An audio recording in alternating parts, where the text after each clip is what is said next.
Yo. All right. We back. We're back. We're back. And NQ and ES doing some wild ass shit. Well. Look at that IB mid actually playing out. Wow. That's crazy. Bro, look at we literally have an actual W in the NQ. W for Tradeify TV. Like goal is now 1,200 likes. So go ahead and hit that. But yeah, ES absolute ripper of a move once it broke past 75, 54, 55. And NQ's being funky right now. It is. It's a bit scary, actually. I'm a little bit nervous. I mean, these two charts next to each other do not scream correlated assets. They're not, no. At all. And that makes things so hard. When the ES and NASDAQ aren't correlated, you just don't know like what's gonna happen. Because like if the ES were to just tank, like the NASDAQ will probably tank with it. Yeah. You know? And yet this shit is just so it's like NQ's being selective. It doesn't want to pump when ES pumps, but it will dump when ES dumps. Yeah. It's like, does the NASDAQ want to catch up? Or are we not going to? And then if ES finds sellers, what does that mean for the NASDAQ and where we are with NAS? You know, so it's like, it's tough, man. Yeah. This is definitely, like you said, nice day to size down, chill, not do anything crazy. Especially given what we're seeing right now. Yeah. Even that 7-7 got tapped twice here. Get that out. Yeah, chat. If you're green, great day and great time to keep that. yeah, keep it. Don't do anything. Don't do anything silly right now. Yeah, don't be dumb. Do not be dumb. Didn't SpaceX join NQ? No, they joined NQ. I think July 7th. SpaceX NQ. Yeah, July 7th, next Tuesday.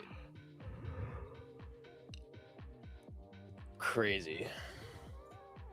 Yeah, then it makes sense. Wow, actually, SpaceX getting its ass kicked today, down 7%. Really? Yeah. I actually kind of love that. To buy or just to make fun of? To buy. I want some. Ooh, all right. I want some long-term holds on SpaceX. So give me some deals, bro. Yeah, dude. I know we'd talked about. I honestly like. I want to see it come down a little bit further. I don't really want to buy at 150. Like maybe like 120, 130, and start adding in. Because I mean, I don't know. SpaceX could be the next Tesla. Bro, you want some serious sauce? Because I got it. Yeah, I like sauce. You want some sauce? So here's my plan. I don't mind sharing this. The SpaceX may come back down. Like it might come back down. We might level out on SpaceX, whatever. But the moment that SpaceX does something phenomenal, chat, the moment they do something phenomenal, yes, SpaceX will probably rip off of it. But you know who will benefit off of it the most? Tesla. No, the companies that supply SpaceX, that source it. You look at companies like Rocket Lab, Redwire, AST Space Mobile, Carpenter Technology. All of those companies you can get in. Well, Carpenter Technology is pretty expensive, but the others you can get in at like the ground floor, right? And you can hold those. And the moment that SpaceX does something, chat, I'm just saying, those companies might fly high, might pop off. Yeah, interesting. All right, sauce has been given. Sauce, chat. Yeah, that's how you think different, chat. It's where the money's made, not financial advice. Yeah, not financial advice, but low-key sauce.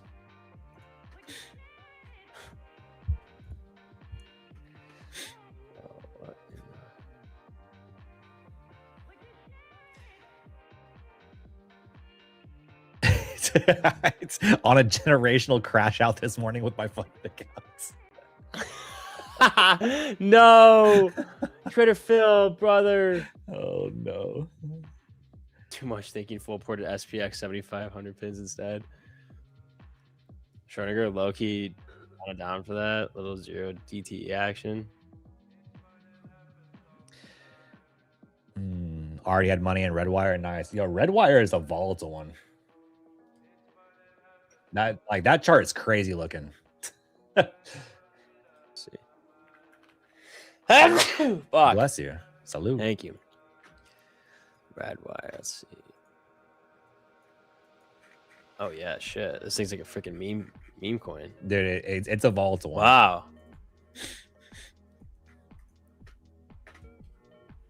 Bless you, boy. Thank you.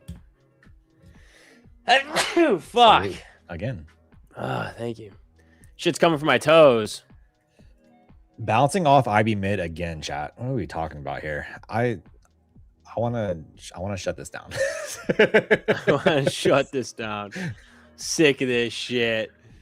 Yeah. Yeah. I'm scared, chat. I'm scared. I know this shit's crazy. Again, coming from the toes. Yeah, that one definitely came from the toesies.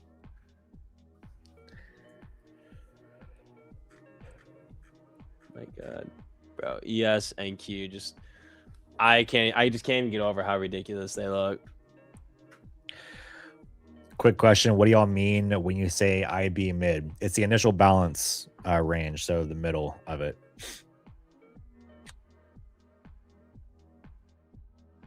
Initial balance, first hour of the trading session, you have a high and a low, and it's the middle of that range. That's what you see here on the chart. Right here.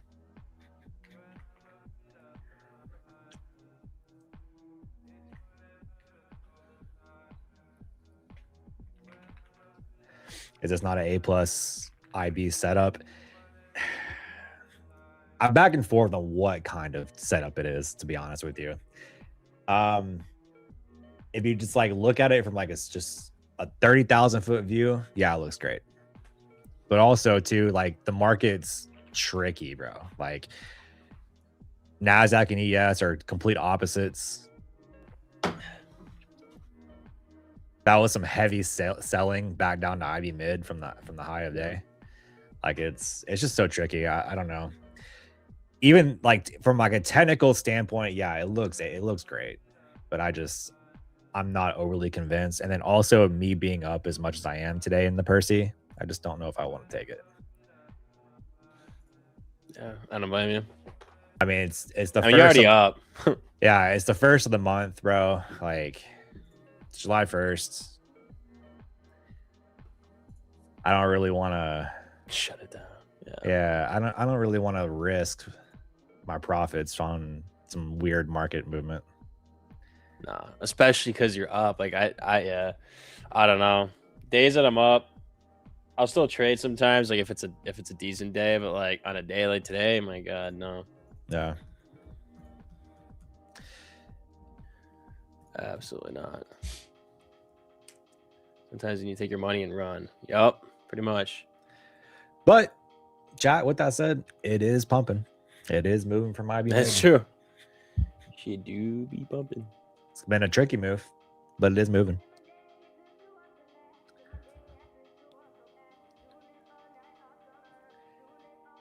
Don't hate the move.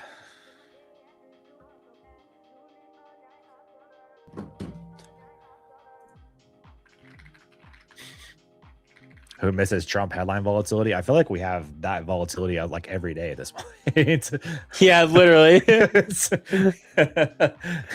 It's actually just always crazy. Yeah, I think that's just the new normal right now. Yeah, it actually is. I mean, think about it. Like we have on 5-minute time frames, our normal ATR is like 60 to 90 points. ATRs on 5-minute time frames. That's insane, bro. 5-minute candles. Nuts. Yeah, 5-minute candles are like over 100 points as like the normal. So it's like this is how I view it. This is the like for today, like with how price is moving right now. This is some very slow extreme volatility.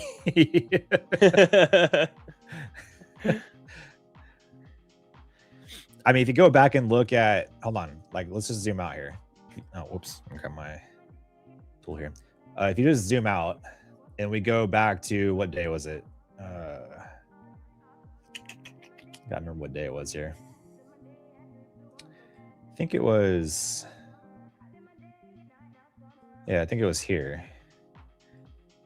Like looking at this range where we were just consolidating, like just this consolidation range right here is a 300-point range. All right. So that's how insane the market is. And that's like the new normal. Yeah. Wait, switch back to Joey's stream real quick. Oh, we're not on my snow. My bad. Yeah. Here. We on my screen? No. There we go. Like this consolidation range here, chat, on this day, that range right there is a 300-point consolidation range. Like that's how crazy the market is. Like we're in a time of just wild volatility. All right. It's not normal. Well, it's not normal by any means. But this is starting to kind of become the new normal. And so we have to like adapt to it. It's just not, even when price seems slow, the moves are still large. So you have to be very careful.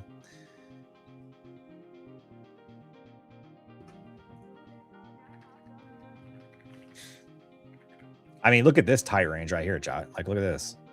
Just this tight range here is nearly 80 points. All right. What you see right here, this consolidation, nearly 80 points right there. I mean, slow and big, chat. Slow and big. NQ actually getting the rip now, finally. 300. Yikes. NQ can let ES show it up like this. Yeah, NQ's gotta figure it out.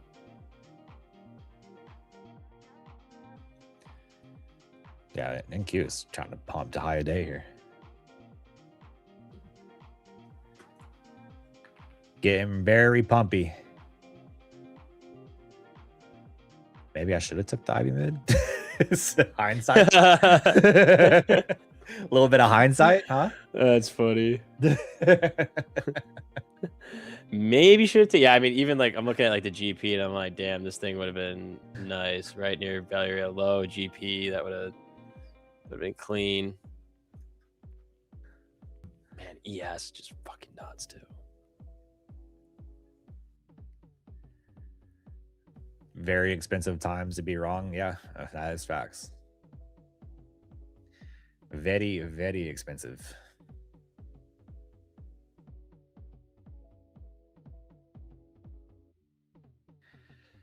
All right.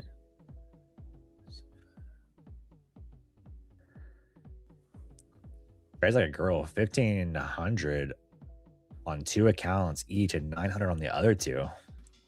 Damn. Yo, say something for the rest of us? Yeah, what the dude, what the hell? we want some too. Yeah. Yeah, like what the shit?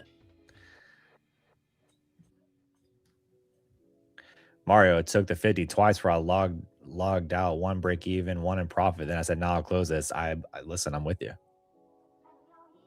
Love that.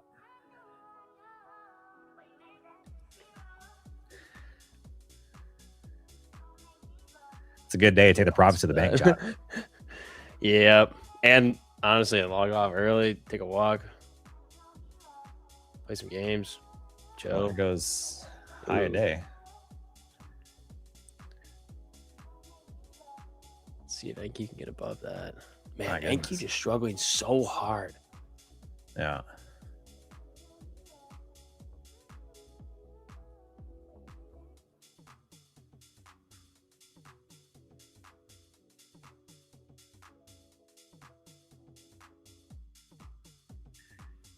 High a day on NQ, chat. Maybe this thing just wants to fly now. No. Let's see. I'd be interested to see if we end up taking a peek above this 327 and don't get the move on NQ. I feel like NQ can just come right back down to this range. ES just took previous day high as well. I actually already took previous day high earlier, but damn, ES is just insanely strong. That is nuts. I haven't looked at ES. Let me look at a look here. Dang, ES flying, bro. What the heck? Right? Like NQ, look at that. Like NQ just sweeps that high and comes right back down. And ES just keeps going.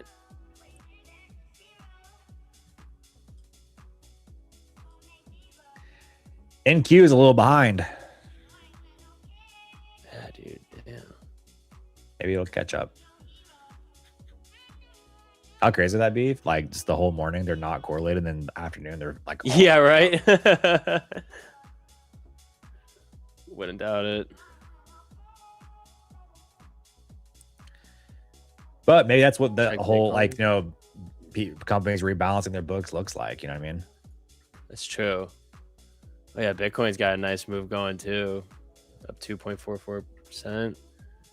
I don't know. Fuck Bitcoin. It's going back down.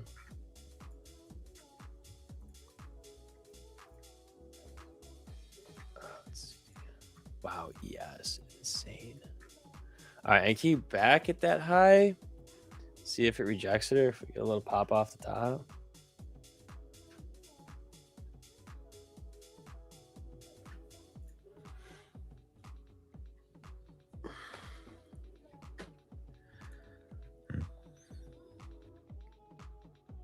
Little retest. So we broke IB high there, getting a little retest of it. Dang, see if it gets continuation. For all you break continuation traders. Oof. I've tried doing it a couple times and I literally just get toasted every time. Dude, it's just I can't. Yeah, it's a popular entry model. I just can't do it. Yeah, not very. Like I've tried it. I'm not very good at that entry model. Like I have times where I do it, but it has to be like so clean and so A+ that I'm just like, bro, it has to be perfect. Yeah, like I think the problem is when I tried it, we were literally getting like 400-point ranges on like a 15-minute orb, and my stop was like 125 points. I mean, it was such a bad time to try playing the orb, or the 50-minute orb at least. No giveaways a day. We did so many giveaways earlier that YouTube shut us down. Yeah, we literally got shut down. Like we actually did 15 150K lightning funded. So you definitely just missed it.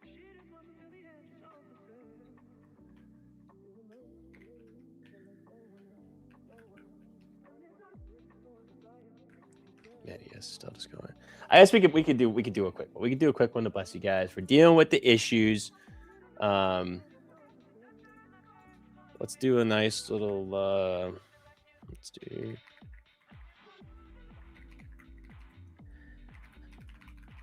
bless the chat. Let's do a little 50K lightning fund to Rooski. Let's do that. All right, you guys know the drill. Type it once, not twice. Remember, if you type it twice, you could end up in a prison at the White House. SWAT could come get you. YouTube will ban you. We know how it works, so be careful. Type it once. If you win, you got to put your Tradeify email in your YouTube description. Here we go. The keyword is big potato out for TTV. Be careful. Copy and paste. Careful out there, chat. Copy and paste. Copy and paste. Please. Imagine somebody sitting there typing all that out right now. Oh, I feel so bad. I feel bad.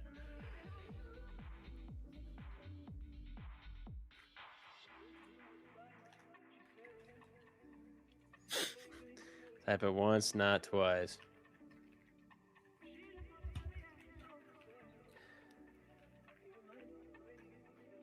What a rejection there at IB high.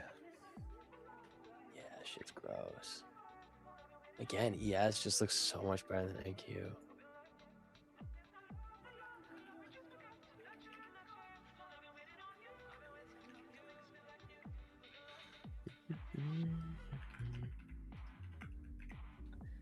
I got a post going up on Twitter. NQ did not get the same memo ES got today.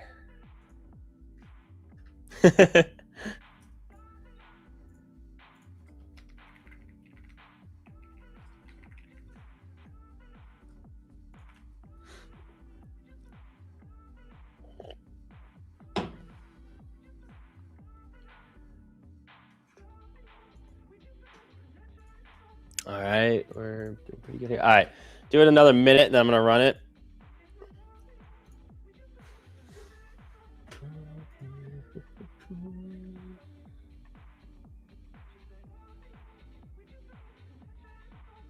I think next time I come on with you, I need to get the fish filter, so we can't be the fish and chip show. The fish and chip show is just so clever. Actually, so good. Like, how do we make that work? Bro, I don't know. You got to find a fish filter. That's so funny. Oh, God. I see polling. Boom. Bada bing, bada boom. Oh, 6-7 William. Congratulations. 50K lightning funded. Congrats, brother. You're OG here. Not a bot. Can confirm.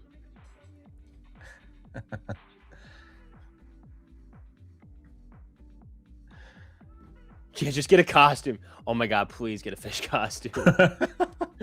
Please get a fish costume. Wait, hold on. I gotta find this shit. Fish costume. Oh my God, yes. All right, you're gonna have to drop like a bag on this, but like it's worth. Link me, bro. We'll get a little fish costume going. Fish and chips. There's gotta be a filter I can do for a fish. Dude. Fuck the filter. Please get this. Please get this. Please.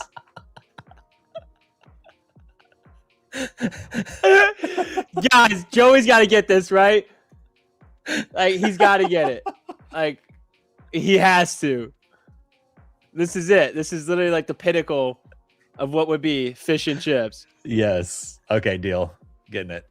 I'll buy it. Link me. Oh my God. Link me. Holy shit, that's so good. Oh, you get a cooling fan, a cooling vest, and a little storage bag in there. Oh my God, that's actually so funny. Wait, is there a potato mascot here?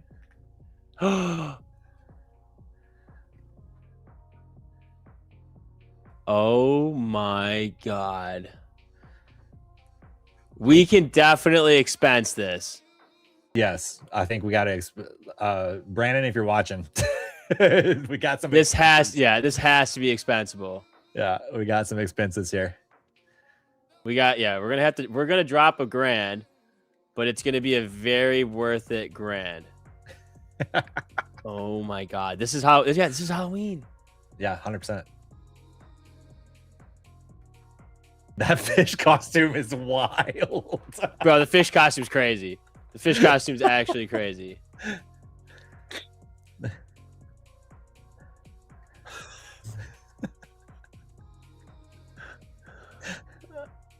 Oh my God, that's too good. That's way too good. The potato with the crown.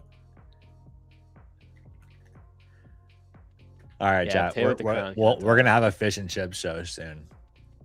All right, yeah. Oh wait, this kind of gross. A gross potato. Can't have that.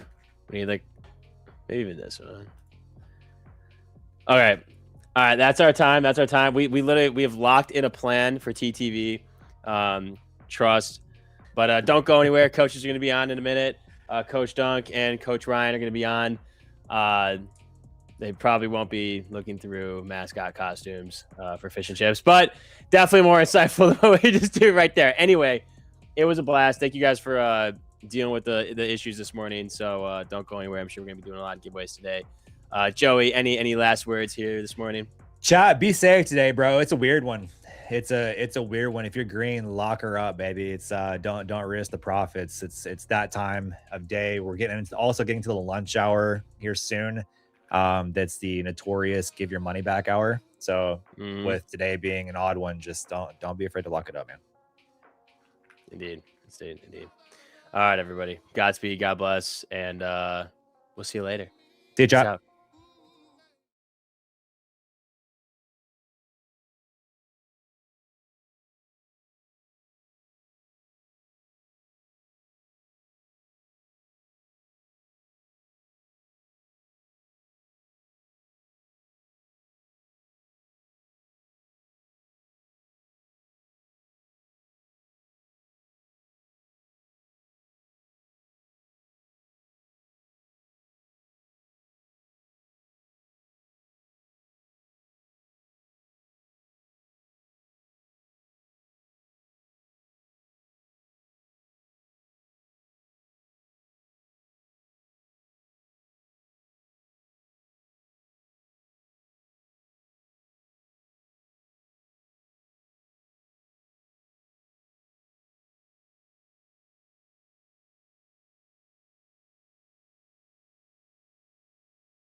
Hey, what's going on, everybody?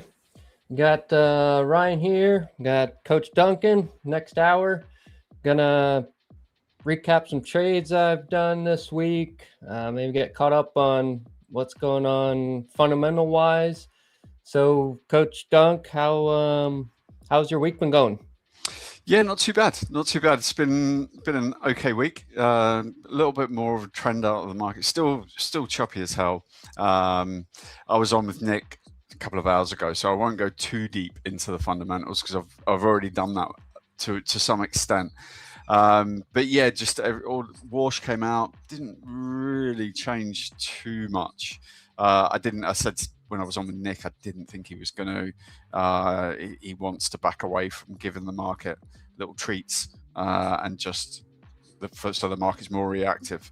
But yeah, the week's been all right. We've got some movement, some trend. We've got a lot of volatility coming up tomorrow. So it's really start of the month. You know, it's like the start of the month. You just want to take those baby steps into it and just protect your account at the start, as Joey said at the end of his session. If you've got any green today, tomorrow, don't be shy to take it and just not get caught up in the headlines, because obviously payrolls comes that day early. Yeah. I was gonna say the same thing. You know, what they left with was, if you're green, lock it up. I'm probably doing the same. I am green on my accounts today. Most likely not gonna really push any other trades unless I see something significant. But let's see, what did I take this morning?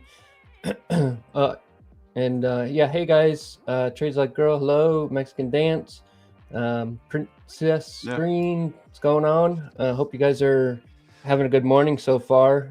But yeah, this morning, as most of you guys know, with my setup, I like to look for range retracements using a fib level. And what I had marked out from this morning was this range here. Let me redraw this just so you can follow along what I'm doing here. That trend line coming down, I really like that. It's exactly the sort of thing I trade on. Just these what was that, like the one you just deleted, actually, the 4-touch one. Yeah, for me, that's perfect. I really like that. I figured you would. That's why I had typical me on there. It's like, yeah, it's like I see it. So yeah, I pulled that fib on this range, and really what I wanted to see this morning was a little bit deeper retracement to this 893. However, I also was looking at this imbalance, and I like trading off midpoints. So I did take a long once we reached that around 30,120, and pretty much rode that up to VWAP. And then I had not only closed the trade, but I reversed the trade, took the short back down to the 200 MA, and then I've been out and kind of waiting since. So it was two good trades, I would say, for me this morning across a couple accounts. Now, yesterday, so you guys know I'm not invincible. I do lose. I know I come on and seem like I'm always talking about winning trades, but for me, it's been a good market. I like the kind of movement we've been getting. But yesterday I took let's see, yesterday, yeah, I play my same type of movement or range I was looking for. So I had pulled my fibs on this range and was taking a short at the 893. Of course, that just got absolutely smashed. So I took a couple losses. Then I will oftentimes take a second shot at false, or failed breakouts. So turtle soup could be called a number of different things, but took another short looking for a false breakout to happen. Also did not happen. So after those losses, I think I lost. These are across different firms. I think I lost 2 accounts. I hit daily loss limit on some, and then the ones that don't have a daily loss enforced, I have my own set. And so once I hit those, then I was done. So yesterday wasn't a good day for me, but overall for the week so far is good. Of course, I finished June as a record month for me for payouts, so it was a good month. And I guess today is a decent start to July. So see how I can keep the account going. But I do take plays off trend lines. So it's not my fib is not the only thing I do. I will play off trends. I'll play off VWAP. I'll play off 200 moving average. It's kind of like I think once you're doing it so long, you start to get a decent feel for which strategy you want to play in the moment based on how price action is moving. And so I can, switch it up sometimes. No, that's it. It's you do get an understanding of what's better in a trending market, what's better in a ranging market. So for me, obviously in a ranging market, trend line's just crap. So like you say, you just have to adjust in that way. And like you said, it's really good to go through losing trades. When I was at the Trading Academy, I ran for a few years. Only once or twice a week I would do their webinar, which was like half an hour long. But I much preferred going through my losing trades because everyone on because we had a big trading floor, like 40-seat trading floor. It was a proper trading academy. People properly traded. They came and sat there for 10 hours a day. But everyone had this impression I was like this infallible trader, which I'm not. I'm absolutely not. And I thought it was really important that they saw that I lose money. But most importantly, they saw how I thought when I lose money on me actually trying to work out how could I have been better? How could I have avoided it? So it's exactly right to get on forums like this and show that we're all vulnerable. We all lose money. And it helps people deal with the fact that when they have a crap day, everyone has a crap day. Everyone has a crap trade, crap days, hopefully less crap days, but we all have crap trades. But the important thing is what we get out of them. Yeah, it's interesting being on this side of things within the company, being a risk manager and seeing all these accounts that come in and get transitioned to live. And, you get a lot of people. I was the same way when I got live and lost mine. I felt like I let the company down. Like I let Tradeify down. They gave me my live account. I did take some payouts, like, for myself, profit-wise, my return on investment was great. I still ended up losing the accounts, and it was like it was a weird feeling. It was like I let someone else down, and now that I'm on the other side of it, it's every day. I see people kind of feel the same way. They get their live account, they end up losing it, and they reach out to me. I'm sorry, didn't perform well.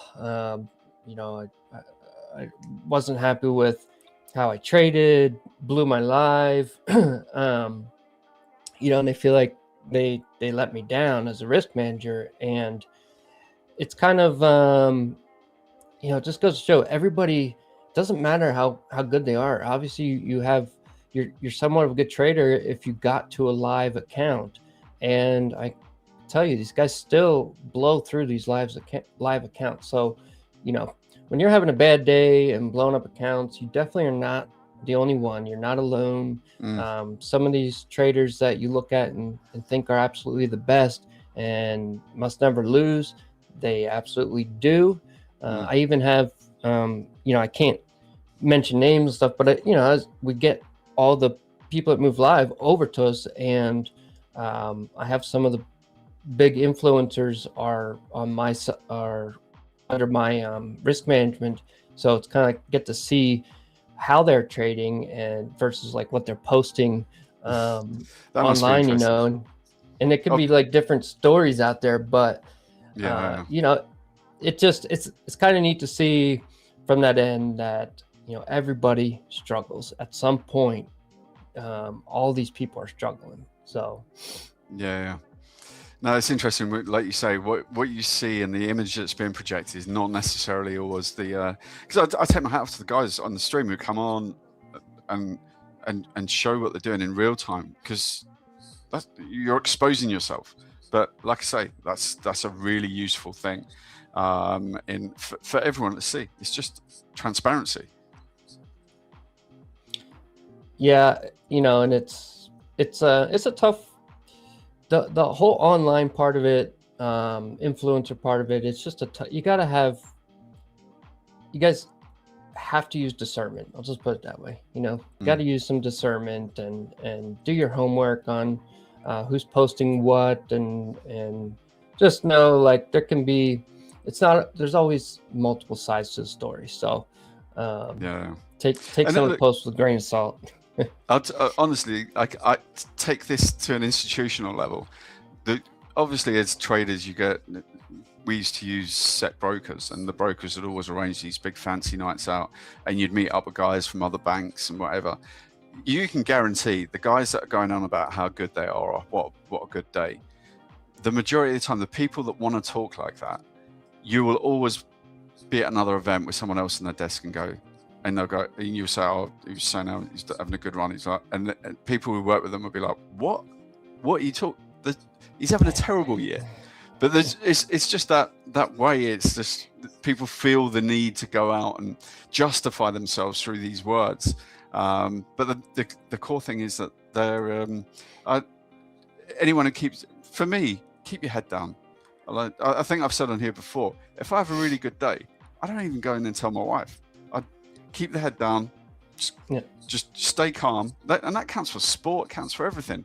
You do something good, right, that's fine. But back to zero again. Back to just getting the next play done, the next trade done. Because the minute you get carried away with yourself, the crash that comes is so vast. Have you, so I know you're on the institutional side, but before you got there, were you retail trading at all? No, like I started in 1996. Retail trading didn't exist then, really. So no, I've no. When I was running the trading academy, I did a little bit of I did trade for myself then, because obviously I wasn't trading for anyone. So yeah, I did, but I was still trading a cash account of my own money. So I wasn't trading futures as such. I was trading currencies in that way. But no, look, the experience of being at the academy, obviously we were having to teach people who were retail trading. So I got to kind of live it through them and a little bit of what I was doing myself. But look, at the end of the day, the market's the market. We were all trading the same markets, just in different ways. The methodology for getting in is the same. The risk is risk. It's just a parameter. It's just a number. It's just a percent. Whether you're institutional or trading for yourself, the way you have to approach it should be very similar. The only difference is institutionally, you break the risk, you're fired. Retail, well, trading evals, you break the risk, you're turfed out, you buy a new one. So those are the core differences. But ultimately, we're doing the same job. Just and the pressures are not dissimilar. You'd think when you're institutionally trading, but that's all I've known since I started trading. So I can't say I couldn't say if it's more or less. I've always traded either in a job where I've got a salary, but my performance dictates my bonus. So I'll be honest, salary's decent, pension's decent, all these sorts of things.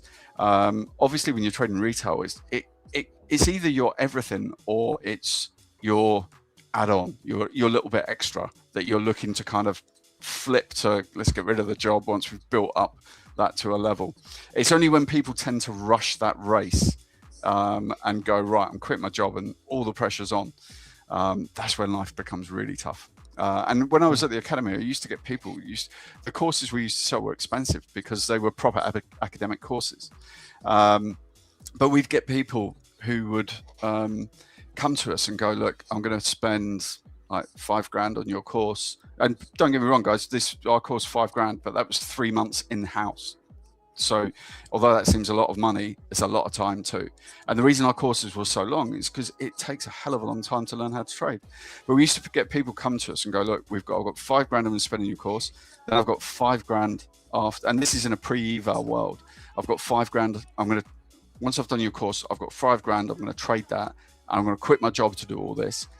Do you think I can pay my bills after doing the course?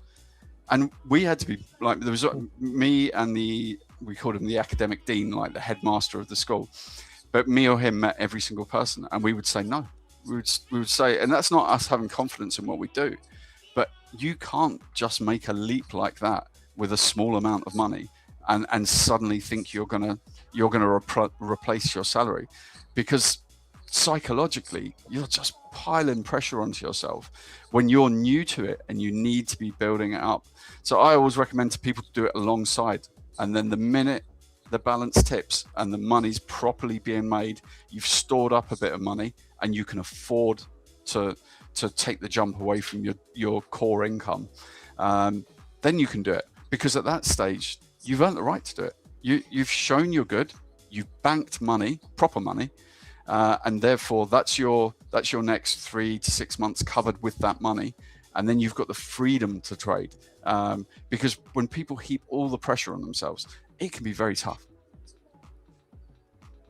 Yeah, I definitely agree with that. Like, I tell people in the beginning, when I first started this prop firms trading journey, I didn't want to go and risk funds. Like, I'm pretty good at budgeting, and I have set, basically I assign every dollar has its job. So ahead of time. So for the month in advance, I know the paycheck, whatever's coming in, that money is all assigned to go somewhere, whether it's bill, groceries.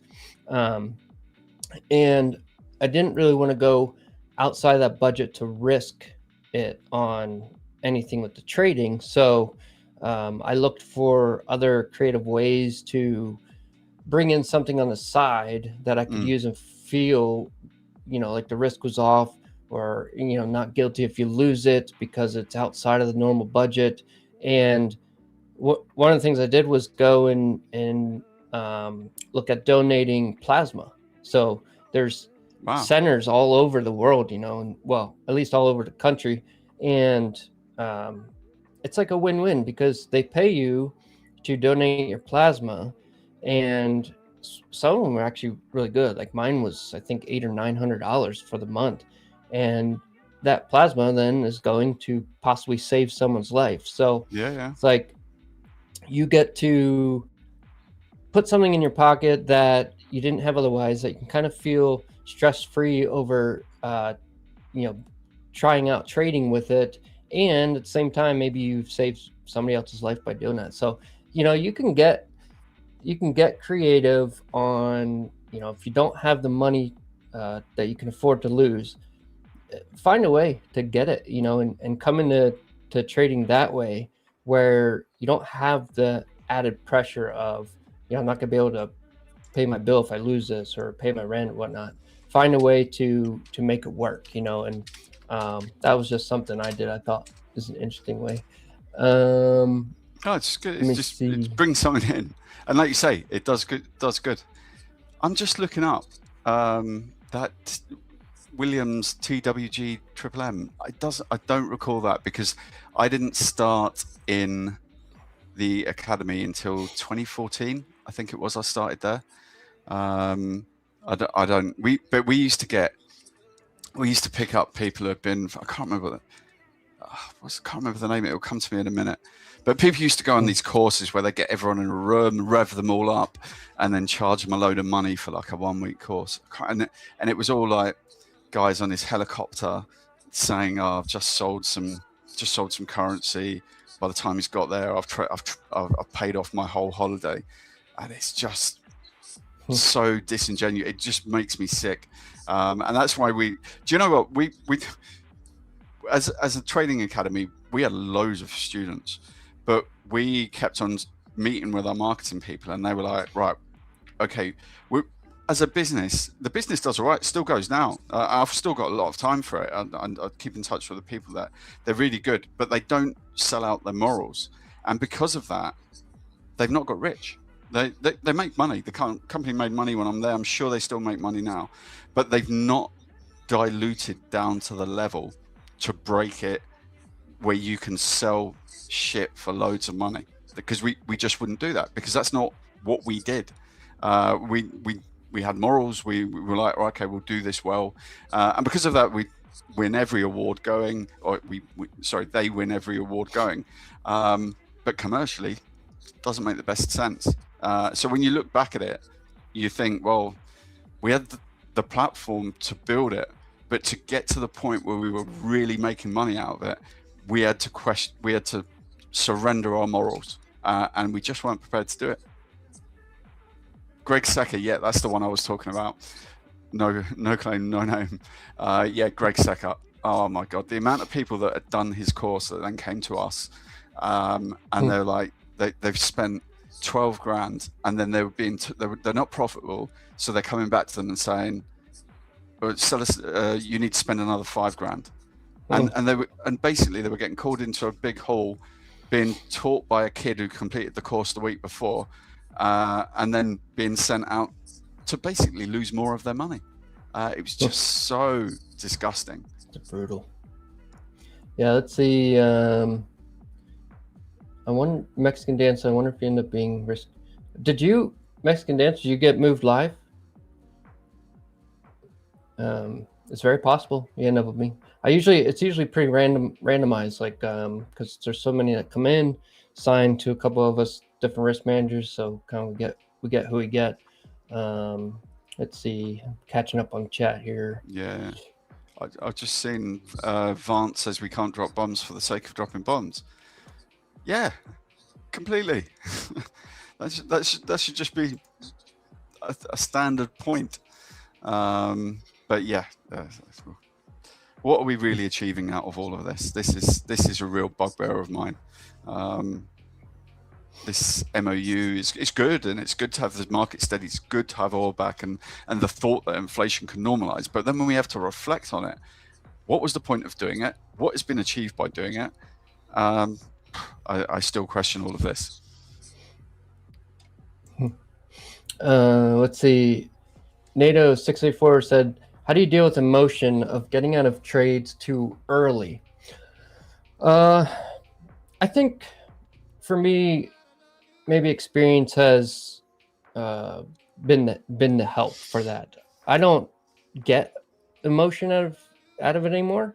Now, a lot of times I keep myself pretty busy with work, and so sort of like this paper trade, it's a paper account, it's a paper trade I just put on, but it's a trade I would probably take normally on an account, but I can't with Tradeify because of my position. So that's why I have to do paper trading for you guys. But if I were to not let this ride out to my take profit level, and I see something, there could be news that comes out, there could be something that drops where I no longer feel confident in leaving this final TP, and I will get out. And then if it does continue on, a lot of times people will get that emotion, like, I should have stayed in, I would have made that money. And then they start chasing or start looking at the money they think they would have made, and now they need to get it. But I think in time that you're putting in front of the charts and doing that begins to go away. It doesn't even faze me now. If I decide to get out of a trade early, there's usually a reason for it, and I'm okay with that reason, and no matter what price does afterwards. I just know that there's going to be another trade. There's no rush. There is no fear of missing out. There's always going to be something next. So, and it depends on the way the market's going. It can be like a see money, take money type market where, you shouldn't feel down on yourself just because you took trade early. Now, I know that that is one of those debatable subjects. You know, do you always let price hit your take profit that you set from the beginning, you know, predetermined? And if you didn't, then maybe you weren't really confident in your trade, you know, in this sort of thing. But I think in this market, with headline driven type market, you can be confident in the beginning of a trade and knowing what level you'd like to hit. But during that trade, there's something that comes out that can easily be a good reason to cash out early. So I think you got to take it kind of case by case. Yeah, no, definitely. I seldomly manually exit a trade ahead of my take profit, but I do trail aggressively. So for that reason, I'm often taken out on that way. But yeah, there's often cases. It's only really if a big fundamental piece of news comes out that I will be reactive in that way. But yeah, I don't often take profit ahead of my level. I don't take profit ahead of my levels unless a fundamental piece of news shifts a little bit. But I just saw in the chat, trades like a girl. What helped me most, putting loss limits in my settings in Tradeify. Absolutely. If that exists, why would anyone not do it? I absolutely sit down, decide what that level in a day is, and then protect yourself. It's, to me, that's just basic logic, and I would encourage anyone to take that action, because it's just there to protect your account. It stops you from doing these things. So I'm a huge advocate of that. Yeah, I used a manual lockout this morning. Hit a profit goal, and I set the lockout. So there's nothing I can possibly do to go back in and trade that account. Now, I do understand, you know, if you have multiple accounts where you might not want to, because you might have hit a target on one account, but you're still working on the others. And if you do the lockout, it locks all the accounts. So you know, I've done that by mistake too, where it's like, oh snap, now I can't even trade my other accounts. But that and there's also, you can set your own personal daily loss limit, and I don't know of any platform that you can't now. So I think that should always be used.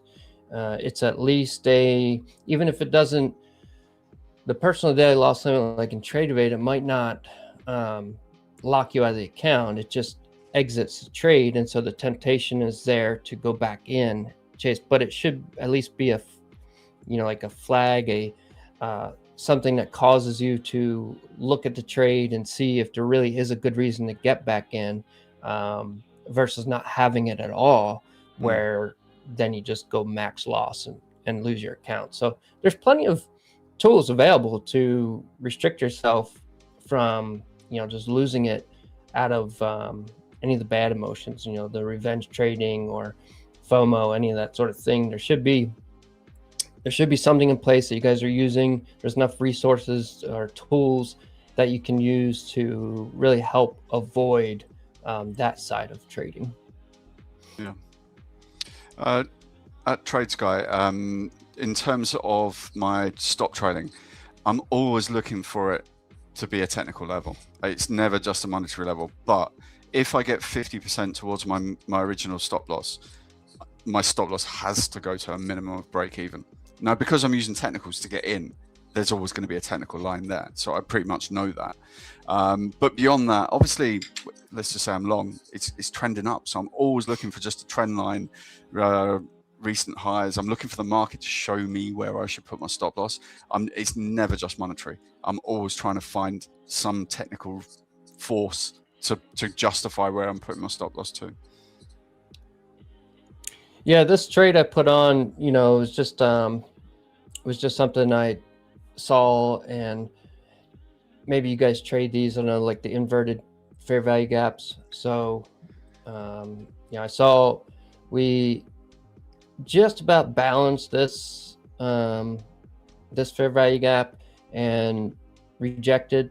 So seeing that plus our trend line, then we inverted this fair value gap. It seemed like a reasonable short.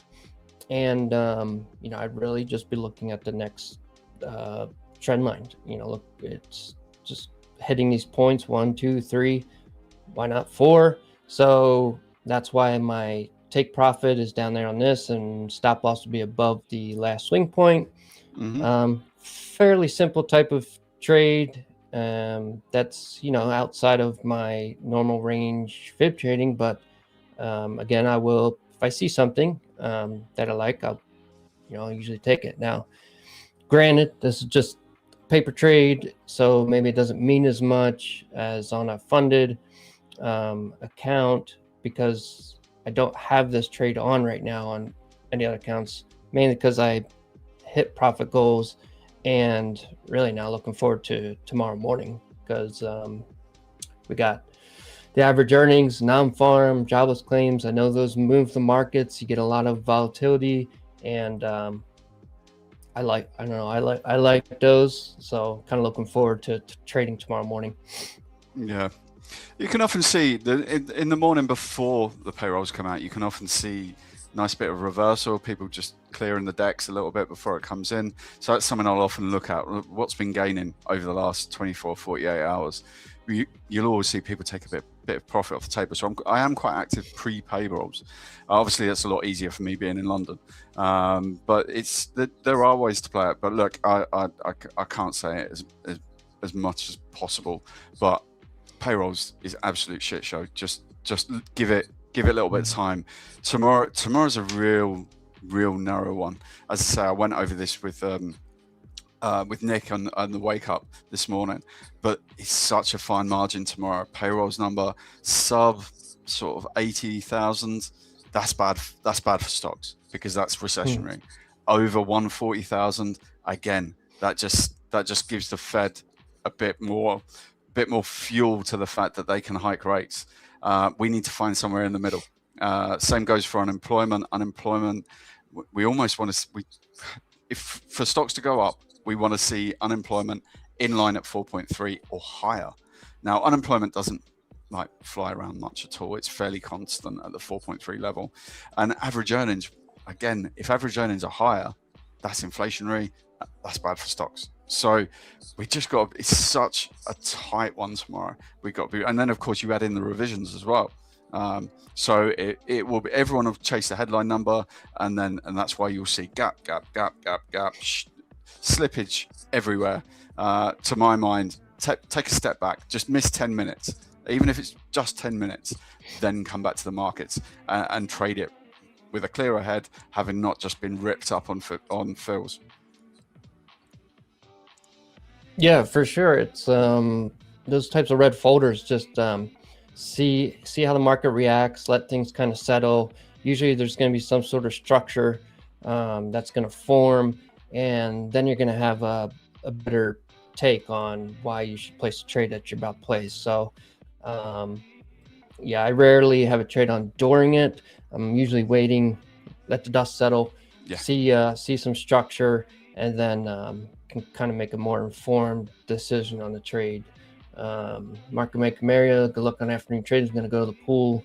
Too damn hot. Yeah, man, it is hot. I don't know where you're at. I'm in Texas, Central Texas. Right now, I think it's like 95 with a real feel over 100. Yeah, that's where I was last week here in the UK of all places. But we've come down a bit now. We're probably like mid 70s, I think, which is lovely. This could be the perfect weather forever. But yeah, I don't envy you. But although you've all got air conditioning and we don't, so that makes a massive difference. That's what I got behind me. I don't know if you guys see him. I in this little office I built, added a mini split, and man, it's like in here I have it at right now. My temperature in here is 66 degrees, so it's actually pretty chilly. But I like get myself, like what I'll do is I make it pretty much freezing in here, and I get real cold, and then it feels good to go outside and kind of thaw out a little bit. Yeah. Mexican dance. Sorry, I did notice earlier you put on about the Diary of CEO, Chase Hughes. I'll have a look at that tomorrow. I'm up in London, so I've got an hour and 20 minutes on the train. So I've taken a note of it, and I'll have a look at that in the morning and feedback. Yayun, who is coach?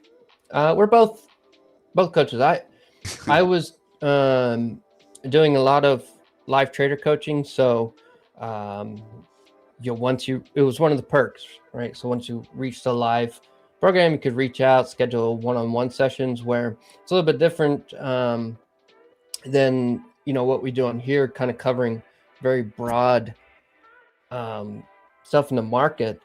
But one-on-one coaching, it gets really down to much more personal, your type of lifestyle, what your trading strategy is, really diving into how you trade and what we can do to refine it, fix it.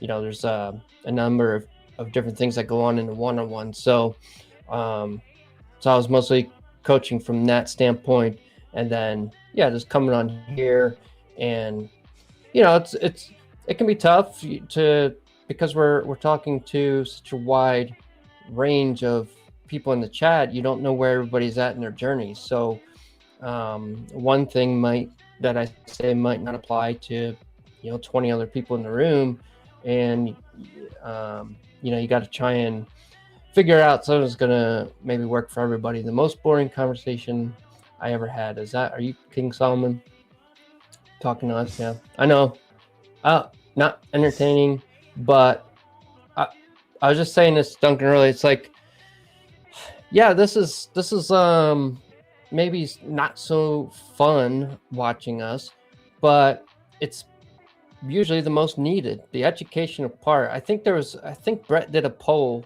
on X.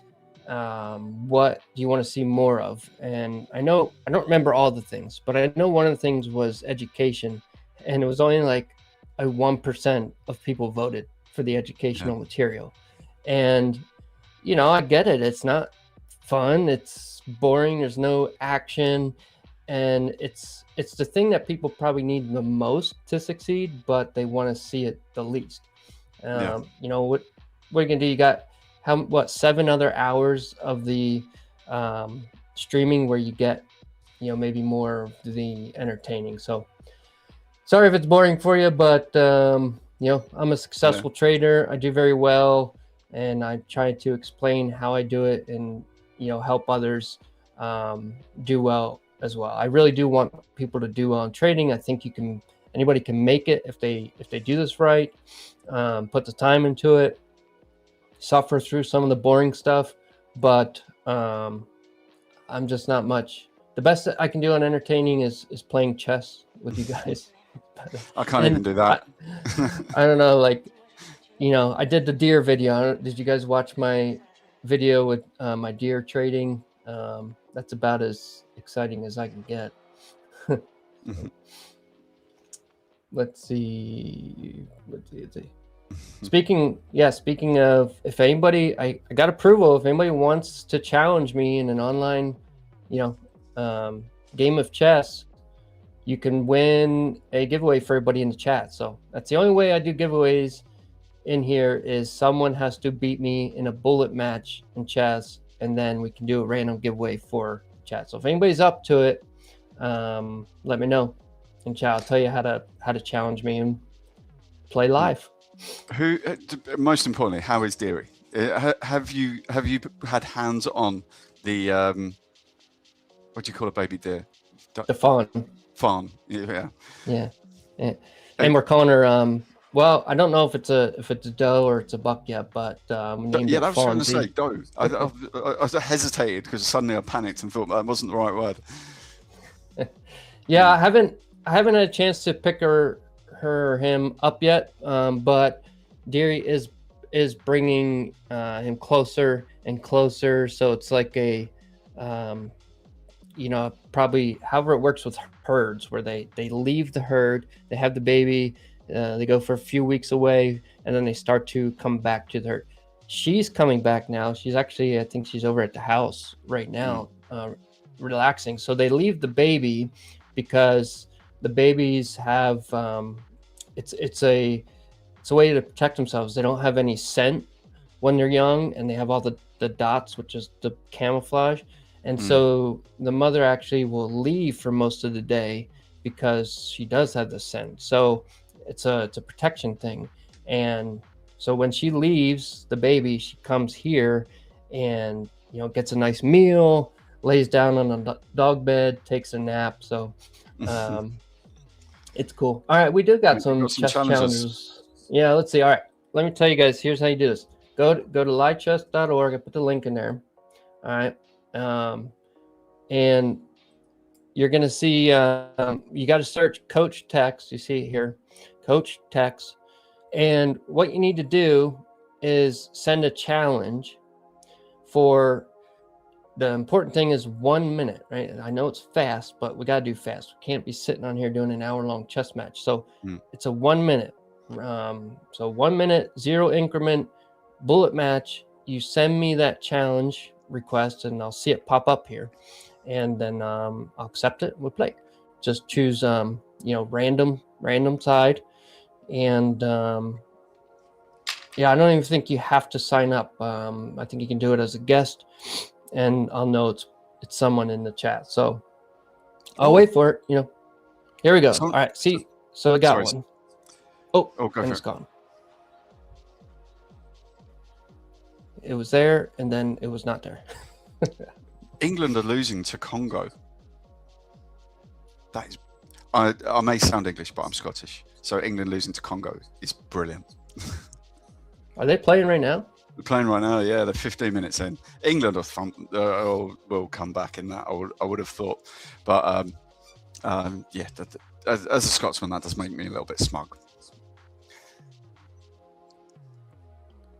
Oh, here we go. All right. Gazillion Air. All right, let's do this. Oh, let's see how I'm doing. Wait, did I play you before? Must have. I see it in here.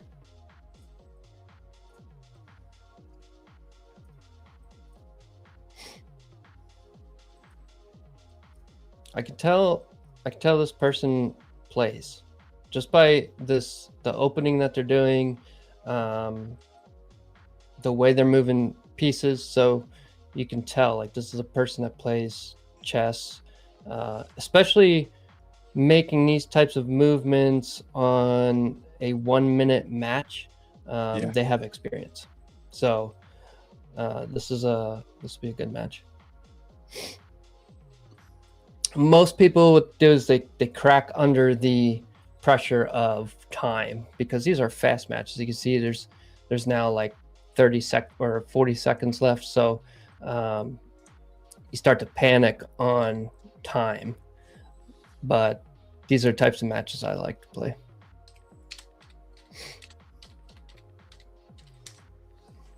I see what's going on here. I genuinely have no idea. What level of the game I sent you are you on now, Ron? Oh, like 180 something. I've progressed 2 levels since I gave it to you. It's a fun little app. Like, I haven't done puzzles for a long time, but they are very beneficial. You know, in training your mind in these sorts of games, matches.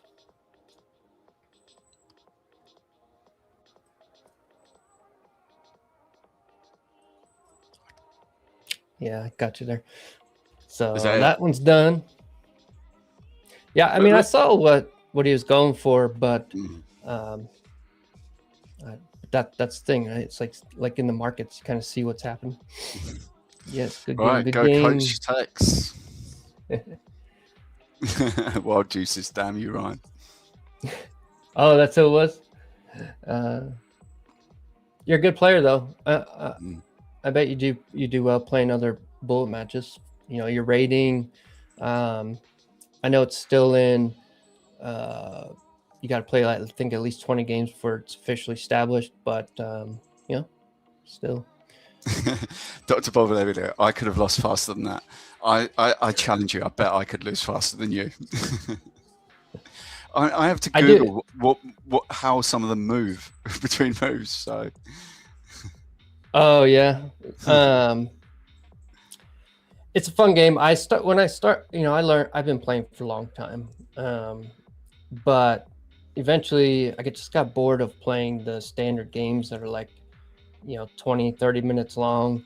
I just don't have the patience to sit there and wait. Now, obviously, the longer the game, the more the deeper thinking you're doing, the more analysis, and the more difficult of a game it's going to end up being. But I like trying to both beat the clock, be strategic, and not only against your opponent, but the type of moves that you can make to make them waste a couple seconds. So there's a bit more strategy in fast playing chess. And, I still lose. I still lose quite a bit. But I will play a lot of grandmasters. You'll see their title. They're officially titled grandmasters or international masters. And sound like wizards. But it's a good, as far as like comparing trading to chess, and the way I trade is very similar. So once I started more scalp trading and getting in and out, started doing much better. And I think it just plays into how I do quick analysis, make quick decisions. So the way I play chess is kind of the way I trade. Even though this trade, not really doing anything, it's just been sitting here. Yeah, it definitely looks like we're seeing a bit of rotation out of NASDAQ into S&P today by the looks of things, because the S&P's moving at a rate the NASDAQ's just not keeping up with it. And news-wise, I've looked, I can't see any reason to justify that. But look, it could just be some organic new month shifting that we can't or will never know about.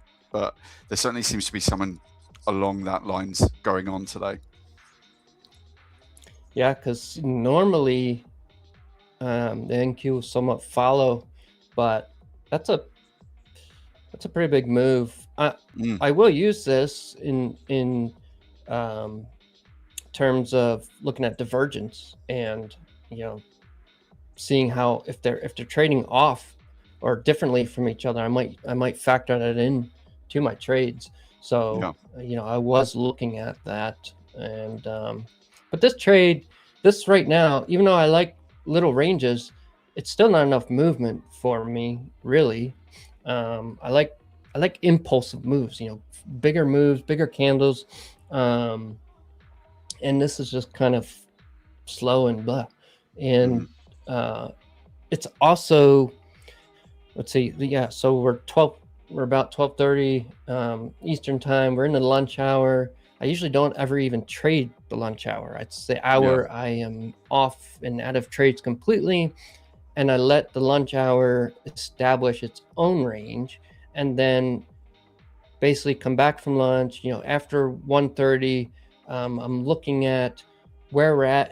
It's almost similar to the IB play, like the initial balance in the morning. So I'm letting that lunch hour establish that, and then I'll look at trading off of that lunch hour. So usually this is a slow time and I'm not in it at all. But I saw that inverted fair value gap kind of, we were getting movement through it. It just stalled out, and actually it did come down and hit that trend line, didn't it? So pretty perfectly, yeah. But yeah, for me, I didn't. The trend, I probably wouldn't have bought as it hit that, because for me that wouldn't be just quite enough touches. But the descending trend line at the top, for me that is a buy. But I'd want to see that recent high, the almost, not quite, but the almost last touch. I'd want to see that level broken first before I'd get into it. Yeah, something like a break, maybe a retest, and then right here you, at least the way I do most of the time trendline breakouts is this type of signal. The retest, yeah. So breakout, retest, and then once we move back beyond whatever that little swing point's going to be after the breakout, I'm entering my long. So that's what I look for when we're breaking out of trends. Yeah, I don't wait for the retest. I just get in, sit and hold it. But look, everyone's got their own different way of doing it. But yeah, it's either can work, and sometimes one will leave you feeling stupid, and the other one will work perfectly. But it's just down to the personal taste, personal experience, and how it fits with you. Yeah, absolutely. That's why I don't knock anybody's trading style. If someone's winning, you know, off of a you know, certain trade, it's very possible that I'm the one on the losing end of that trade, and vice versa. It's doesn't mean somebody's better than someone else, or you know, their strategy is the best. It really ends up coming down to, you know, the type of person you are, your experience, who you are as a trader. There's so many different factors that can make a good system just for you that is terrible for someone else. Yeah, absolutely. Everything has its moment, but good risk management and most things can work. Yeah. Do we got any other? Let me check. Any other chess? Was that it? Only one? I thought I saw. I think there was 2 people. I'm sure there was 2 people, but of course they need to do the bit to get there, don't they? Yeah, we had. So Wild Deuces played. I am up for it. How do we challenge? Yeah, go. If you're still in there, go trading with. Send me to. You gotta just search my name, Coach Tex, and send me a challenge. That's it. I was doing the prediction thing, the World Cup prediction market. Looked at that, must do. Is it too late to do to get involved now? Probably is, isn't it? I don't know. I don't know. Maybe just go on and see if it lets you register. I honestly don't know, but I know I lost mine. I didn't realize you know, we're in the stage now, right, where you can't have a draw. Somebody has to win. Oh yeah. Well, no, you think, how do they do it though? Because you can have draws, but then, like, if you bet on a game, you can bet on a draw because the draw is just the 90 minutes. So do they do it that way, or do they do it on result? Yeah, it's the raw. I believe it's the raw 90 minutes, and if it's a tied game at that point, that's what counts as the draw. I didn't even pay attention to that, and I'm a huge underdog person. I like to see the underdog perform, and I was like all in on what match was that? Was it Morocco? Morocco. Yeah, and it they went to penalties, didn't it? Morocco, Netherlands. Yeah, they ended up winning. I would have done very well, but because the initial 90 minutes was a draw, I actually lost, and then that was pretty much that. So and I'm not, you know, so I took my free shot. I'm not going to buy or like re-enter or spend any money on it because I'm definitely not good enough at just following, understanding the stats of all the players, the edge. It's just like, nope, it's pure gambling for me and just a fun thing to do. I actually like what Bob Elliott said there. I quite like when I'm watching games, if a team goes 1-0 down, for me, that can be a good point to come in because that's where you get your value. Because suddenly, especially if it's against a favourite, and let's be honest, goals can happen against a run of play completely. And just because a goal is in, I actually like what Bob Elliott said there about wait to see the first move. And then the markets have to shift because if a team goes 1-0 down, the market has to get, and suddenly your odds, you can be doubling, trebling your odds, especially if it's a favourite. So for me, I haven't bet on football in ages, but I used to do a lot of that. I didn't bet at the start of the game. I would just wait. There'd be a few things that if they happened, I'd look at it. So just like chess, just like trading, there's little strategies you can do to try and maximize what you get back out of it. Oh, sweet. I am back in. Thank you. That was, who said that? Schrodinger. I had no idea. And now I see it. It's like right in front of me. You have a free reset. I did not. So thanks for pointing that out. I just reset. I'm back in. Now I need to predict something. So, although, man, how you guys, the first rank number 1, 60,000. So still, I really have no chance. Probably, I don't know. But I'll pick something. I'll give it a shot. That's cool. Oh, excuse me, monster. Let me get back to mine. Yeah, I don't know. No other challenge, man. It's still like, even if you've, as long as you at least played the game before and know how to move to pieces, anything can happen. Still got it. You know, there's always, it's a 1-minute match. Like, there's always plenty of blunders and making mistakes. So it's definitely, you know, anybody's got a chance. But we're at a time now. We got, is Amos coming on? Is Amos on next? I believe so.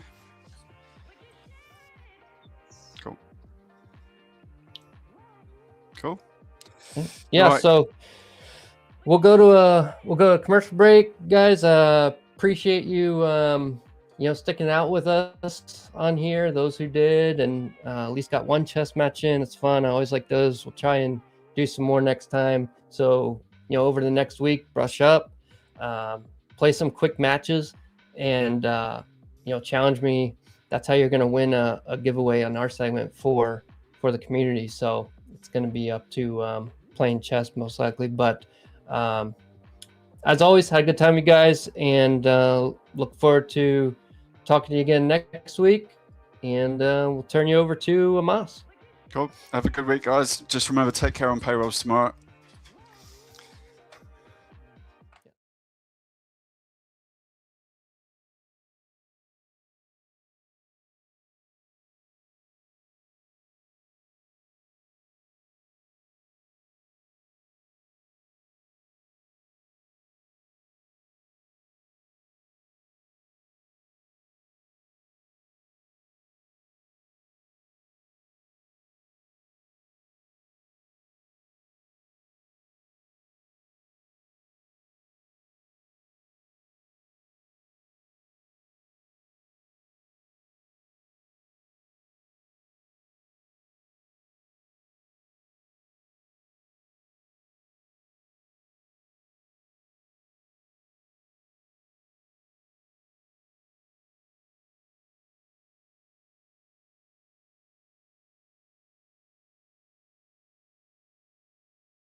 What's up, guys? Welcome back to the trading floor. I hope you guys are doing great.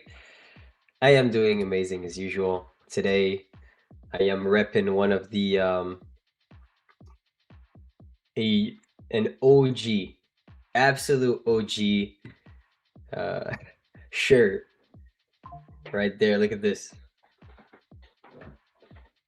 Gotta step up a little bit. Wait, let's see if we can see it on the camera. Like, can we see it? Oh shit, yeah. So you see Tradeify. that one's in limited edition shirt. It's very rare. I don't know if it's possible to get it even, but yeah, that's what I'm repping today. I ordered some more merch. Shout out to Tradeify for that. I ordered 2 quarter zips. One, the gray one, the black one, and I also ordered a long sleeve. So gonna be dripped up.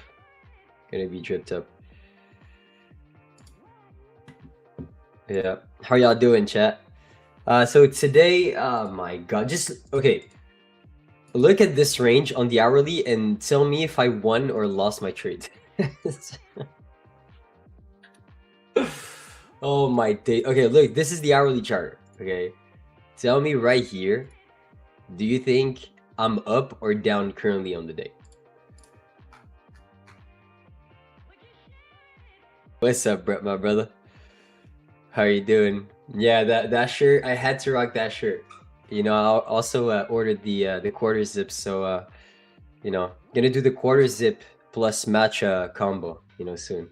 I gotta be more professional on my reels, you know. Yeah, I'm definitely down on the day, chat. It was a hard morning for me. Okay, first thing that I saw in the morning was how this 9 a.m. 1 hour candle closed. When I see this, usually I have a pretty good way of framing my trade from 10 to 11 after. When I see that closure, I'm like, okay, who's in control?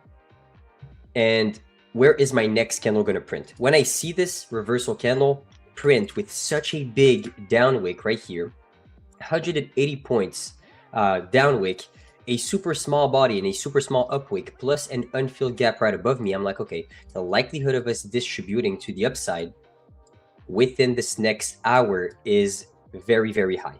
Good. So I want to position myself as a buyer within 10 to 11. But then I saw ES.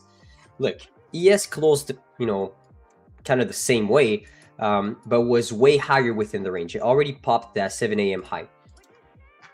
Look at the difference between ES's action and NQ's action at around 10:20 to 10:30. Okay, so NQ went towards that high. Let me show you guys the higher time frame candles so you guys will understand the framework.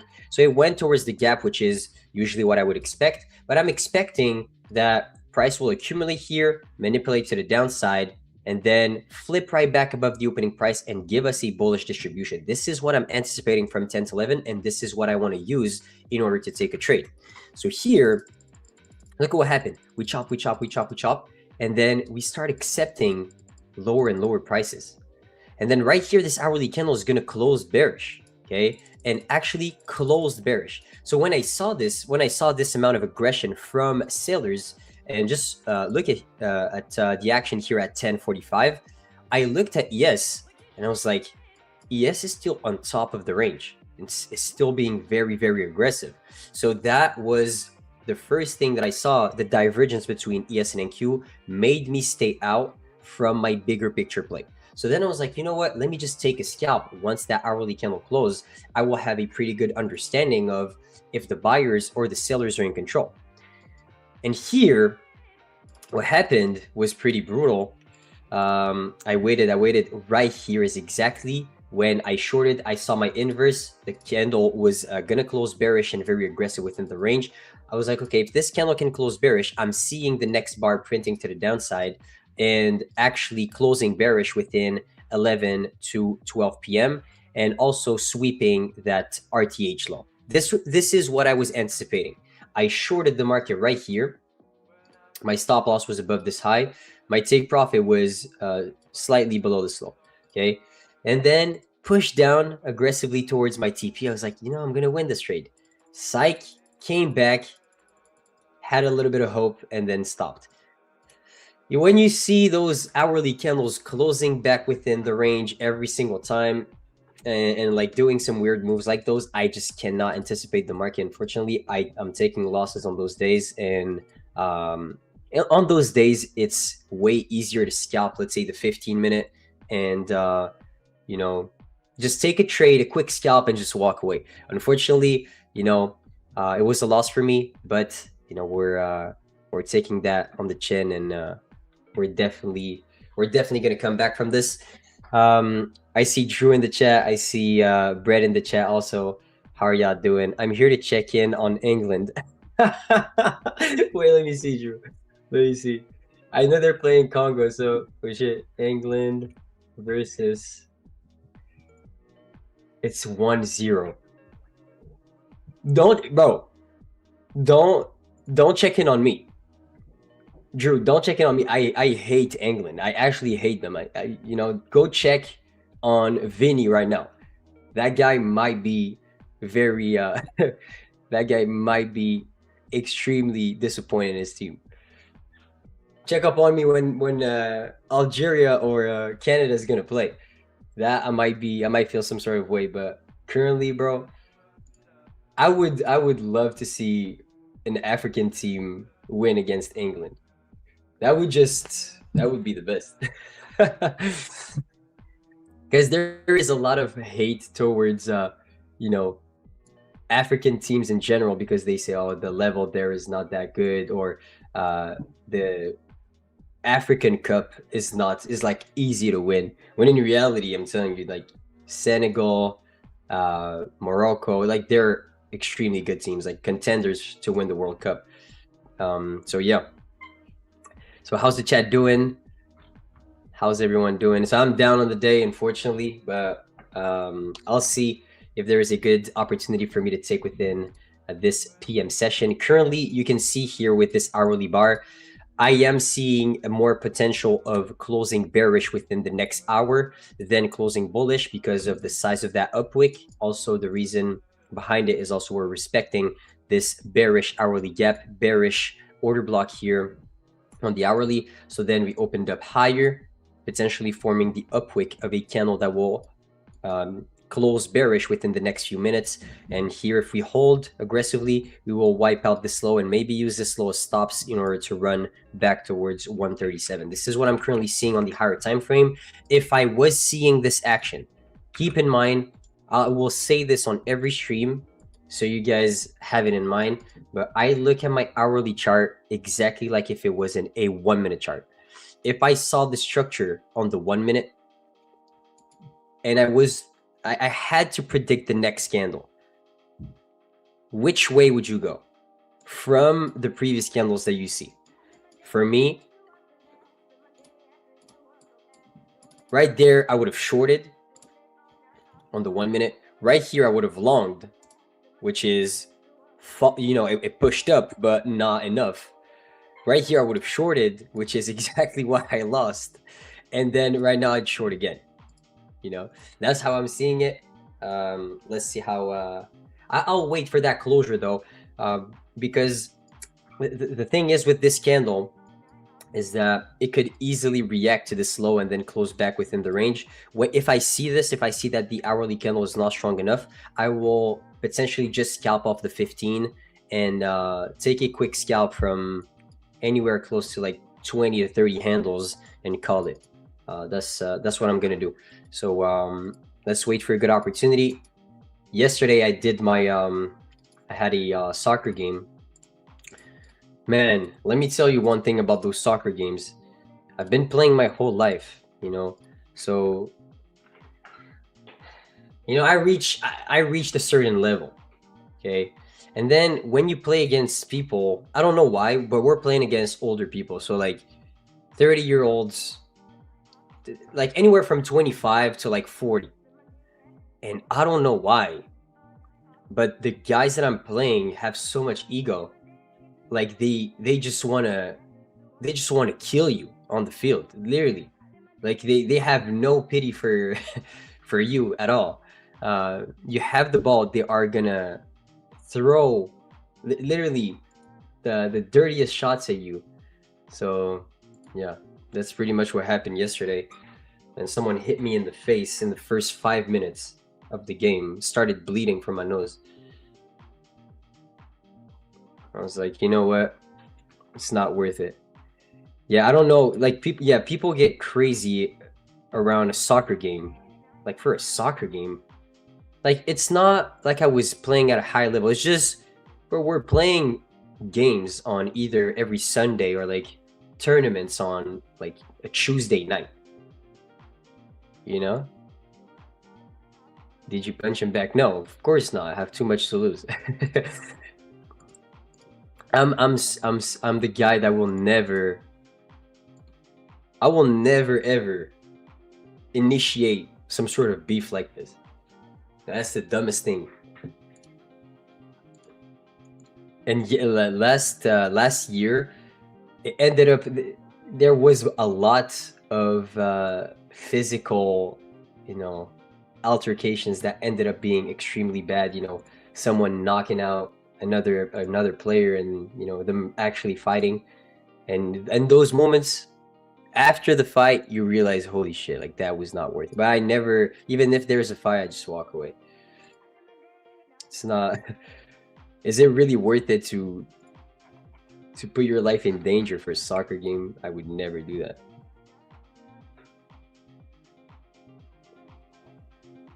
Learning so much. Let's go, Adam. Let's go, my brother. Let's try to take a trade together today. So currently on the 15, I can't take anything on the 15 currently. Why? Just take a look at the last 3 candles, how they closed. Can you tell me if you can anticipate one bar on the chart from here? From those 3 candles, can you anticipate something happening? Either short, a long? I can't. I would, let's say here, when I was getting squeezed within this range, there was a good potential long opportunity back towards this internal high, because the buyers were being very aggressive on the 15. We are disrespecting this gap, and you could expect that from this candle closure, you would see another 15-minute candle printing back towards this high here, which is the buy side at 27.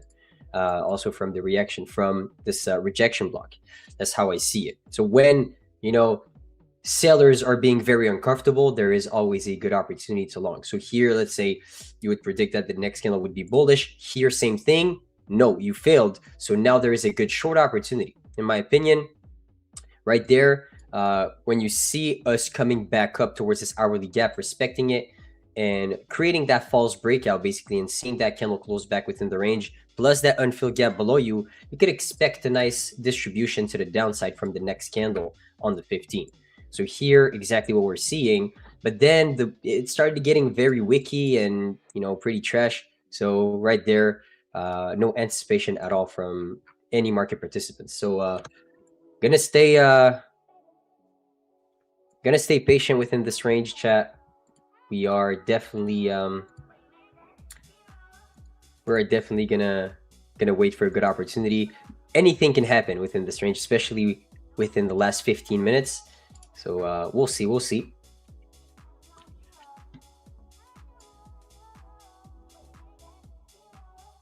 Have you used Hyperliquid before? No.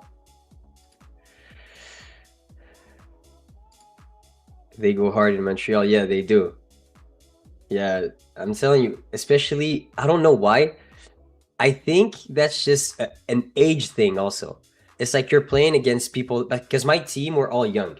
We're all like from 21, the youngest is like 21, from 21 to like 26.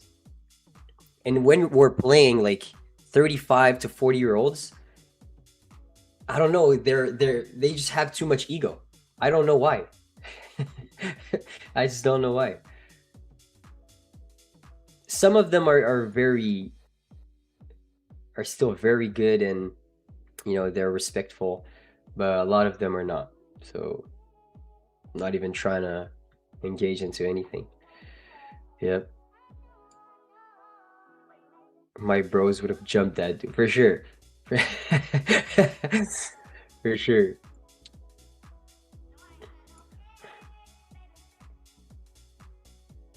We're inside on the day and hourly. Good luck. The hour is straight consolidation. Yeah, for me right now, it's impossible to read. And I said that yesterday. when we have such a good overnight session and a good move from the overnight session, basically. So here we can see when we opened up, we went higher and then crashed down very aggressively throughout the London session and also the pre-market. When we see this and we see that there was a 500-point move, you can anticipate the New York session to be a little bit more consolidation, for sure. One thing though, that daily high did not get taken out, which is why I was so bullish again. Like, man, I was so bullish this morning. I ended up waiting for us to actually get faked because I saw how deep we were retracing within the range here. You know, this range is just unreadable for me, literally unreadable. And there's gonna be days like this, so you know, it is what it is.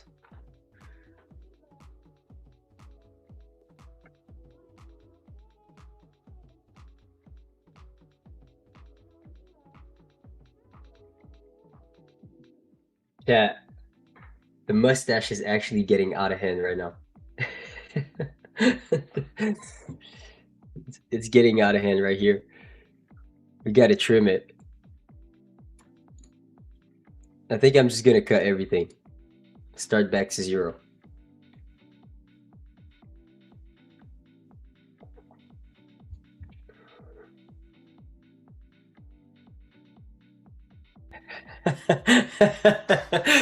Bob said, Amos, they've been married for a few years. It's how they take out their frustration. I don't know. I feel like the older you get, the more wisdom you have. You know, you kind of don't care anymore. You kind of become more stoic. But maybe you don't have the same tolerance for, you know, for younger people. You kind of feel a certain way towards those younger guys because you're like, okay, those guys are so dumb because you know you're smarter because you're older. So like when they do something, you know, you kind of get, you know.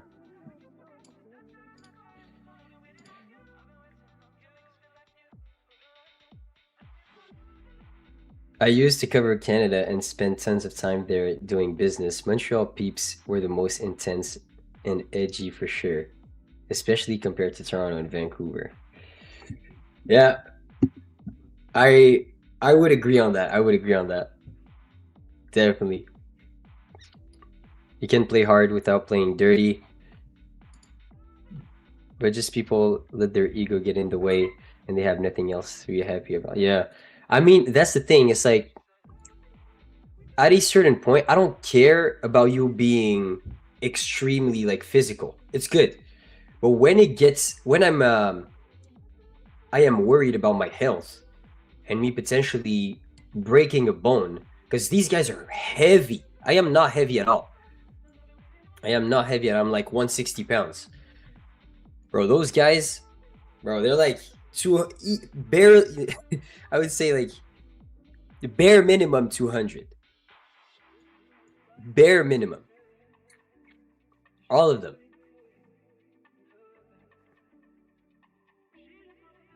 I would say most Canadians are like Vikings. Americans also, I mean, some of them. But where I'm from, bro, these guys are huge.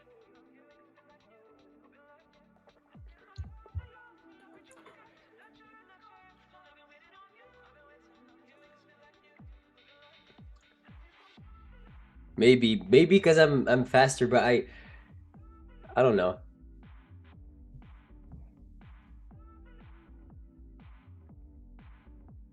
Amos, if you had a footprint, you would see the daily point of control was at 532. So the moment the hour closed below, it wasn't going to go back to the daily high.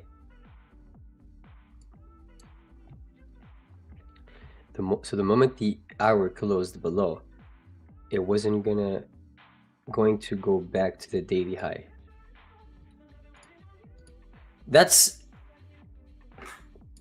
in hindsight for sure. You know, it's those are just concepts. Concepts are just concepts. You know, how many times did this happen? Oh, you were during Asia. Wait, 532 you said? Let me see.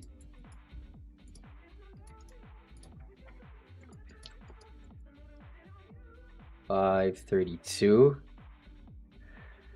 Okay, so you mean, so what does that exactly mean? Like, if the point of control is 532, why wouldn't it need to go back up towards that daily high? What's like the framework behind it so I can understand? For me, there was no true entry at all. That's why you need to wait for at least an hourly candle to close very strong towards your draw, which never happened. We always closed back within. So now you're waiting, and here at 11 p.m., you're like, okay, if we inverse this gap, I might take the longs back towards the daily high, which never happened. So you see here, even if my framework got disregarded, it doesn't truly mean that you took a loss, because you still need to wait for a little bit more confirmations, you know? Yeah, so England is down 1-0 against Congo. Congo being an African team.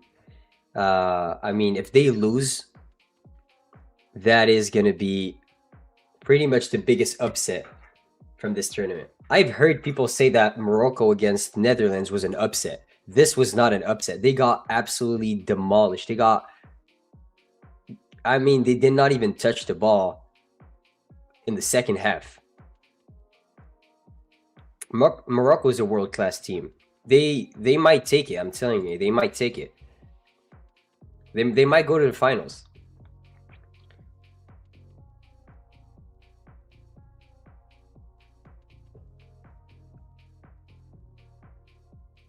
Grow a mullet? Bro, I already have a mullet. What are you talking about? I already have one. That's what I've been trying to grow for the last year.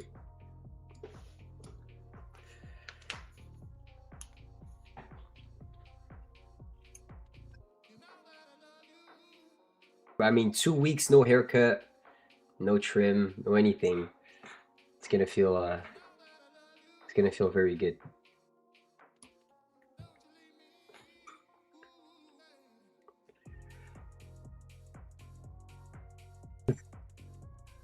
You guys heard that? Oh, that was tough.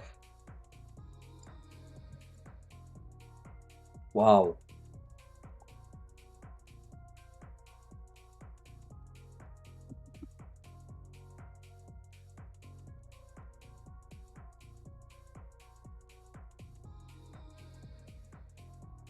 Dalton concepts of rotation of value.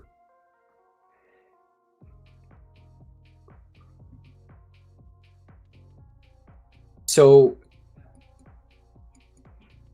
his concept, I remember, like I read mind over market, so I know what you're referring to. So let's say you have value area high, you have point of control, and you have, let's say, value area low. So you mean that, let's say, if it reaches value area high, that's what I remember seeing. If you reach value area high and then you close strongly below POC, then there's like an 80% chance of you visiting value area low before actually bouncing, if you are gonna bounce.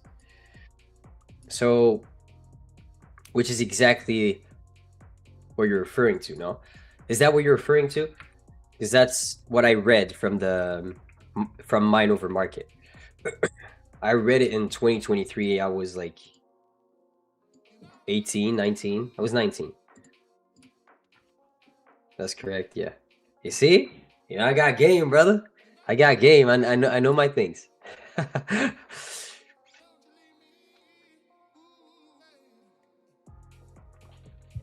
Yeah, that is absolutely outdated for sure. But I mean, there is a lot of good trades to take from the value area.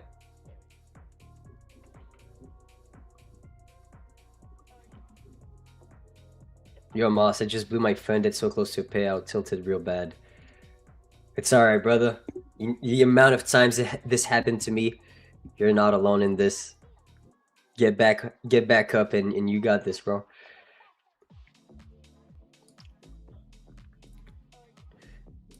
Gotta grow the hair in the back of your head a lot longer. You will look like a hockey player. Where I have pictures of me doing that, I actually looked like a hockey player because the longer my hair is, the more the curlier it gets, and like it gets very thick. So then, you know, in the back, it's rocking the flow like this. Definitely definitely not the best for me. Definitely not the best hairstyle.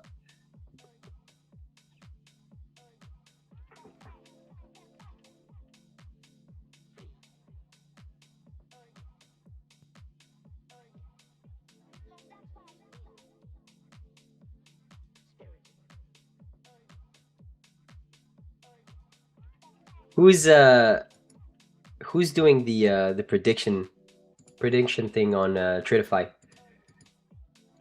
I think you have to predict the exact score for you to be in the leaderboards, or it's literally impossible. Some people are already at like 50,000 in profits. You got to do like exact scores.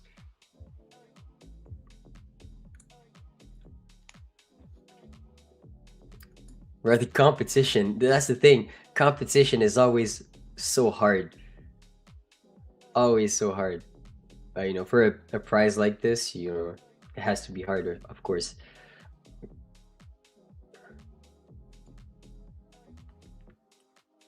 I know Brad had the same problem back in the day, just messing with you.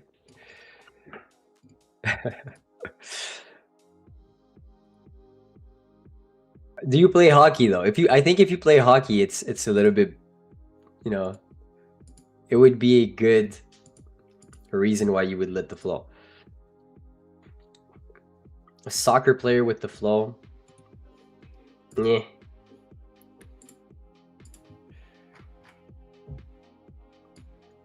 If Congo wins, you're winning big. Okay, it's halftime right now. Okay, they scored at the 7th minute. Let me see. 7 shots against 3. Okay, it's 52-48 possession. They are not dominating at all. What's the expected goals?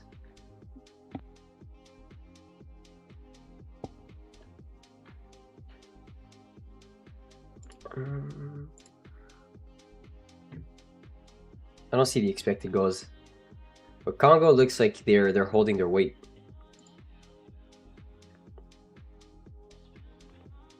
Hello, Moss. Do you use the trade New York Open more often with your strategy? I trade from since 2026. I trade from 9:30, I would say 9:40. Okay, 9:40 all the way to lunch. This is a lot of the trades that I will take with heavy size would be during those times. And then throughout the rest of the day, I'm either passing evaluations. Usually if I have a set of 550K Lightning funded accounts, then during the PM session, I'm trying to pass select accounts on the side to, stack them. Which is a good thing, keeps me healthy. Even if I have a bad day, if I can win my trade on an eval, I'm going to be happy. That's what I like to do.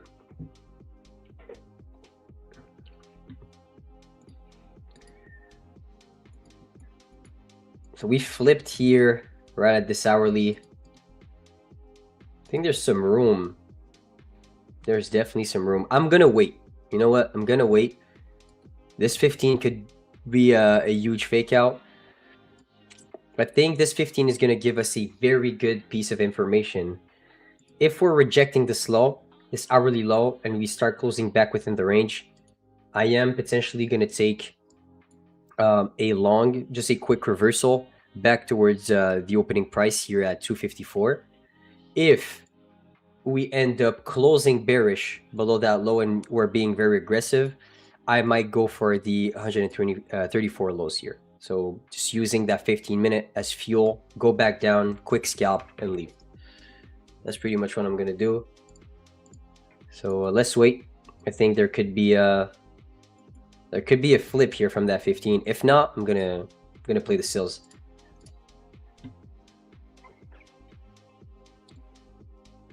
Yeah, I'm gonna feel it in my blood. Trades like a girl. If I start yelling that I feel the trade in my blood, you already know what it is. You already know what's gonna happen.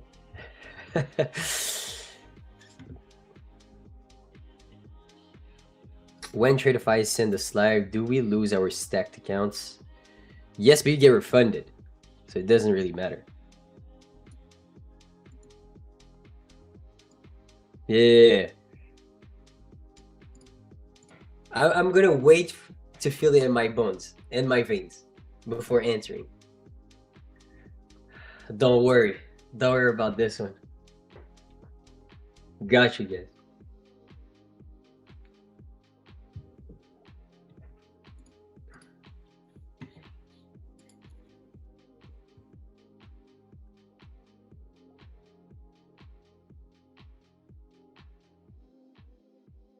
Can you get up and do a spin when that happens? What do you mean a spin?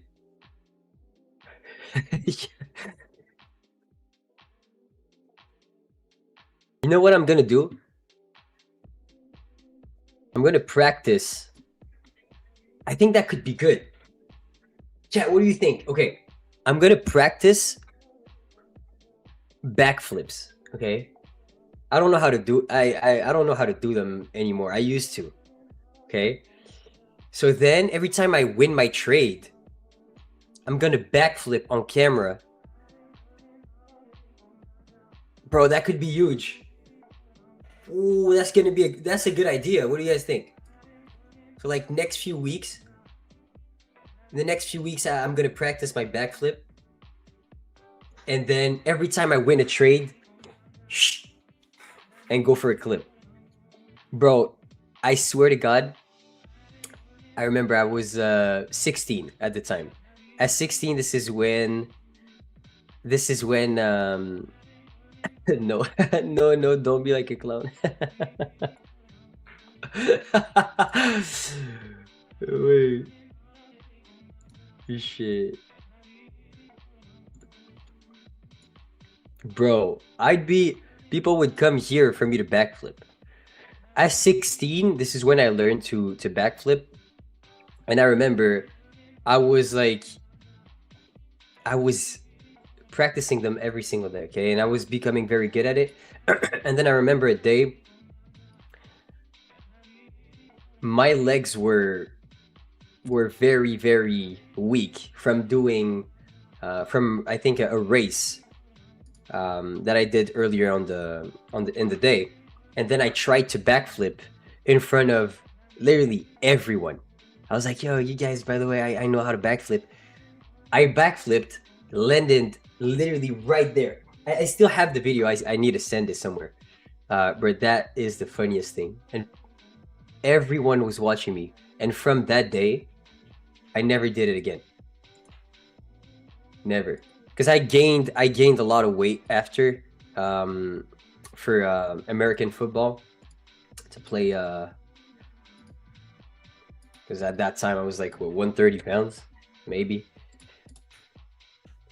No, I was not trying to impress girls. Hell no. I was more trying to impress guys. Oh God.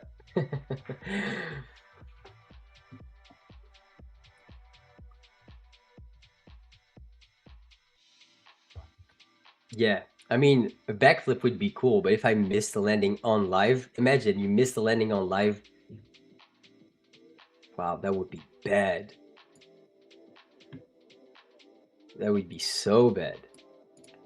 Okay, so here, potentially we'll scalp the move off of that 15. If we do, because we're currently in a big accumulation phase on the hourly. This candle closed bearish, but wicked 186. You know, don't truly get the bias from that bar. You know, it could go down, it could go up. You know, so what I'm gonna do, since I don't read anything from the hourly, I will scale down to the 15 and try to have the same exact reasoning, trying to predict one singular bar on the chart. So if I go on this 15 and this candle can close back within the range after sweeping the hourly low and being very aggressive, then there's going to be a very good potential long. Okay, so I just need this candle to close strong and bullish, and then I would be predicting a move back up towards 255. That's what I'm going to do. So let's see. Anything, if you're entering right here, it's a big prediction, because if it can hold the sellers right here and start flipping back down, this candle is going to close bearish, and it has a lot of chances of printing down after. So, you know, I could take a sell here also. You know?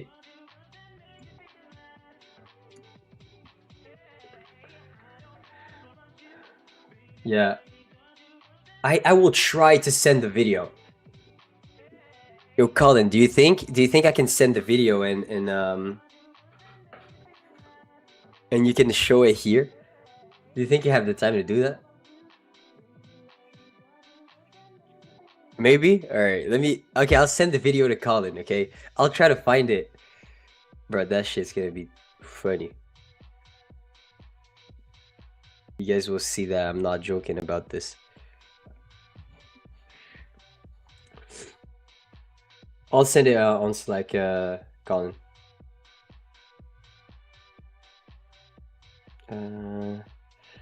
Let me find it. It's in my library. It's so far. Oh no, it's on Snapchat. Wait. This might be just on Snapchat.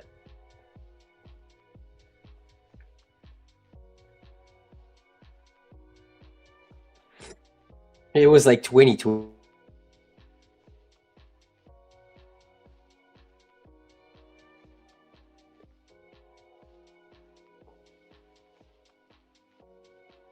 Okay, wait.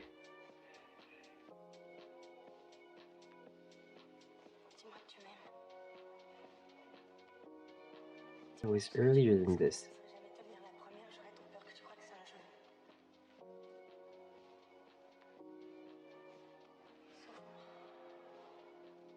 Bro, I can't find it.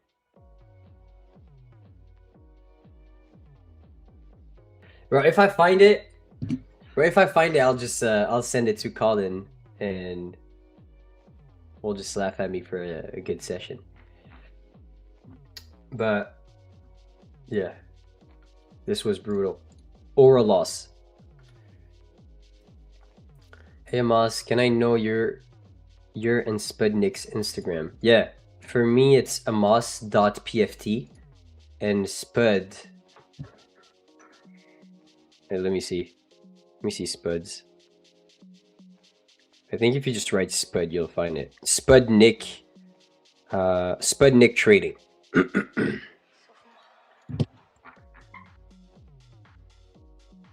Okay, just do a backflip right now. That might end up very bad. Anyways, I'm gonna go watch the game. Good luck, my brother. Good luck on your parlay, I guess, if you're doing one.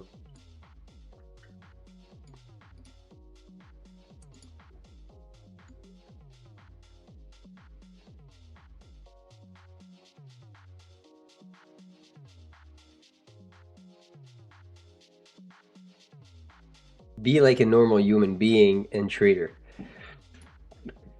I mean, it would be okay. Who thinks doing a backflip in general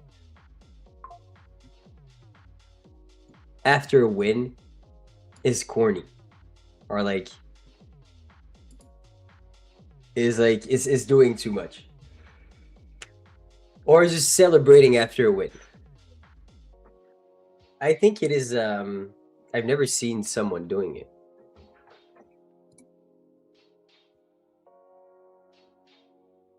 That 15 is kind of looking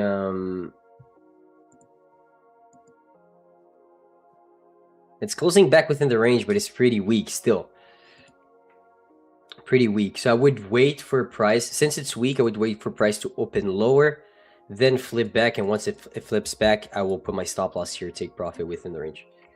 So I need to wait for more confirmation. Since it's weak, I will not just open, predict the open high. I'll just wait.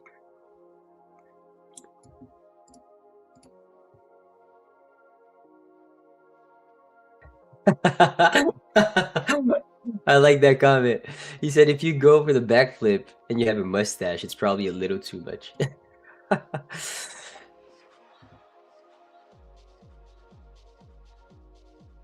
Don't do backflips. Too much injury risk, especially for your neck and head. If I know I'm gonna land though, I would never do it if I don't know for sure that I'm gonna land it. Depends on the person. The person that you're trying to cultivate. That's true. Not if you're risking to hurt yourself.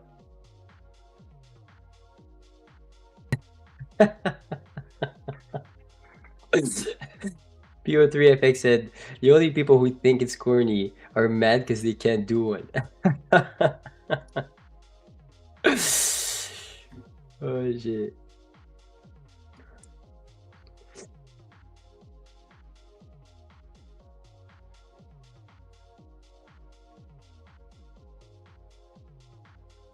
You thought you'd land the last one? I did, definitely did.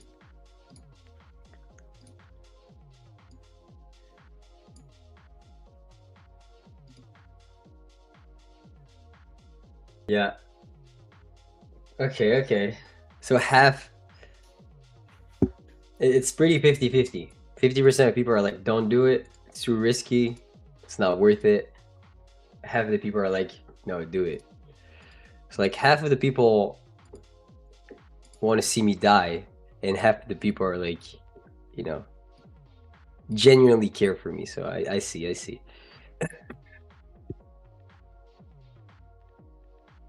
I'm back in 5 seconds.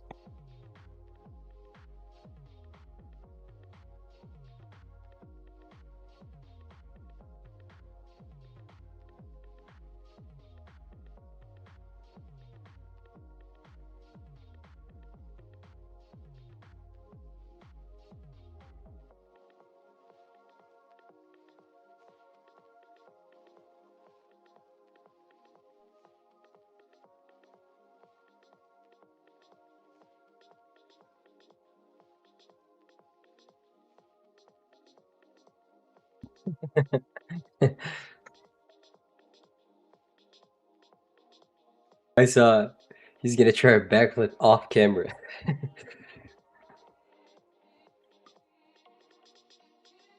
Okay, so here you see that candle is printing. Since this candle is very weak, and I'm not really confident in the structure, I would want to see us retrace deeper within the range, fake out sellers on the down move, and then them being squeezed. And once I see this, I'm long. I usually do this when I'm not really confident in the closure or the structure within it. So then once I see a fake out, then it's I know there's a pretty big likelihood of covering happening.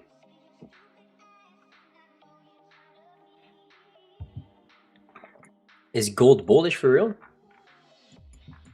Wow. Chat.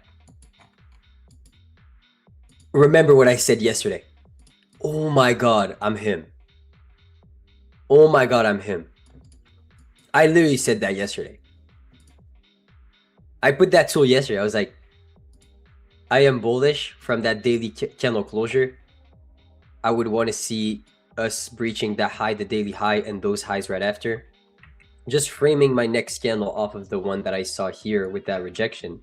So then if you scale down to the hourly, which is the right time frame to look at if you have a daily bias, then what's the structure that you would need? An inverse, a breaker.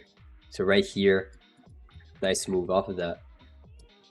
I would not say this is abnormal. I would say it was a good read off of the daily / the hourly. I think it was a good play.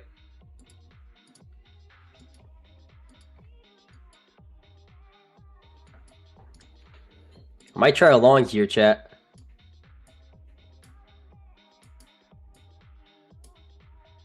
I might just try a long here.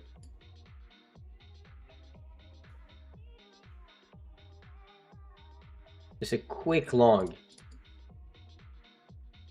on the pullback. Come on.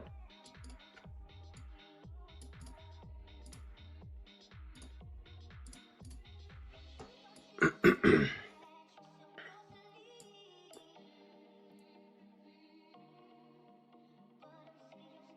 think we can get a pullback here. We might be able to. No, we can't. It's gonna rush back up towards the opening price of those hourlies. My next target would be 55. Easy.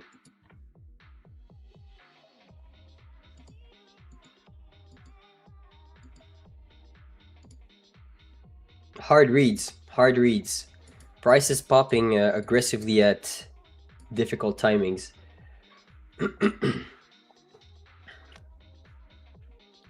Why don't you trade gold? Is it not fast money? I'd never found any edge in backtesting gold, especially scalping. I think gold is such a difficult asset to scalp, but a way easier asset to have a higher risk reward and have like swing trades, basically, because there's more price discovery.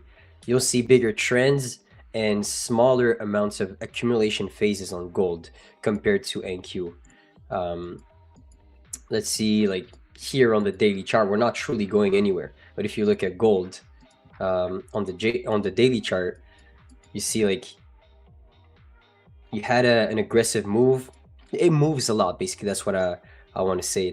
There's quite a good narrative to have on the higher time frame, and the daily chart means a lot of things on the daily on gold compared to NQ, which I would say did accumulate for 6 months, maybe from October all the way to March.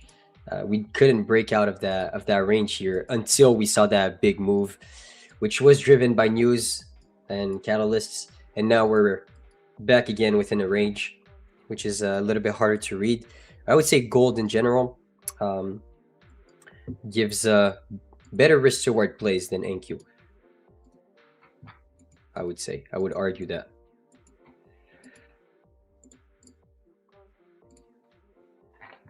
What do you guys think?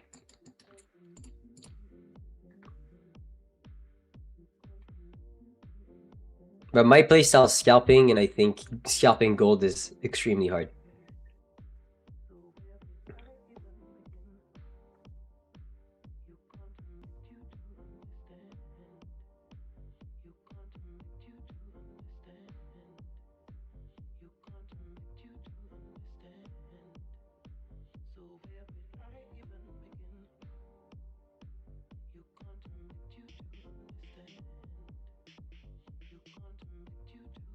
What indicator do you use? I use ICT HTF candles by Fadi right here. ICT HTF candles by Fadi. So you see how that hourly candle is again trading back within the range of the previous one. No breakouts from that bearish closure. No aggression below 120s. This is a very hard market to trade. To like intraday trade, it is way easier to scalp off of the 15/30 than trying to frame a trade off of those bigger time frame candles. It's way harder. Usually it's easier to frame a trade off of the hourly, the 4 hour, but now when you see that we're stuck in a range like this, You have to be able to to scalping basically.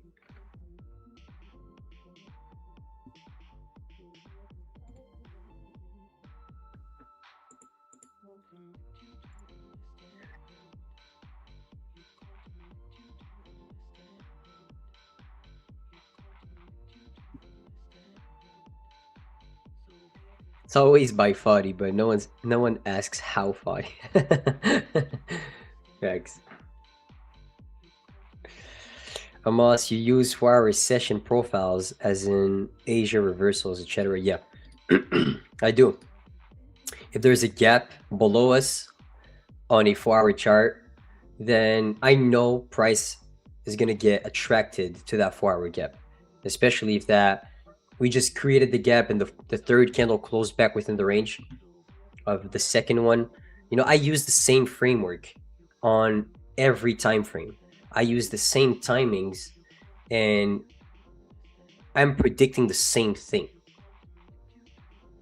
The only thing that changes is the amount of times that the amount of time that I will spend within the trade, and second thing, the size that I will take, because if I take a trade based on my 4-hour chart, then I can't answer minis. I can't, because I know my stop loss is going to be wider and it's going to take way more time before I actually hit the target. You know, but I frame my trades the same way. If I go on this 4-hour chart, I would have the same exact framework. I would be like, okay, let's say here, which was a play on the daily, when the daily candle closed. But like, if you were going to treat this candle, like this chart, as a 1-minute chart, would you buy or would you sell the next candle?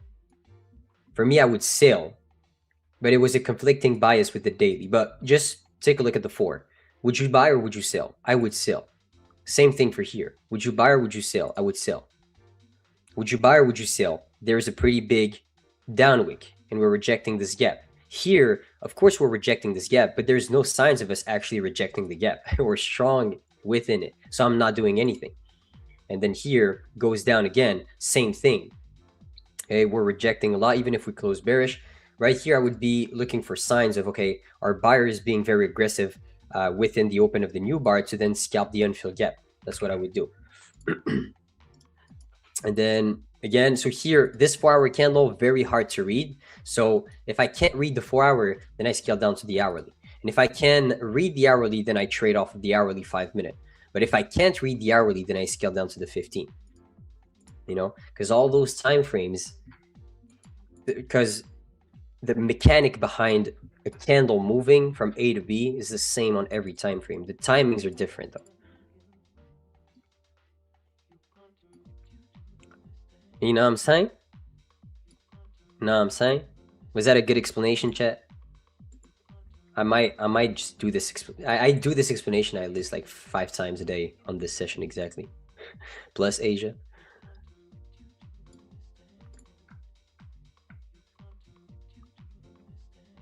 I'm up 1K on Congo. Should I sell?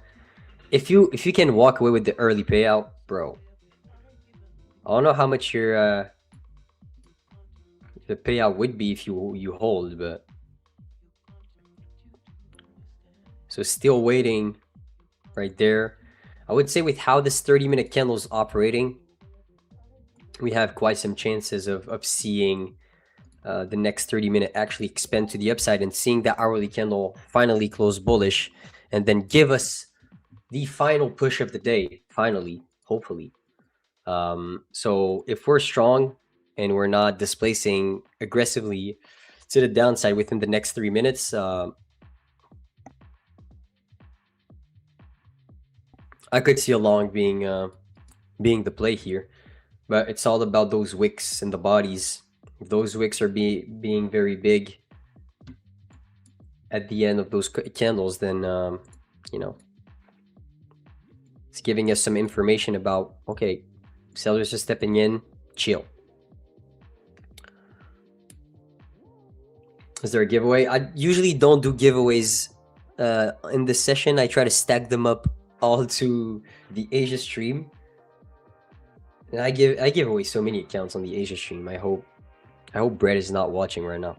Because if he is, I'm sorry, brother.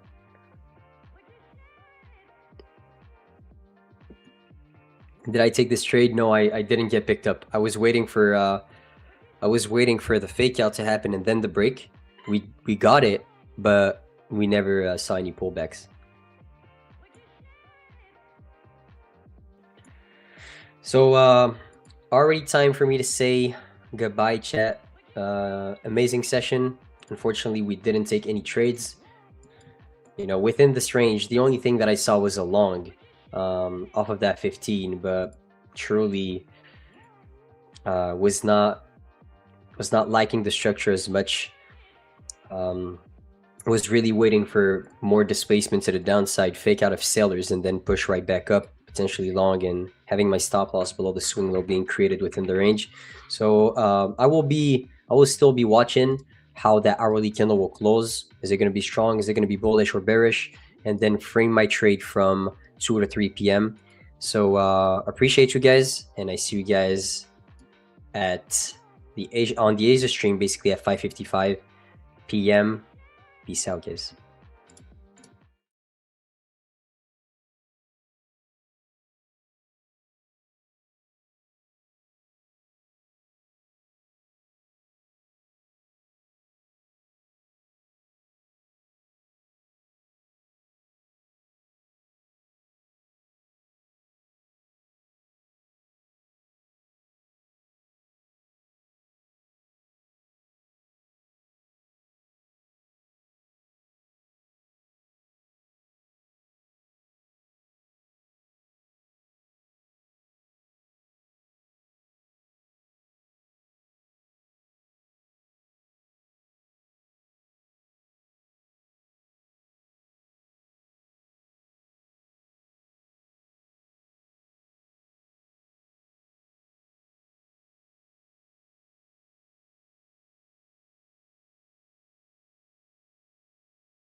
What's up, everybody? Happy, what is today? Wednesday.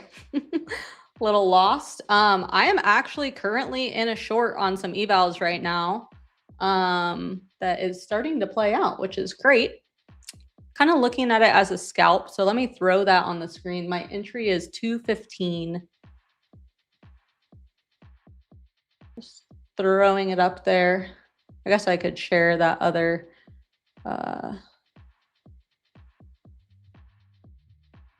the other screen, but I'll just leave it on this for now. If we bounce here, I'm going to get out of this at break even probably. I want to go get these lows potentially, or at least back test this trend line, kind of viewing it as a scalp after this engulfing candle that we just had right here. But let me pull up the chat really quick. I forgot to do that. What's up, Sasha? How's everybody doing? How is everybody in the chat doing today? Are we green? Are we red? NQ has been something else today, just like chopping around in this range. In a few minutes, I'll go over the other trade that I took, which is right over here. But I want to see how this short plays out and go from there. Green, green, green. Let's freaking go. Love to hear it. Love to hear it. This price action has been rough, to say the least, but I do like the volume that we had on this last engulfing candle on the 5-minute off of that opening print in 1 hour 50.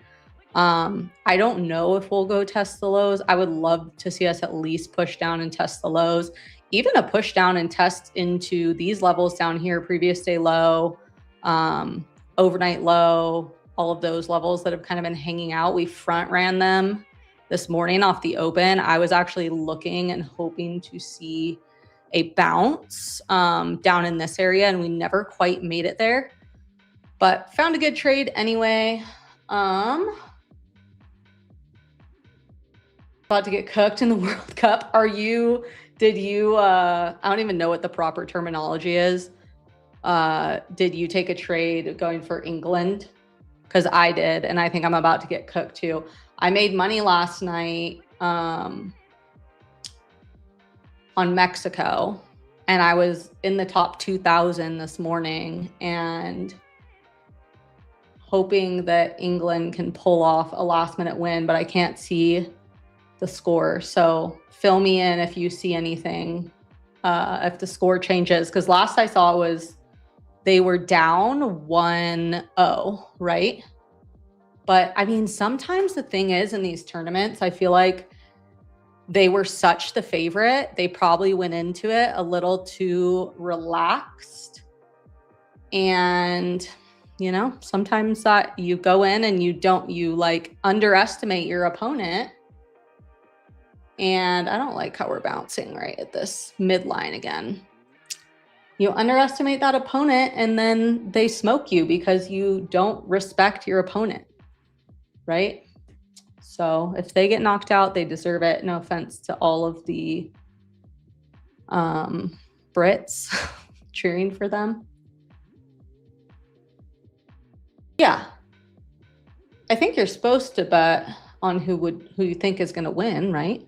I don't know. I've never done sports betting before. This is my first try with it, and I am enjoying it. So my stop is at break even on this short. I think I'm going to let it just play out or hit me at break even. I'm on an eval. I'm just in one NQ contract here. I have enough to cover my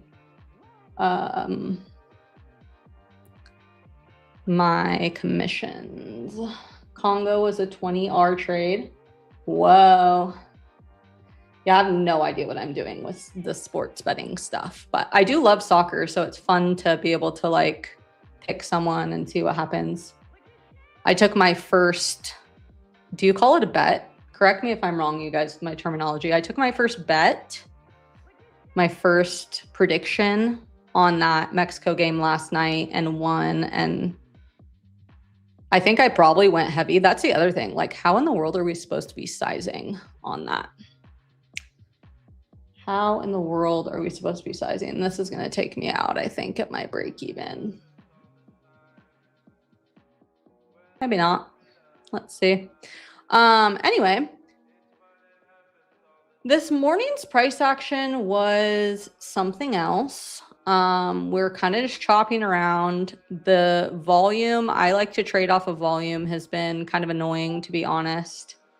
So I will go over the trade that I took, the trade I was looking for that played out perfectly, but I missed because I had already gotten off of the charts, and go from there. So, because I mean, right now there's really nothing to be watching. I have this trade on. It looks like it's going to go stop me out at break even, which is totally fine. I wanted it to go at least like back down to these wicks to the bottom of the range, but if it doesn't, that's okay. So on the 5-minute chart, we opened up, we pushed down, we front ran these levels. There was a big, I always get supply and demand mixed up in my head. Is it a demand if it's at the bottom and a supply if it's at the top? There was one of those zones on the higher time frame down here. So I think that's why we ended up bouncing, but I really wanted to go push and sweep these levels down here to look for a bounce. We never quite got there. So I was super patient. As we pushed up, I was looking for us to hit this red line up here. And I wanted to see us push up and sweep and then take a short from there back into the range. And we front ran it. I feel like the theme lately, I don't know if anyone else feels like this, but NQ has been front running my levels a lot recently, and it's been a little bit frustrating, but there's still been some great opportunity. So We came within, I don't know, 20 points, basically 10 points of where I wanted to see price go, and then chopped for 25 minutes. And then we finally started to push down. I ended up taking a short right here in this candle. I took it as a fail back into the range. We printed this high volume selling candle. It was the best volume candle we had had in quite some time. Pushed back up into the EMAs on low volume. And as we started to fail back down, that's what gave me the confidence to hop in. Hopped in that. Got about 100 points out of it at my lowest trim. I was actually targeting the lows and we never got there. So I got trailed out of this trade. And from there, we went back up. So it was a good thing that I was trailing my stop. Got off of the charts for a little while here. And during that time, we went and hit my level perfectly and have been, I don't even know if I would call this selling off, but we have gotten some nice movement back down, at least to basically these lows, midday lows, from that level. So I am about to be stopped out of this trade, it looks like, which is fine. Take the break even. We'll look for something else. Maybe not. Maybe not. There we go. That hit my break even. So I'm out of that trade. Totally fine. Watch it reject now. Ultimately, we've just been kind of ranging. If you look at the higher time frames, on the daily, it looks like we are going to potentially close an inside bar here, unless we end up seeing some more downside or push back up. If we continue to range into the end of the day, which it kind of looks like we will, looks like we want to print an inside bar, which for me, with the way that I trade, whenever we print an inside bar on the daily, I'm always looking for that expansion the next day. So hopefully if that does happen, we can find some nice, maybe like a nice trend day tomorrow. Ultimately, there's not much to say about what's happening right now. Supply is on the top. Not much to say about the price action.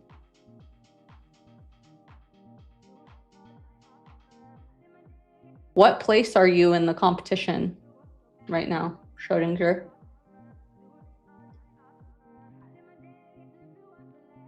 If that wicked my break even and it's going to go down, I'm going to... Actually, I don't really care. It's just an eval, but... What place are you in? Goal, England? Let's freaking go. Hold up. I want to pull up my...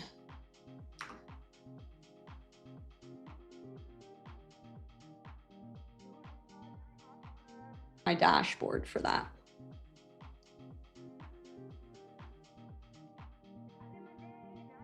I made $1,182 yesterday on my bet. I'm not sure how to properly size.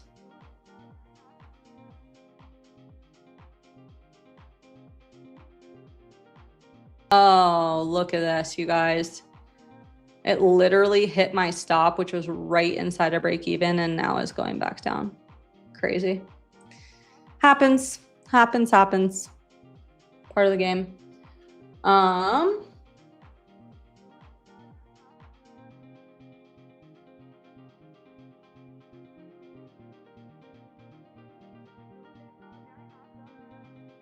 So it's 1-1 now.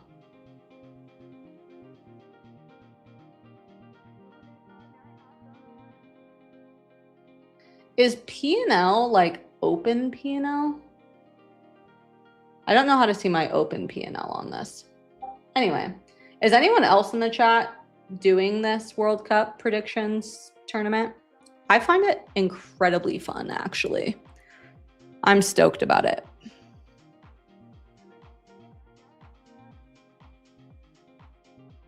Can you re-enter for this trade? I wouldn't re-enter, honestly.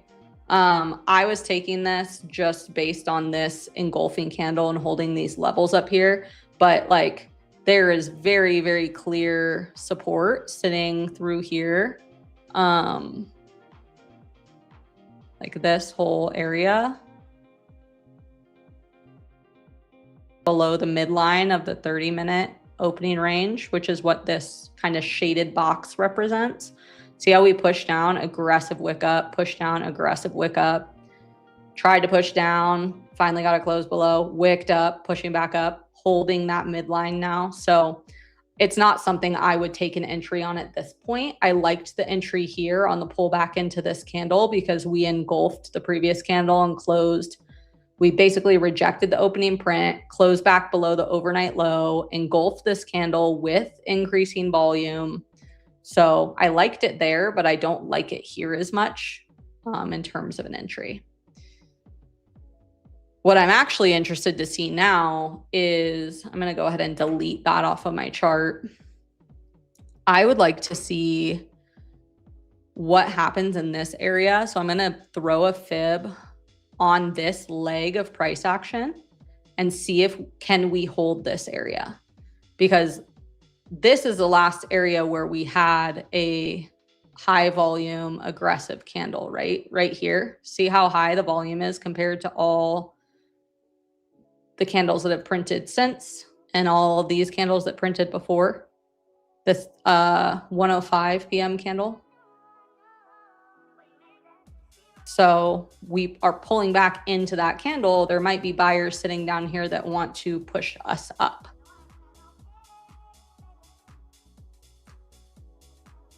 Potentially could take the long off of this. And you can even see that volume being confirmed here every time we wick into that 0.6 of this leg down.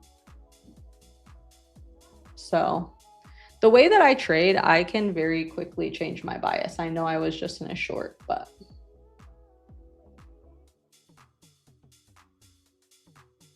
I am more of a, I would say more of a scalper. Although recently, because we've been so volatile, I've been catching like 100 to 200 points on a lot of the trades that I've been taking. Pushing down.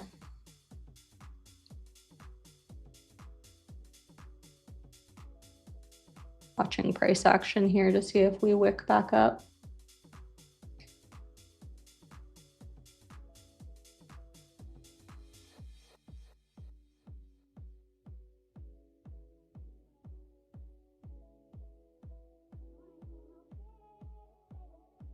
Trying to figure out if there's a way.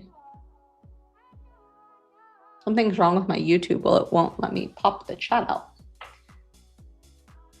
so I can see more of what you guys are saying. Does Tradeify have straight funded that pays out daily? No. If you want daily payouts, the path to daily payouts is through the select account. So you'll do a select account, pass the evaluation, and then once you pass the evaluation, you can choose either the flex plan or the daily plan. And each has like pros and cons, in my opinion. I think it's easier to get your first payout on the flex plan, personally, if you're someone who hasn't taken a payout. And it is, in the long term, I think you can make more money on the daily payout plan. So like the daily, in my opinion, is like the more advanced path. If you're already established and know you can take payouts, because you have to pass the eval first and then pass the buffer to start taking payouts, where with the flex path, you're able to pass the eval and then basically 5 days to taking a payout, as long as you're over the minimum amount per day, I believe.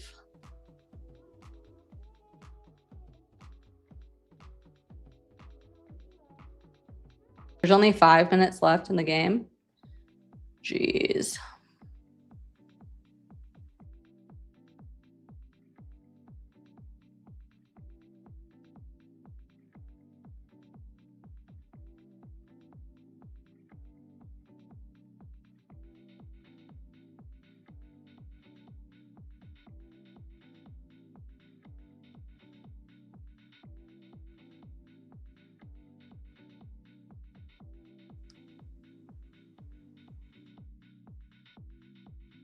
Putting in another wick here on the 5-minute.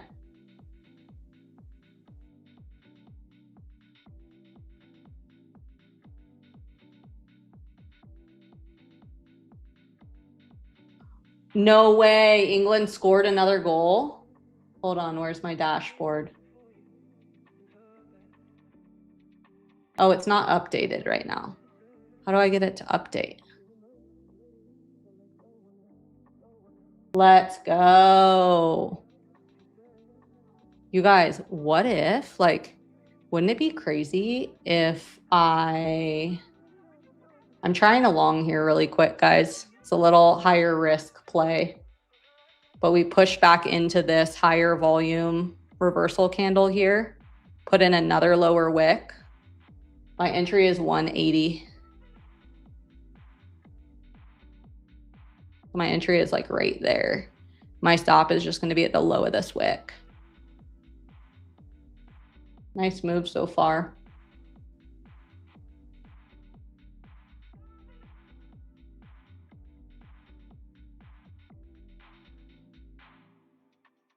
I want to see us push through and break structure back up to the highs. Just so you know, this is just for entertainment purposes because of streaming. I would not be trading this chop on my funded accounts.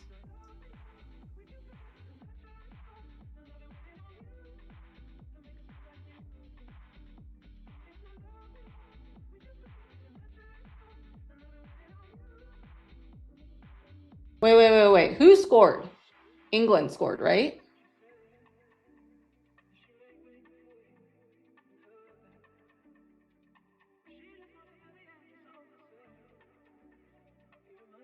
Nice. You guys, this is looking good for me right now. Are we in stoppage time yet? I'm going to move my stop up to break even at 180. I don't want this to flip on me. I took 2 NQ on that, and I did take 1 trim as we pushed into this 8 EMA. It was like a 1-to-1. So let's see what happens.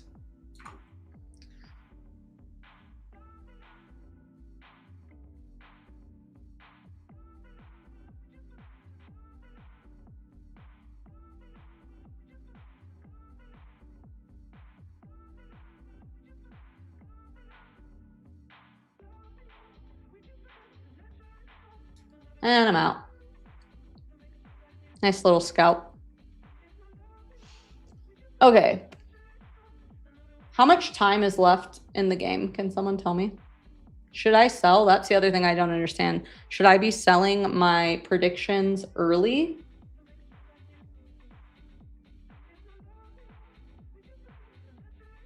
Anybody? Should I be selling my predictions early, or should I be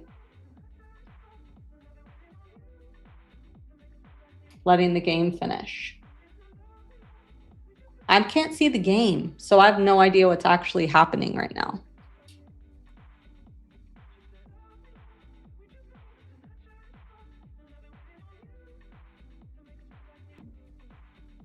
How much time is left?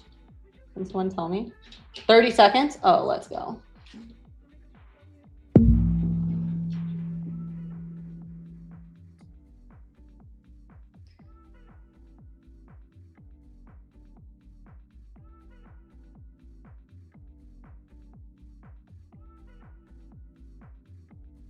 P&L is at $615 on this game right now. Is that good?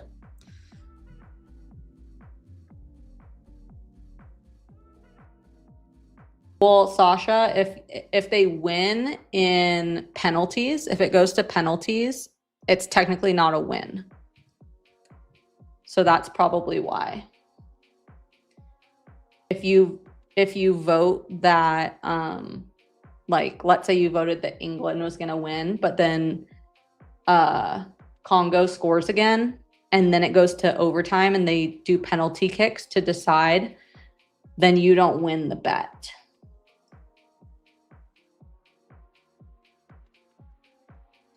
Listen, Mexican Dance, I don't make the rules. I don't even understand the rules. I just know that that's a rule.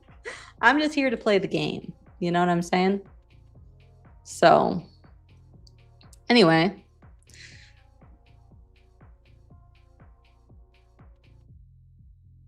This chop is miserable to watch. I can say that much. Oh no, why is my P&L going down now?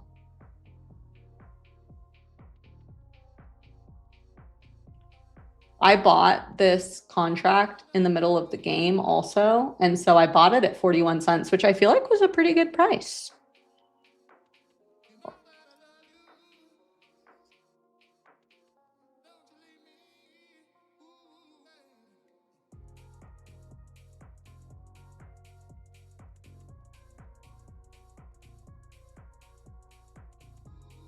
You're ranked in the 3000s.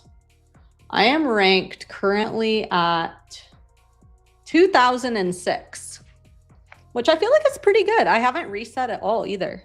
So I'm proud of myself. I'm proud of myself.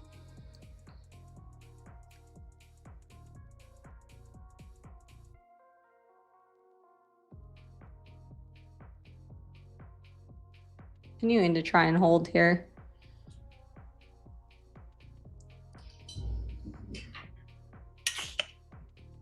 Are we all full porting USA for later or what? No, Dr. Bob Elliott. There's stoppage time. So each half is 45 minutes. And then at the end of the first half, they do stoppage time to account for like all of the, you know, corner kicks and when the ball goes out and when they do hydration breaks and all of that. And then at the end of the 90 minutes, they do stoppage time again.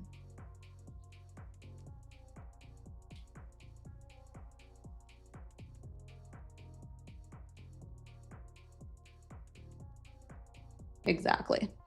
Stoppage time. Fun fact, I played soccer. Soccer was my sport. Someone tell me when the game ends, though. I'm not in a position anymore. I scalped a short from here, got stopped at break even on it.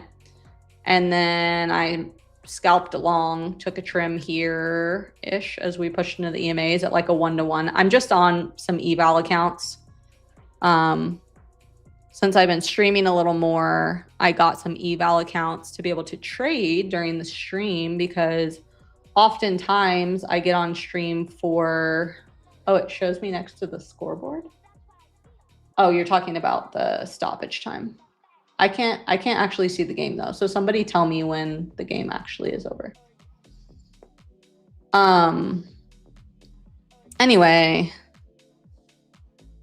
I wanted to have some accounts to be able to trade when I'm streaming with you guys because I like to be able to, you know, put a trade on. But like today, I already hit my consistency on my fundeds. Well, almost. I'm like $100 away, but I didn't want to trade my funded. So now I have some evals that I'm just going to save for when we stream. I do like this to go higher eventually, though. We've been holding so nicely down here.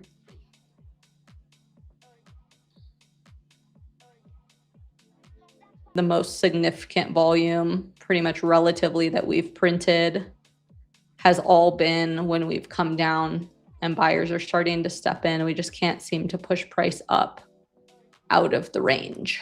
So we'll see.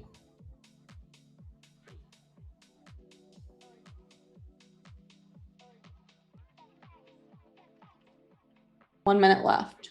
It's over? I won.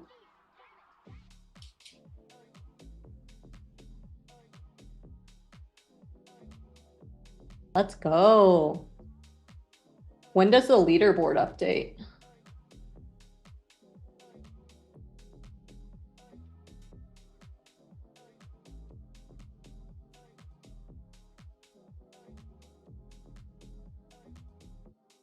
Oops.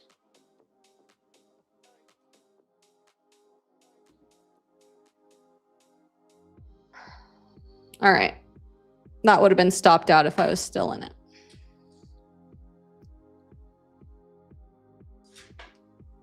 Well, well, well. What else is happening? Should we place some more bets since price action is quite boring?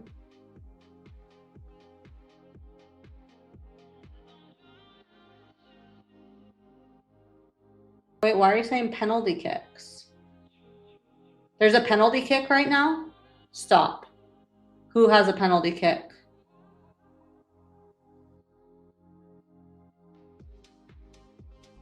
How do I exit my position before the penalty kick happens?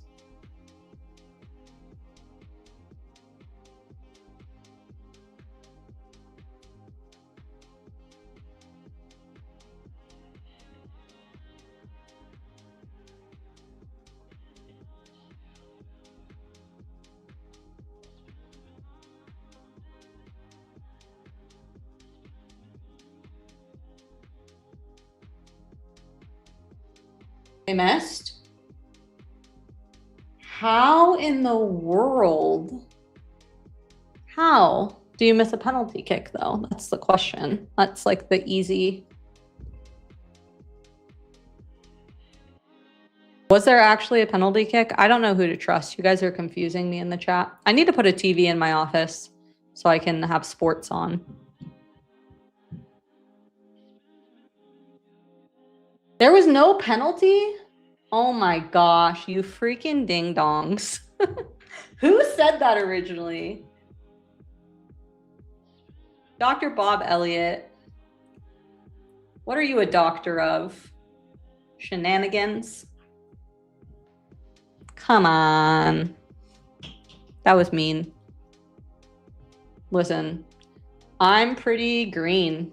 My P&L is at 1,765. I've now moved into 1780 is my place on the leaderboard. So it's looking pretty good for me. Looking pretty good.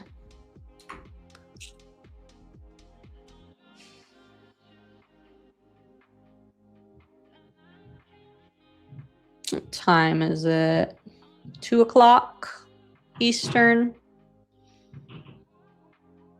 We're still just in this range. We did finally get it closed below these candle bodies that have held. Nice volume on that as well. I don't know. I'm not really interested in putting a trade on again right now. I just don't. This price action just feels silly.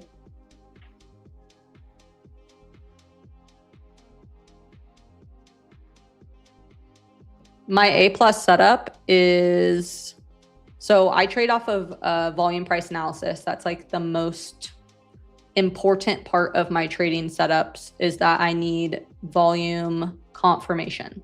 So I like to look for volume confirmation on the 5-minute chart.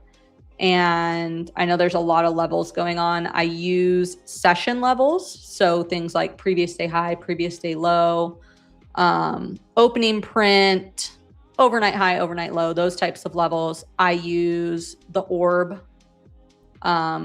mostly just to be able to see the range. I don't think the orb is like anything magical. I just think that it's essentially the market when we open is showing us where the important areas of support and resistance are for the day. That's kind of how I view it. And then I use fibs. I use both like high time frame fib levels and intraday fib levels. So when I'm looking for a trade, essentially I'm waiting till we get to one of my levels. I will figure out what I'm looking for. Typically before the market opens, I don't go in with a massive bias, but I am looking at what is the market doing on the higher time frames. What are we doing on the daily? What are we doing on the hourly, to inform what I'm looking for. And then I will look for price to approach one of my key levels. Let's say it's a high time frame fib level, right? For example,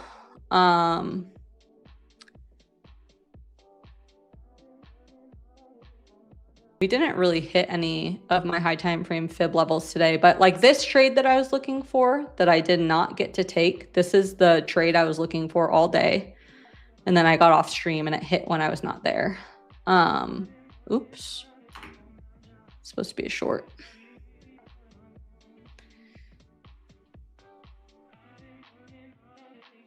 Probably would have put stops there and tried to enter as we failed back below. So anyway, I have this fib.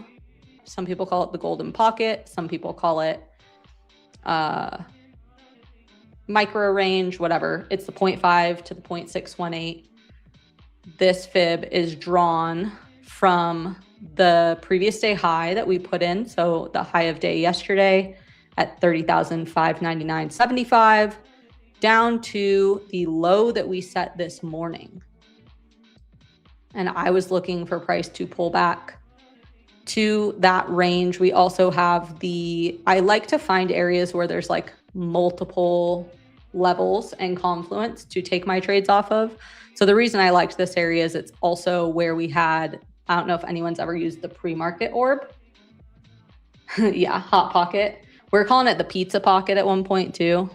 I like pizza pocket best, to be honest, but I don't know if anyone's ever used the pre-market orb, but it's the orb that prints from 8 to 8:15 Eastern. So that's a smaller gray box right here.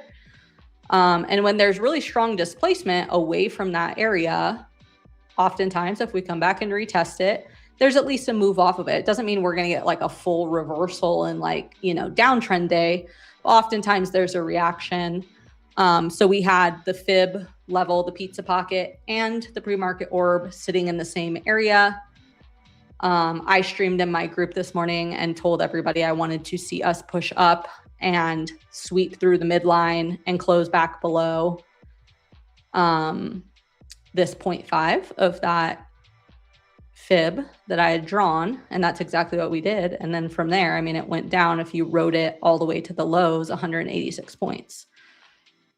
So actually, that's not even correct. 190 points essentially. So anyway, what I will say is that I'm not sure in this scenario that I would have actually entered this trade anyway, because there wasn't volume confirmation. So I either look for reversals using VPA or break and retest using VPA. When we are approaching a level, I don't like to personally have a super strong bias as to what we're going to do at that level. I like to watch for price to react at the level and wait for a 5-minute candle to close and give me confirmation with volume of who's in control, right? So like, for example, when we pulled back to this blue line right here, this had acted as support. This is the opening print. This blue line is the opening print. It has acted as support. We broke through. It acted as resistance.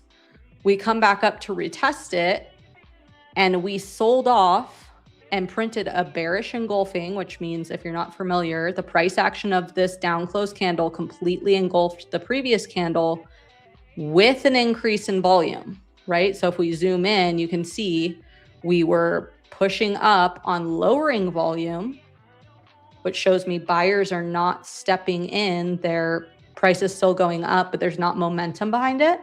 And then we sold off with really strong volume compared to the previous candle and engulfed the previous candle. So that's why I took the short I took here. We also closed back below my EMAs, back below the overnight low, and had retested the opening print. So I took the short on the retest into this candle. I don't even remember where my entry was. Do you guys? It was when I got on stream. It was somewhere right around here as we pushed back down. My stop originally was at the high of this candle and above opening print. And then I wanted to see us come down to the lows of this wick. So it would have been a 2-to-1 trade if it played out. Almost played out, but we're holding this area. Oh, I don't have a website. I am a part of a Discord group. So I don't have my own Discord, but I am a coach in a Discord. If you go to my Instagram, jen.ketter, I'll put it in the chat.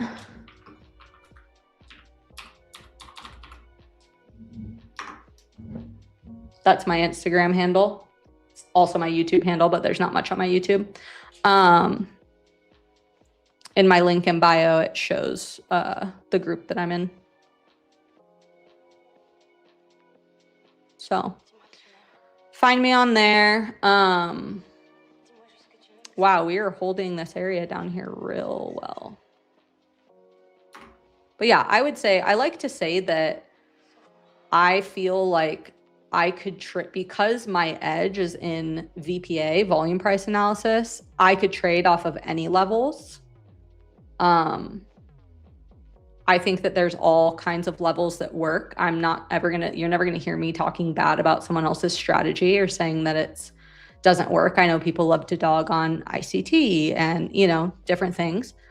That's not me. I just think that price action and volume are king, right? I think that those are the things that really show us which direction the market's gonna go, because levels are only as good as the reactions off of them, right? If we react strongly off of a level, it's really easy to be like, look how good my levels are. But that level at some point is going to be disrespected and broken, which is why I like to wait for how price reacts off the level rather than taking trades just off of levels alone. I've just been smoked too many times doing that. So, anywho, what else is happening? What else is happening, fam? Very interested to see if we do end up pushing down. We're technically making lower highs and lower lows on the lower time frame, but holding this area pretty well. Big brain. Yeah, don't go to my X account. Go to my Instagram account. I don't even know what's on my X account, honestly. I don't really like X. It's not really my vibe. No offense to anyone who likes it.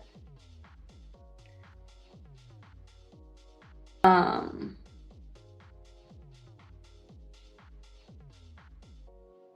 am solo today.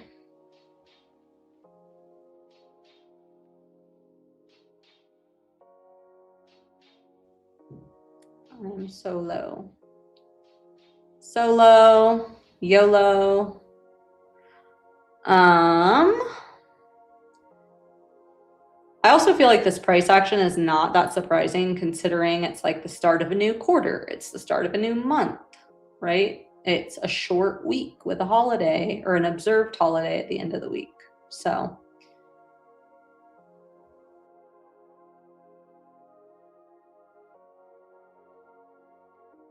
how do you set TP orders? Are you doing, Schrodinger, are you doing this? Are you talking about the prediction World Cup thing?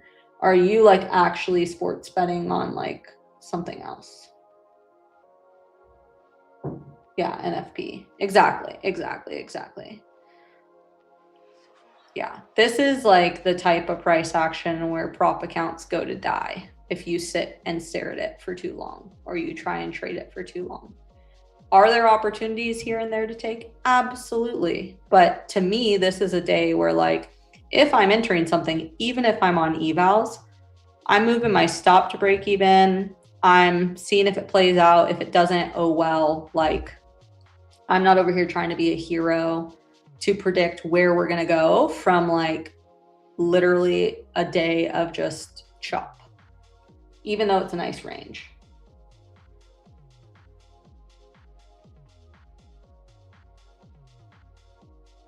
Oh, you can? You can use limit orders to exit and get in. That's cool. I will take a maternity leave for likely, it's gonna be like 2 to 4 weeks. It just depends on how, you know, I'm doing, how the baby's doing, but at a maximum, it will be 4 weeks that I will not stream. I'll probably still trade, let's be honest, but I definitely will not stream in the first 2 weeks after the baby is born. That's really cool that you can use limit orders to get in. I have no idea how to do that. So wait, what place are you in? You haven't told me. Are you beating me or am I beating you? Are there giveaways? I don't know. I don't have the authority to do a giveaway that I'm aware of. I bet Spud will do one. I feel like they usually do power hour giveaways. Should I ask if we can do a giveaway?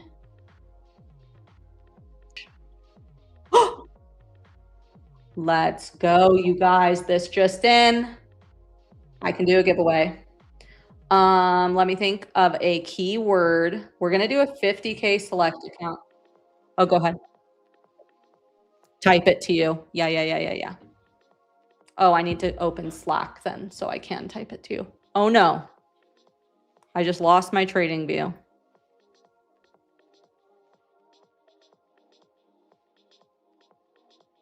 I don't know what just happened. Hopefully that doesn't mess up the stream. Sorry about that. Are we back? Can you see my screen? Or do I need to reshare? Okay. Sorry about that. All right. Okay. Am I live again? Was I live that whole time? Okay, perfect. Sorry guys, technical difficulties. Classic. Okay. Keyword. I'm trying to think of what my keyword is going to be. I'm waiting for my Slack to open. For some reason, it's not. Here we go. Ooh. Okay, I need to send it to Colin.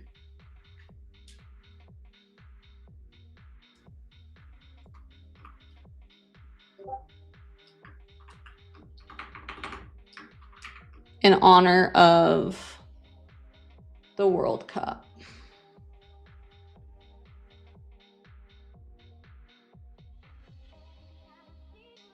Easy one. You let me know when it's ready, Colin.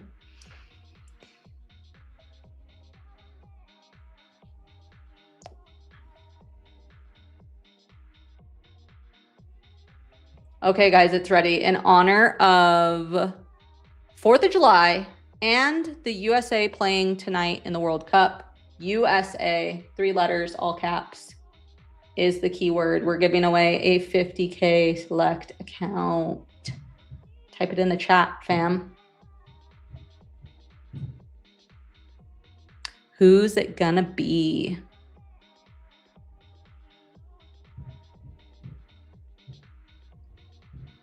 Man, if I would have stayed in that short earlier, it would have printed. But that's okay. I'm not sure how long we let this go for. Make sure you guys are only typing at once. I know that's an important thing. Only type it once. I believe if you type it more than once, you actually will get disqualified. We don't want that to happen.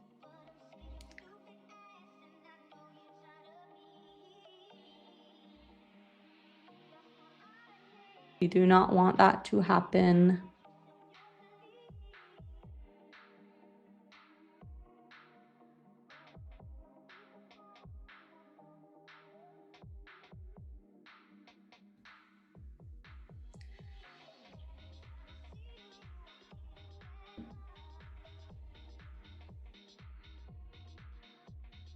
Personally, I'm still not convinced that we're going to go down from here, but we could. We could. A lot of levels below us. Okay, I think that, did everyone get their entries in? How long do we give them, Colin?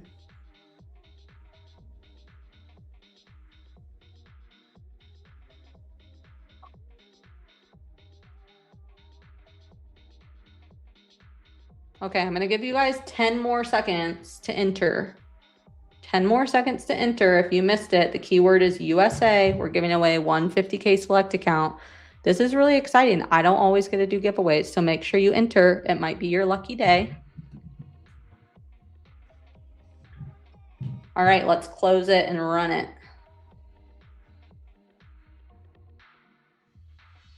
Oh, wow, that was so fast. Is that it? The Nightbot thing? Cool. Hammer 432 exclamation point. You won. Are you here? Let us know you're here. I believe that you need to make sure that you have your Tradeify email in your YouTube bio. Is that correct? Sorry, Colin. I'm such a noob. Okay, make sure you have your Tradeify email in your YouTube bio and they will send you the account. Yeah, sweet. Congrats, Hammer. Yay, that was so fun. We're so happy for you. Tag me when you get it to pay out. Don't blow it. I feel like people never take the giveaway account seriously. I love it when I always tell people, if you ever win a giveaway with me, tag me when you get a payout, and every once in a while people do it and it makes me so happy. Free opportunity.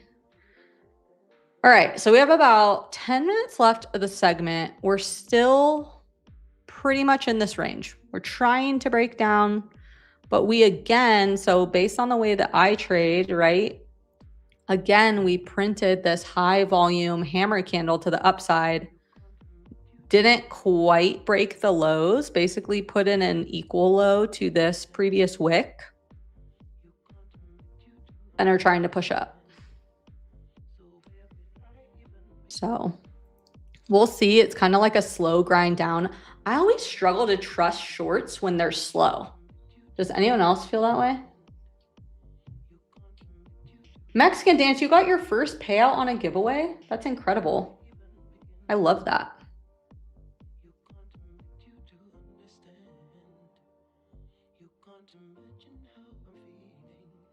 Round two, I'm not going to do any more giveaways. I don't think today, but I will be back on again next week. Maybe we'll get to do another one. We'll see. We'll see. Yeah, I don't really trust this price action because of how slow it is. Like when I take shorts, I want to see some strong volume and momentum. That's honestly, that goes for longs or shorts. The way that I trade, I don't like to get into the market when it feels like we're stalling. I want to see momentum. Like we finally got this, what looked like a strong close below the candle bodies, wick up, and now we're trying to push back up. I don't trust that. I don't trust that.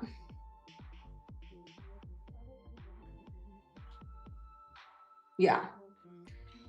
I feel like not only never short a dull market, never enter a dull market. Like there's too much opportunity when the market is moving well to take great trades with momentum and good setups. I feel like it's a maturity thing in trading when you can finally get to the point where you're like, I don't need to enter a trade. You know? I can sit and stare at the candlesticks and not enter. That's okay. We can do that. What do you guys think? Curious, what do you guys think in the chat we're gonna do tomorrow before the holiday? Is it gonna be another day of chop? Will we get some movement? Oh, Trump's speaking in 45 minutes? I thought he spoke already this morning or something. I know there's a Fed speaker that was speaking this morning. I thought Trump also spoke or was speaking in the pre-market. Is that not accurate? How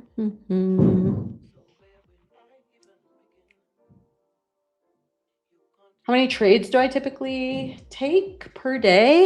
It depends. I would say on my fundeds, I try to stick to like 2 to 3. But this is the thing, is that depending on how the market is moving, I will enter a trade and I'll move my stop to break even, and I will be okay with getting taken out and looking for another entry. So sometimes I will have 2 or 3 entries on the same trade, especially if it's like, if I'm trying to take some sort of reversal trade or something like that, I'm going against trend. I will typically be really defensive. I would say reversals are not like my bread and butter. Bread and butter would be more break and retest. Those I tend to respect my stop and let them totally play out. But with reversal trades, I more often than not will end up with a couple of stabs, because sometimes we hit the area and we reject, and we just completely reject or bounce, right, and go the opposite direction. So I don't want to miss the opportunity if it's there.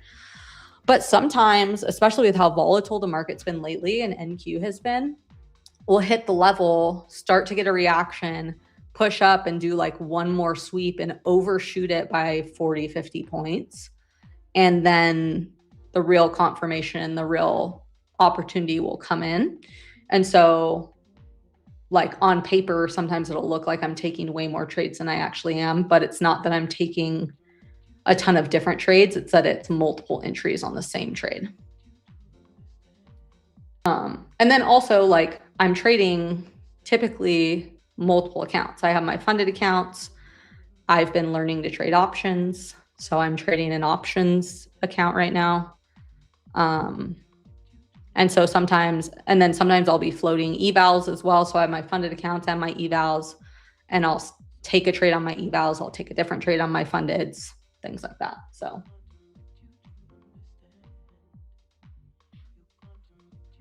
that is that. But for this session, I would say shorts were the play. This original short that I got into right as the stream was starting up here, stops above that opening print, held that area, would have eventually hit the target I was going for, which was that low, would have been over 2 to 1, but I moved my stop to break even and got stopped out on some evals. I do. I call out all of my trades on stream during New York session. Every single one.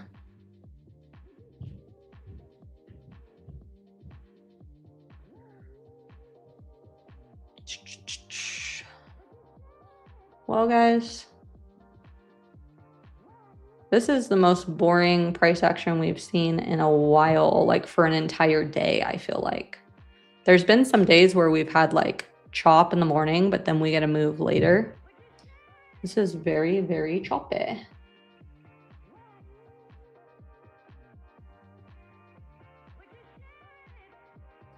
What should you focus on as a beginner? That's a great question. I think you should find one strategy, one ticker, one setup, focus on that, turn down the rest of the noise, mute every single trading Instagram account / X account possible, which sounds ironic because like I share my stuff on Instagram, right? But I think that one of my mentors early on taught me about this concept. It's called too many mind. It's like a martial arts concept. And basically it's just like, if you have too much going on, you can't focus or see anything clearly, right? And so trading is about, I don't think finding the perfect setup. I think that what it really comes down to is finding the setup that feels good to you, right? There's a reason why some people are reversal traders. Some people are momentum breakout traders. Some people are break and retest traders, right? How do you figure out what type of trader you are? You have to actually pick one thing, give it a chance to work, stick with it for a while, right? It's just like a diet. Like if you hop from diet to diet every other week, you're never going to know if it's actually working for you because it takes time to see if it's going to work. With trading, the market conditions are always changing. So pick one thing that resonates with you, that feels simple. I think that if a strategy feels really complicated, it's not right for you. And what's complicated to you might not be what's complicated to me. So figure out what feels simple to you, learn that, and become an expert. Become an expert on one ticker, one strategy, watch one session, limit your screen time,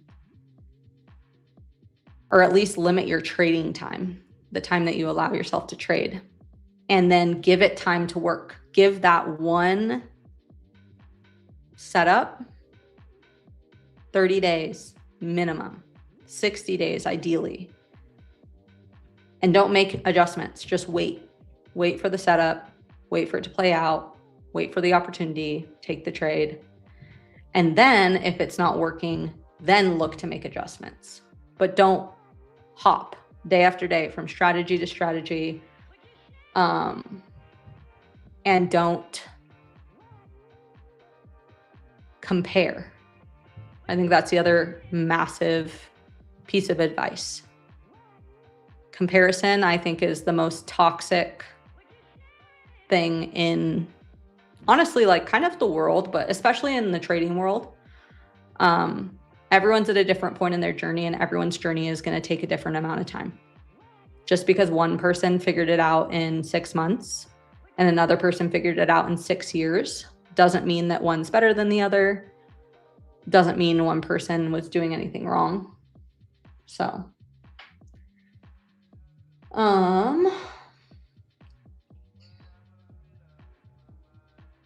oh, I see a potato in the background, and I just realized that I am a minute over. You guys got me for 1 extra minute today. So anyways, on that note, thank you guys for having me. Happy Wednesday.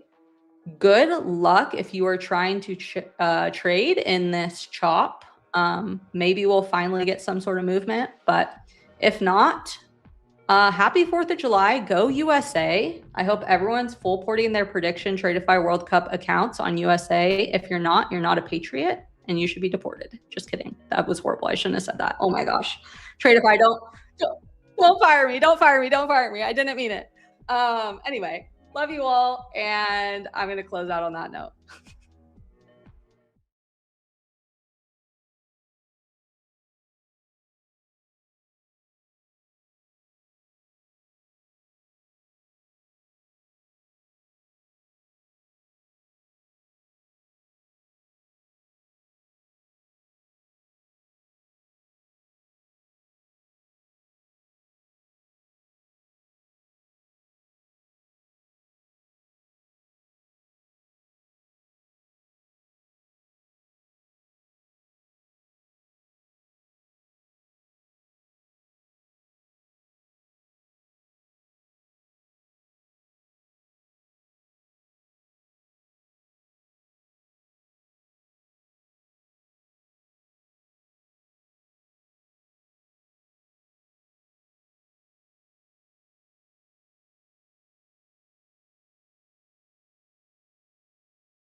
Yo, welcome back. It's the Spadathon.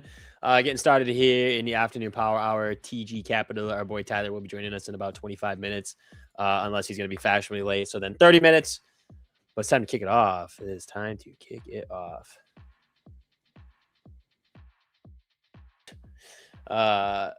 Beto, you better take it. You better take first place, dog. You better take first place. How we doing? We got I got the USA tonight.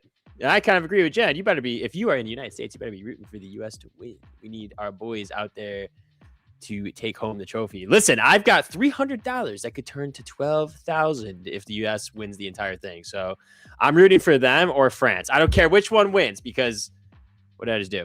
Because either of them make me money. Also need SPX to close at 7,500 for no apparent reason other than my financial advisor over here telling me what to do. You have texted me over Instagram. I checked that out, brother. I will check that out. Fullest Portis or get deportis? Bro, Schrödinger just has the hookup. He's just him. He's him. He's a little option goblin. I don't know how else to describe him. Which copy trader do I use? A copy trader. I don't really want to promo copy traders on the tube here. Look up. How's everybody else doing? How's everybody? He's got that little crystal ball. Let's see. How we doing? Green. Greeny green. Ready red. Flatty McFlat. Hold on. Typing. I can't type very fast. I'm a slow typer. Yes. He's got the crystal ball. He got it from Spud's wholesale store. Go ahead and check it out.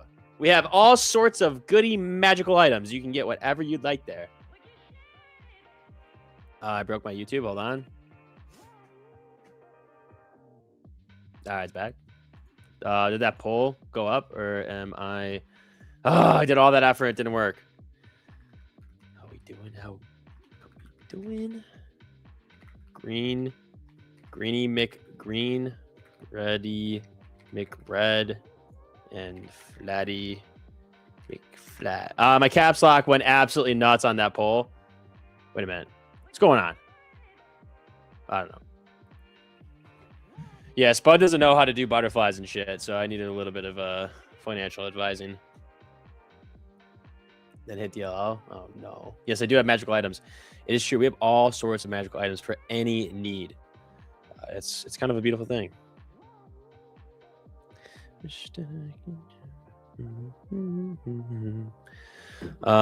was it gonna do? Oh yeah, I was trying to get the poll. What's going on here?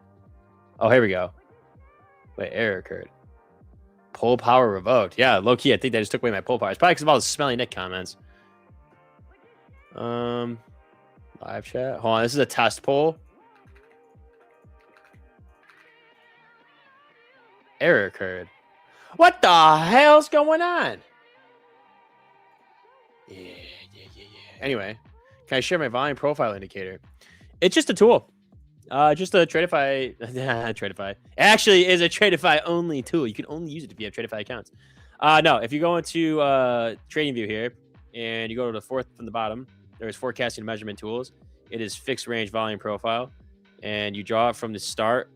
You do. I did a couple different ones, but I think the developing profile is my favorite so far. But start of the day to where you're currently at, and then just make sure in the settings you have extend right, and it will just always continue going. But you have to make sure you turn it off after the market closes, otherwise it'll just keep going to the next day, and you'll have an indefinite VP. Damn, I just joked. No, they definitely didn't revoke the power. I don't know. It's probably YouTube being YouTube, you know. YouTube's a little finicky sometimes. Hold on, we're switching. Hold on, I'm switching. I'm doing some black magic behind the scenes. This isn't really something I want to trade, so please, if you are signal bodying a stream, do not take said trade. But we are here at the value area low, so I will take a long here just to be in a trade for a little bit. Probably target recent high here at 242 and a stop right below it. So either gonna actually let me move it a little bit further down. So let's do a little thingy-mabobber here. Bibbidi bobbidi boo. Bada bing, bada boom, bada bang. Again, this is just to be in a trade right now. I really wouldn't be trading this at all if I were you.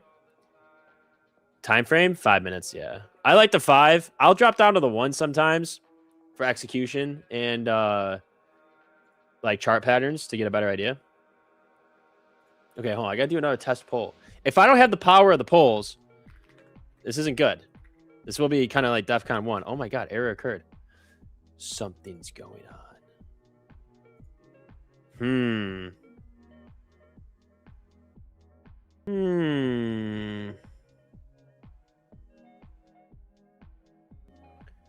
No polls for the dancers. Yeah, dude. Do you want to use the volume profile in the beginning of the day, or you also had another one at swing points? I use beginning of the day and then the like market session. So like I use this. I don't do it here because it gets too cluttered. But I'll use the market session starting from like Tuesday, basically last night to now. So like I like seeing the developing profile on TradingView, and then I'll have let me get to it. Basically here to here, and then extend.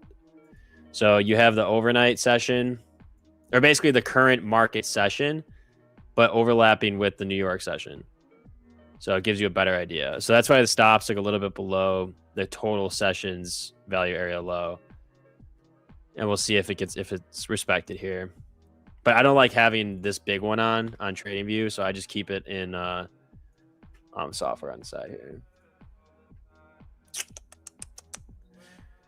TP hits, we do Givey. Oh, always. You know what we should do? We'll just do a Givey for the Rippy. You know, I mean, come on. We haven't done a Givey for the Rippy in a minute.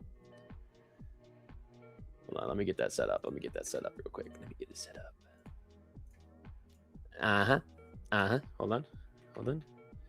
Spotting, Givey, hold on, Rippy, Nick, Givey, Rippy. Okay. A little bit of a tongue twister here. Hold on, I got to make sure I actually spelled it all right. Okay, I'm gonna drop it in. Remember, copy paste. Okay. It is. Wait. Type it once, not twice. If you type it twice, you get disqualified. YouTube bans you. You probably get swatted. FBI will be knocking on your door. Your parents will find out everything you've done since you were a child, and you might end up in prison. Careful. Type it once, not twice. If you win, you have a minute to respond from when you were called out. Okay, here we go.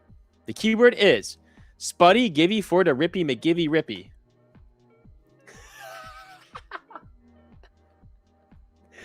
Spuddy Givey for the Rippy McGivey Rippy. Also, looks like we're probably gonna get stopped on this already. We'll see. That was an interesting little wick.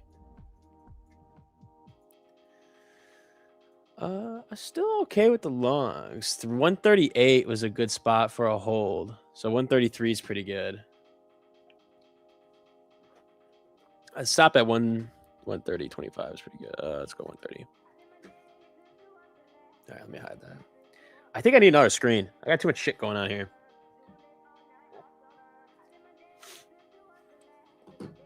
Oh, wait, shoot. Hold on.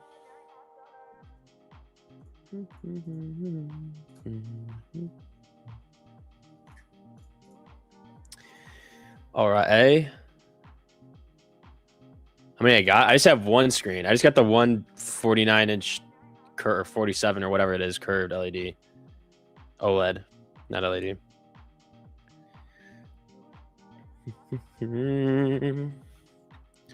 Come with me. There's a world out there that we can see. Take my hand. Uh-oh, Stream Deck. What's going on here? It's probably because I didn't update it. Spud. Good morning, good afternoon, good evening, whatever it is for you. All right. We got 125 people. Gonna give it a second. Gonna give it just a sec here. Just a sec. Trust in the process. I'm looking for a little bit of a little chill song here. What do we want to do? What do we want to do? I just have like crazy vibe songs. I gotta expand my horizons here. All right, there's 144 people in it. I'm gonna close it at 175. Why are there people with negative P&Ls on top of leaderboards? Phenomenal question. Let me go check. It's probably because everybody keeps blowing their accounts. Let me see. No, there's nobody negative on top of the leaderboard. The top 500. Hold on. Go to page. How many are there on each page? 20. Okay, let's go to like 26. All right, so the top 500 ends at $3,352.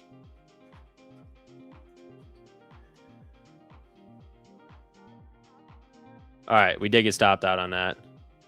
And Q looks like it wants to dump Aroni a little bit.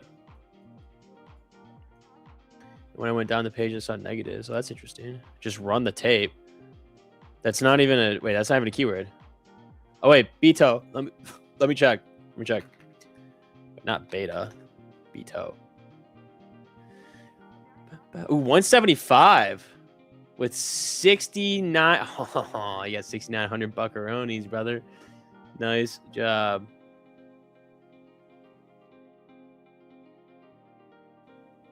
What is the just run the tape? I don't even know what that means. It's not a keyword, brother. Baybert, it's not a keyword, my friend. Just run the tape is not a keyword. All right, I'm just gonna run it. Okay. Raghav T40. Are you the Terminator, brother? You just won yourself 50K select. Please type in the chat in the next 50 seconds. Trader Phil. I'm sorry. It's so funny when people don't win and then they you're here. Congratulations. Congratulations. I got you, brother. I got you.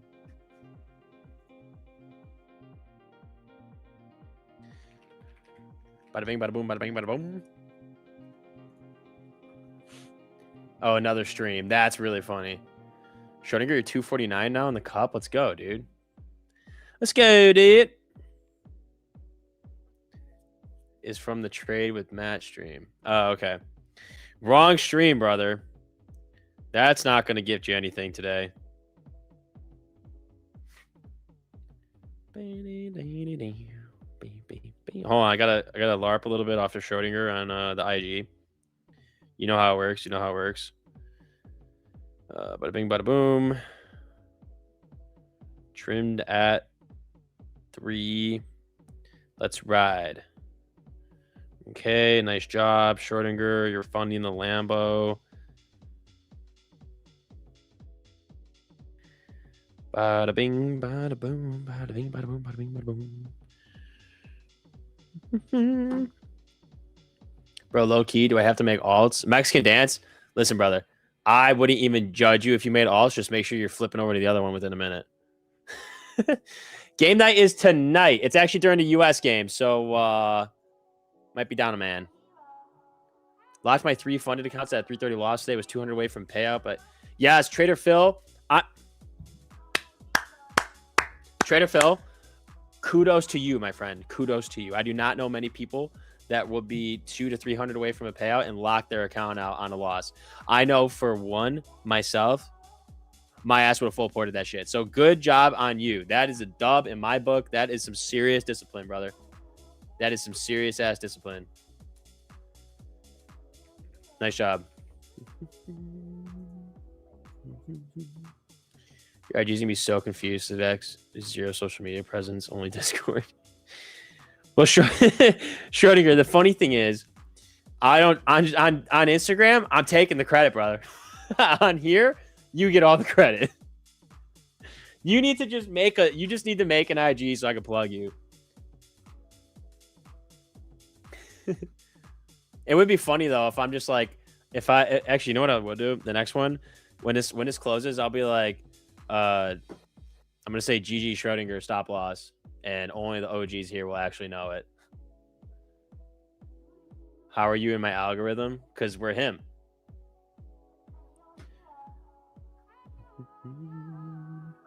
Passed Tradeify eval today too, so now I'm up 5 funded accounts between the 3 firms. Let's go, dude.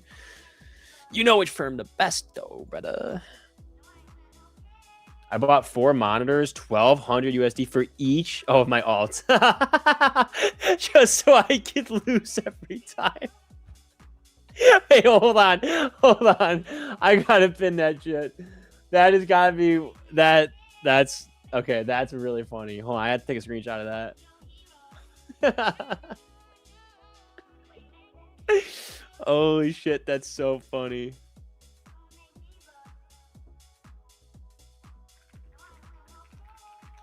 Hold on, I gotta put this in our chat. Oh my god. Yeah, don't forget to use Spud is so sexy for 1% off on Tradeify. Slick Nick. Yeah, a little bit. I mean, this is tough to trade because even the 5 minutes, like, it's just a grind down, but with like pretty interesting pops up. 50 points, 60, 70 points. It's tough. And we're in the middle of the range, so it's not really a place you'd want to be trading. I mean, you could argue a little bit of a pump on ES here, but yeah, I missed to give you because I got lost watching your new YouTube video. Don't worry, Mr. Cito, we will be throwing another one out. Also, yes, go watch a new YouTube video, guys, if you have not already. Last time I was sitting in front of 4 monitors in the 90s when there was 17-inch CRTs stacked on shelves. What the hell is a CRT? Cathode. Oh, wait. What? Wait, hold on. CRT TV. Oh, my God. That is some old-ass TV equipment. Oh, my God. You have to make a new eval and make an all. That's too much work, brother. Oh, yeah, Bito, you got to reach out to my agent, Paraloco. Yeah, he handles all the bookings. Yeah, he handles all that. Listen, once the cord's up, Schrodinger is going to be our financial advisor there.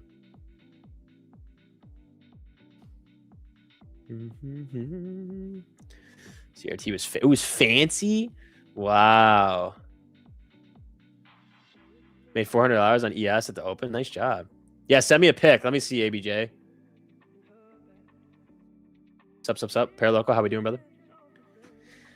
How we doing?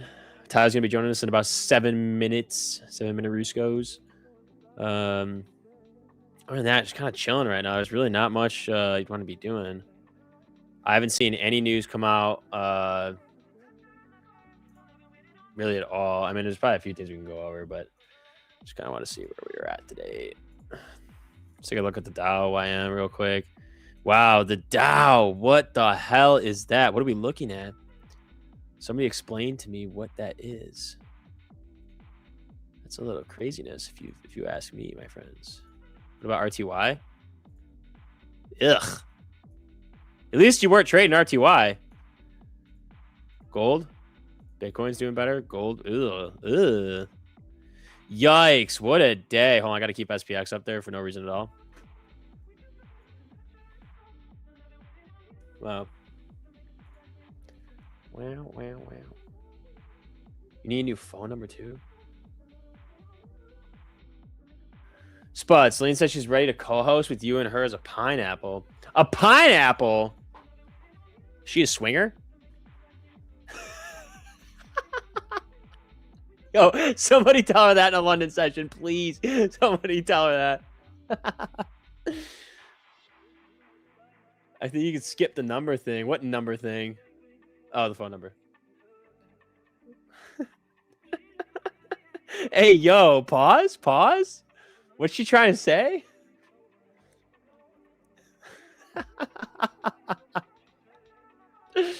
Yeah, oh, NQ's about to see low a day. Would you look at that?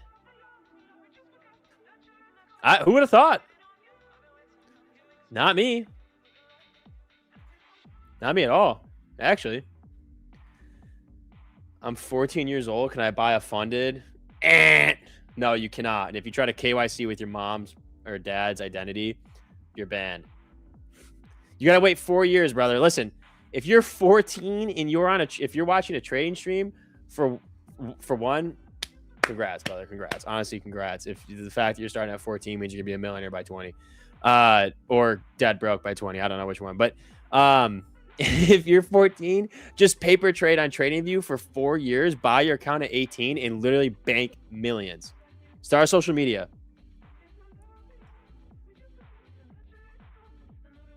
Hold on, checking the CRT cams. Oh my gosh, those are crazy. Wow. How did you even work on that? What was the clapping? That was no that was my hands. That was my hands. That was my hands. Relax, relax. Yeah, master it up, Eric. Master it up, brother. Literally, there's no point in getting caught up in trading when you're 14. Enjoy your teens, bro. Enjoy that shit. Enjoy it before you got to start worrying about bills and college and like school right now is fun. School right now is fun. Okay, enjoy it. Yeah.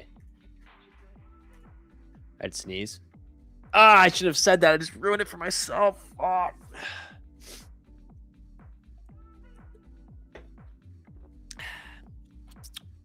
Yeah. If you're not ding dong ditching your neighbors' houses, going fishing, doing fun things, then doing it wrong, my friend. Enjoy the teens. Enjoy the teens.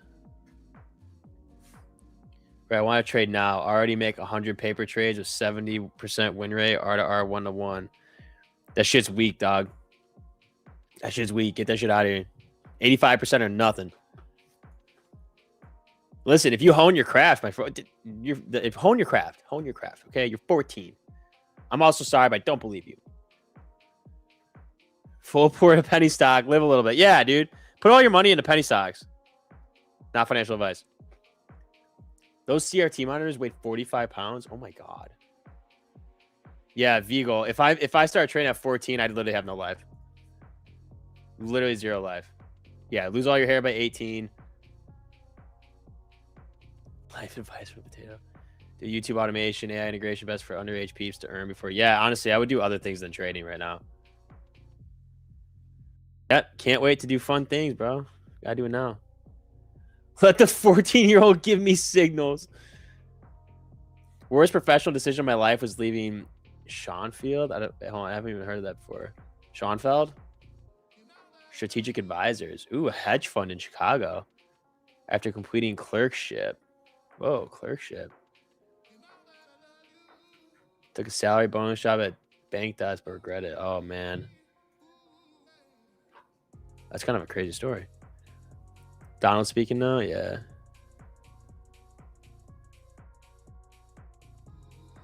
Wait, hold on. Donald? What's he saying? I got nothing on the juice yet. I could do a call out. Buy my course. Yeah, I guess, Eric, you could just LARP, say you make a bunch of money, sell a course, and be a millionaire by 18 without even having to trade.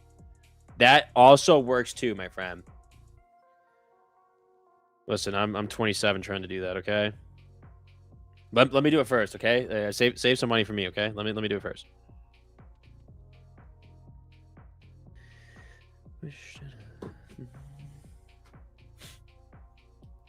Best place to learn. Facts. Fuck all these careers. Best jobs are simple. Agreed. I agree. Ladies and gentlemen, we are now on full port session. Make sure your account is ready, buckled up. Listen, I don't even have anything to get crazy with.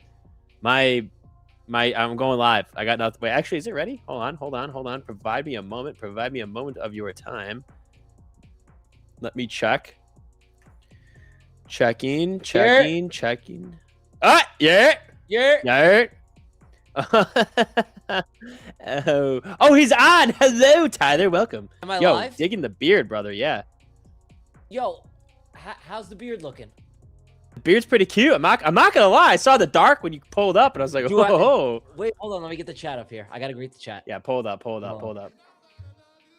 Dude, I was having such a good day, and then I'm gonna tell you what happened just now. Oh, no? And why my day is now ruined. Okay, all right. Okay. Ooh, this should be good. Catch up first. See all the sweethearts. Let me say what's up to the sweethearts. Yo, what's good, chat? Thank you for having me. I freaking love every single body, every person in here. Shout out to all the sweethearts. No, I didn't full port, guys. This is actually It has nothing to do with trading. So I'm getting ready, right? I was chilling on the couch. I was like, all right, I gotta get ready for the stream real quick. Put my little Tradeify merch on, threw my hat on, and I'm like, all right, let me throw my watch on, right? Remember the watch I was showing you when you were here? I had the Rolex, the old one. I was wearing it. Okay, I go to put the watch on. Hold on. Oh dear God, bro. Oh God. Watch on. And look at this. You can't make this up. I go to put the watch on, and I have Butterfingers. Okay? Are you hearing me? I'm hearing you. Dude, I'm scared. Dude, I fucking cracked. Dude, I don't even know what to do. What do I do? Yo, I cracked it. It barely fell, bro. It literally barely fell. Look at it. It's completely cracked. The whole thing. It's not even working anymore either. I freaking shattered. Oh God. The movement's cooked. It's from the 90s. I don't even know what to do. Do I get the sapphire? Do I get the crystal replaced? Like, guys, what do I do about this? They're saying take it to a Rolex store. I'm happy it cracked. Fake Rolly. I guess you gotta take it in. Like, there's nothing else you can do. Wait, that's so scary. They could fix it. I know. I mean, it can't be. Wait, show it again. What do you mean sapphire doesn't crack like that? Let me see it again. I never once bought a fake watch in my entire life. Never in my entire life. That's just cringe. I don't think you would. I have box papers. I have everything right here. I never once bought a fake watch. This is not a fake watch. Let me see it. Did it? Wait. So it's only the glass that broke. What else broke? Other than the movement being broken, I think you could fix, because that just happens if you drop it from high. Do you really think so, chat? You really think it's fake? Way. There's no way. How high did you drop it from? Yeah, no. I took this to Rolex to get work done on it. They wouldn't have worked. They checked the movement. They wouldn't have worked on it if they wouldn't have worked on it. There's no possible way. They checked the movement of the watch. I never once bought a fake watch. I buy all my watches from the retailer. There's no way. There's literally no way. I don't do that. I agree. Listen, I LARP, but I don't LARP fake watches. No, that's cringe. We don't LARP fake watches. That's crazy though, because you know it's scary. So my desk, I always put mine on my desk before I go to sleep, and I got up the one morning and I went to put it on and I dropped it, but it's only like 3.5 feet and it hit the wood floor, and I literally had like a fucking heart attack because I saw that if you drop them and you fuck up the movement, like you got to send it in and they got to fix it. And it literally doesn't move anymore. It's completely busted. It's done. But mine was fine after I dropped it from a few feet. Maybe what kind of floor did you drop it on? It's on tile floor. It was on tile. Oh yeah. Yeah, that shit's fun. No, it's cooked, bro. It's cooked. No, look, guys, I literally have everything. I love how they're giving you shit for that. There's no way. There's no way. Because now you got me thinking, did I potentially get scammed? But there's just like no way. Because look, there's no way. That would be crazy. I got you got the box and shit. I got box. I got papers, literally original papers from the 90s. Look. Let's see. Look, this is all, bro. It's so old, dude. Look at it. Legit papers from the 90s. Whoa. I'm telling you, bro, that I don't like this watch is from 1994. It's probably why. It's just so old. That's crazy. I'm a little upset. Because I can never have nice things, guys. Never.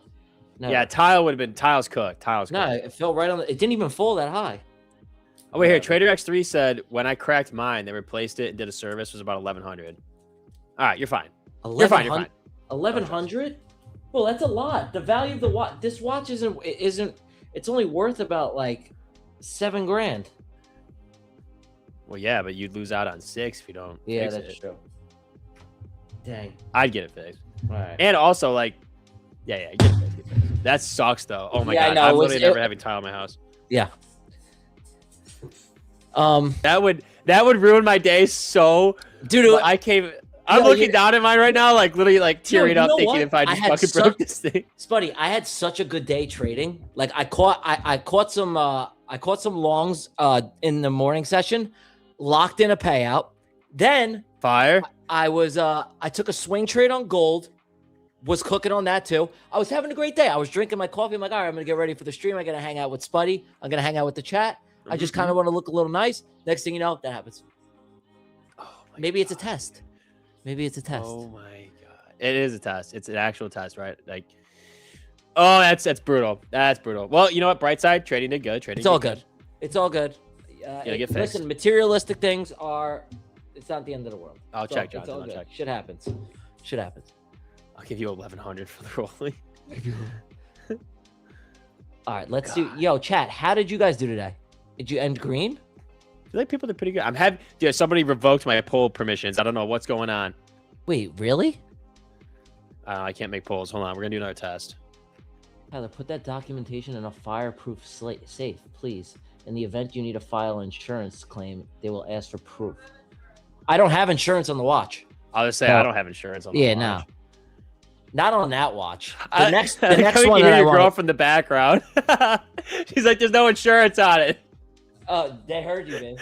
Yeah, Spuddy goes. He heard Taylor in the background. She goes, "There's no insurance." She only has things to comment when it's negative. It's never like a good. It's like it's never one of those. Hey, like you look good today. No, you look like shit. Oh, change your outfit. Oh, this. Oh, that. It's like it's only negative things.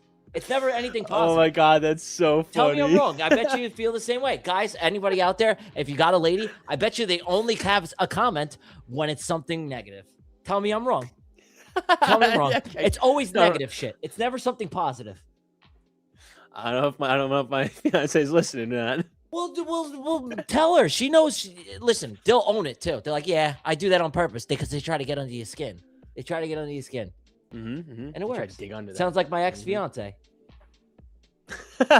Yeah. I got the ex-fiancés in all caps. Dude, facts. See? You're wrong. All right, well. Tyler's sleeping on the couch. Probably. Probably. Get used to it. Yo, chat.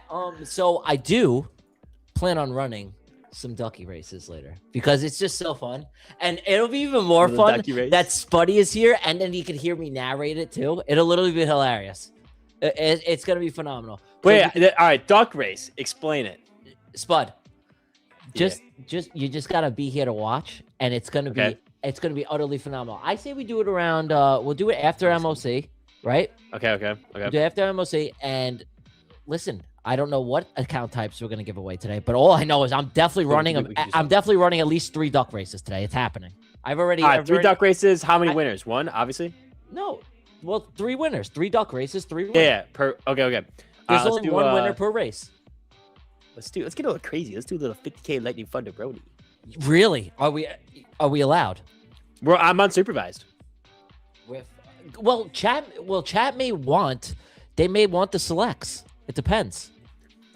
Chat, what I actually want to know in the chat, what are your favorite accounts to trade with Tradeify?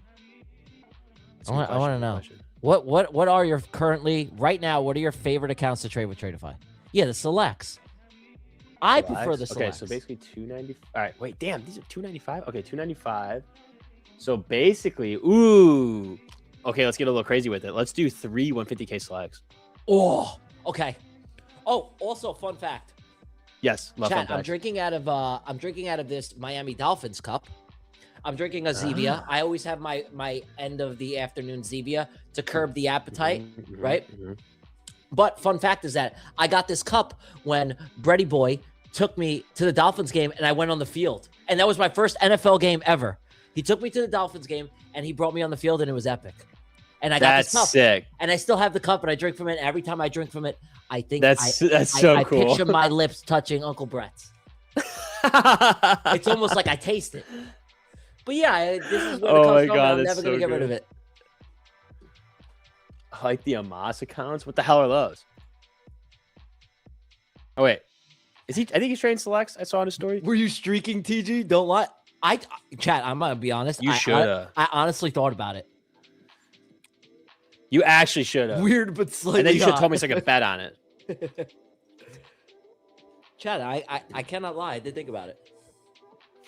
Are you in the World Cup competition? Yo, okay. Spud. Yes. So yes. I'm in, right? But it says, Mhm. okay, I'm gonna go to my account, but it says I can't place. It says I have like no margin. Why is that? Did you already place a trade No, I placed nothing. I signed up like a week at ago. all this whole time? No, I haven't placed anything. Hmm. Do you think I lost my? Hold on, let me log in. Give me a sec. Yeah. Because I want to figure this out. Okay, where's World Cup? Oh, it's a different website, right? No, it's on. You basically log into Tradeify and then I'll go to the dashboard. I got it. Yeah. Okay. Mike Oxmall, 26,960th place. Okay, but why does it say? That's so good. That's your username? Yeah, Mike Oxmall. Hold on, wait, I'll pull it up. Hold on, wait, I'll pull it up. Oh my God, that's Hold on, so I'll pull it up. good. I'll pull it up. Here you go. Wait, share. Dila, none of us are in a trade right Share now. my screen. Share my screen. Mike Oxmall. He is in. Oh my God. Why can't I place anything? Like, look, if I go to predict, right? Okay, yeah. Why does it say remaining balance 0 if I didn't place anything? You see that? You see how at the top it says remaining balance 0? You did sign up, right? Yeah, of course. Yeah. I wouldn't have been able to name myself Mike Oh, yeah, Oxmall. true. Wait, go back to profile. Okay. See, why does it say remaining balance negative 2,000? Go to trade activity. Okay. I literally didn't place anything. I tried to yesterday, and it wouldn't let me. What the I'm hell? telling you, something went wrong. Submit a ticket. Like, let's just see if I can predict. All right, let's see if I can predict the U.S. game tonight. And say I want to Yeah, risk. full port US. All right, I'll do full port 2K to win 700, right? So Wow, that's it? yeah, it's pretty bad. But let's just see if I could even submit it, right? Okay. See, order failed. Why? That's so. Just reset it. Yeah, somebody got a good point. Just reset it, and then submit a ticket. Wait, Tell how them do you I- need an extra reset. How do I reset it? Profile, and then there's a little reset button somewhere. Top left. Okay. See it? Oh, I see it. Yeah. This action can't be undone. Yeah, reset that, John. Okay. All right. And then refresh your page because for some reason it gets stuck when you do that. At least Reset it right now. Yeah, like refresh your page. Okay. All right, boom, boom, boom. Oh, yeah, Now I'm full good. port the I'm good. I'm good. US. Okay. All right. Wait. Let's talk about this. Mike Oxmall. Okay. He's he's in the running. Mikey Oxmall, dude. How does this person have $58,000? Bro, cooking. That's how. I don't know. They I- full porting every trade, I guess. I don't know. Yeah, but this is how what I don't understand, guys, is that the ROI is so bad. Like, how is he making this much money? Is he taking like ridiculous bets? Could be taking like spreads on the game, like how much team's gonna win by. Oh, that like to risk $2,000 to make 700. I just feel is not worth it, right, guys? Wait, click into it. Click into the game for US and Bosnia Herzegovina. What do you think I should do? Like, Okay, click it. Click the US, not the yes, but like the actual. Okay. Yeah. All right. oh, money Now- line. There's the money line. Yeah. Oh, the spread. Yeah. See, I don't Oh, even- understand. I don't understand any of this. Okay, wait. Scroll down some more. What is the total? I can't even read it. Wait, what do you mean? It says totals over. Oh, many totals. Totals over 19 cents. Oh, you're talking about down here? 19 cents, 82 cents. What's the number underneath that? Is that 4.5? 4.5, yeah. Ooh. See, I don't understand. Hammer any of it. Hammer the over. I don't know what any of this means. So the game has to end with more than 4.5 points in So 4.5 goals. 90 minutes. Yeah. So basically 5 goals need to happen. Bro, no shot that's happening. There's no way. That's insane. Chat, give me something good. If you bet against US, Hammer. we'll be big. Click on the props. You can't bet on Wait, the US wait, against. Chat, give does me not give have me a penalty. give me something good that I could put the money on tonight. Give me something good. What do you guys Beto's think? cooking. Beto, what do you got? Beto, hook me up, Beto. Give me something. Full port over 2.5. The prop bets are where it's at. All right, chat. School me on the prop bets because I don't understand that. Yeah, they know something we don't. Full port Senegal? You crazy? Do it. You can wait. No. Yeah, do it. Belgium wins. Guys, give me something good. Give me something where the ROI is substantial. That's what I care about. I don't want to make $700. That's not going to put... goes, fuck, I full ported for 8.5, like 8.5 goals? No way. Austria will beat Spain. See, that's psychotic. That's crazy. Yeah. What do you guys think? I'm so confused on this. It's just like sports. Spuddy, what do you think? Yeah. What about over 2.5? Move the over to 3.5. What about 2.5? Let's see. If I risk 2K, hold on. How much will I make? Okay, see, that's worth it. What is it? That's like a 1.5 R. No, it's not even. No, I risk 2K. I make 3,200, so I only make 1,200. Bro, I need like a 1 to 2. Dude, put the spread to 3.5. The props have full port Senegal. Are you guys being for real? No, they're on crack. That's bad odds. Yeah, Vita said that's bad odds. Over 2.5. 3.5. What about 3.5? Be a man. Okay, let's see. It's gonna be some good odds. Wait, why is it the exact same? Click over. It's the exact same. Oh wait, no, it's not. Ooh, over 3.5 to make 5 bandos. We need more. You need more? Can we parlay on this? Wait here. Click that, and then also click yes on the US. Exactly. I don't know if you can parlay. Yo, okay, Nikki, how much you think I got to make to keep myself in the running here? Like to give myself a fighting chance, how much do I have to make? The lowest person right now, I think, has 3,500. Okay. But like, you don't want to make top. You need to get to the top one. It's 100,000, 40,000, and 20,000. So you got to make some serious cash. There's no rounds to this. It's just make as much as bounce. Yeah. Yeah. So but think about this. First place could blow up. It's true, bro. If they blew up, that would be so unfortunate. Full port Senegal. All right, let's see what I would make on that. Let's just so we'll go to games. Senegal versus Belgium. If I were to full port, right? 2K. Ooh. Okay. Do we full port Senegal, chat? Do we full port Senegal? Guys. Do it. Send it. Guys, do we full port Senegal? Chat, what do you think? Chat, what do you think? I kind of like it. I like it. Wait, what time does this game start? Did it start already? Only 7 bans, though? Bro, that's still pretty good. Wait. See what the spread is for the... All right, we click into the US. See how much the spread is for them to win by... What was it for 4.5? 4.5's a lot. Yeah, full port that shit. What do you... Honestly... All right, let's see. What about... Wait, can you parlay? Check. Click a couple things. Oh, you're... No, you can't. Oh, okay.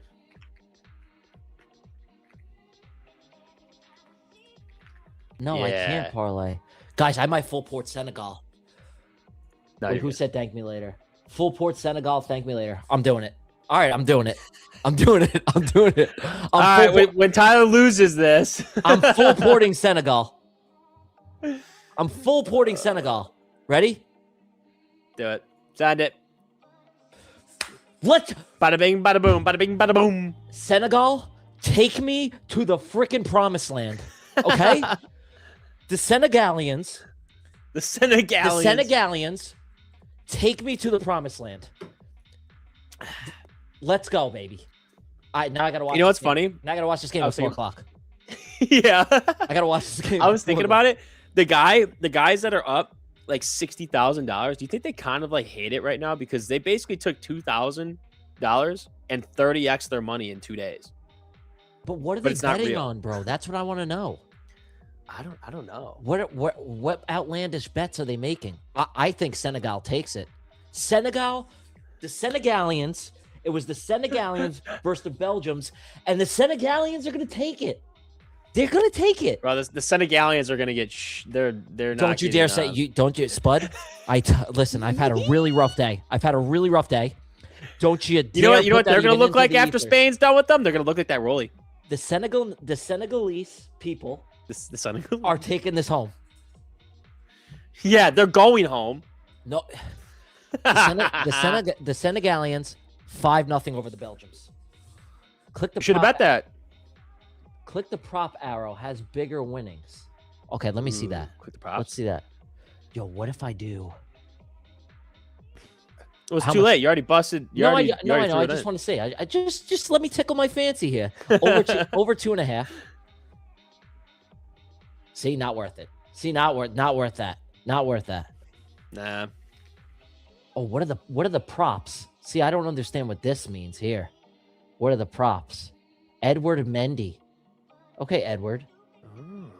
What if Edward would have hit? What if Big Edward would have hit? Oh, Eddie! Eddie, boy! Holy Now you're talking, dude. Now you're talking. Wait. I should have bet on Eddie. What am I doing? Eddie would have paid me 13 banderonis. Chat, we messed up. I should have bet on You know what we got to Edward. do?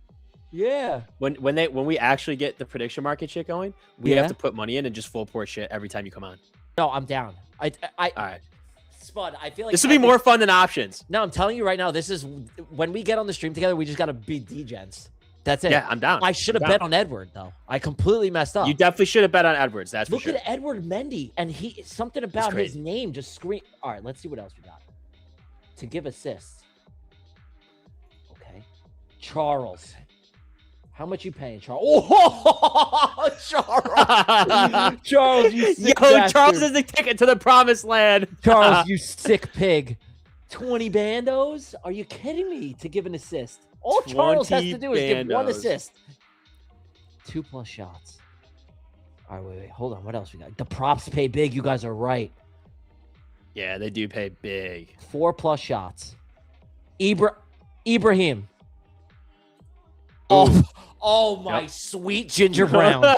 Oh my sweet Ginger Brown. Ibrahim. What am I doing? Guys, I messed up. I'm not kidding. Oh my god, I should have that's bet so on Ibrahim. funny. Is there any way that I could take back the bet? I will full port Ibrahim. Take me to the freaking promise. Yeah, you could land. sell. Wait, you could sell your bet. You could sell it back. It's just like a futures contract. Go to your activity. Okay, wait, hold on here. Hold the phone. Hold the phone here. Wait. This is insane. Oh You're my talking big God. bucks here, man. All Ibrahim's got to do is take 4 shots. Buddy, I don't even care if you put it on net. It's just gotta take. Give 4 this fucking guy the ball and just have him shoot it anywhere. I need 40 bands out of you, Ibrahim. Make it happen. Oh my god, that's so funny. Ibrahim has had 2 shots in 3 games. Yeah, you could sell it. That won't hit. Okay, that's a little outlandish. Okay. So wait, the Senegalians, are we still interested in? So this is what we got to do, Spuddy. Now I'm really Okay, getting okay. into it. We got to do Okay. props, but let's see if we can do some props on the USA side of things. Let's see if we can do some. Yes, props. that's what I'm looking to I'm looking to actually bet on the U.S. tonight. Oh, there's none. Okay, trade. We go to player props. Why are there no props really? Okay. Somebody give me a good one to put like $250 on. Give me a good one. This one doesn't have a lot. 3+ shots. Okay. Beto. What am I betting on the U.S. to win massive amounts of money? I need to know. 2+ shots. See, these got a lot of odd. I want like a shot in the dark here.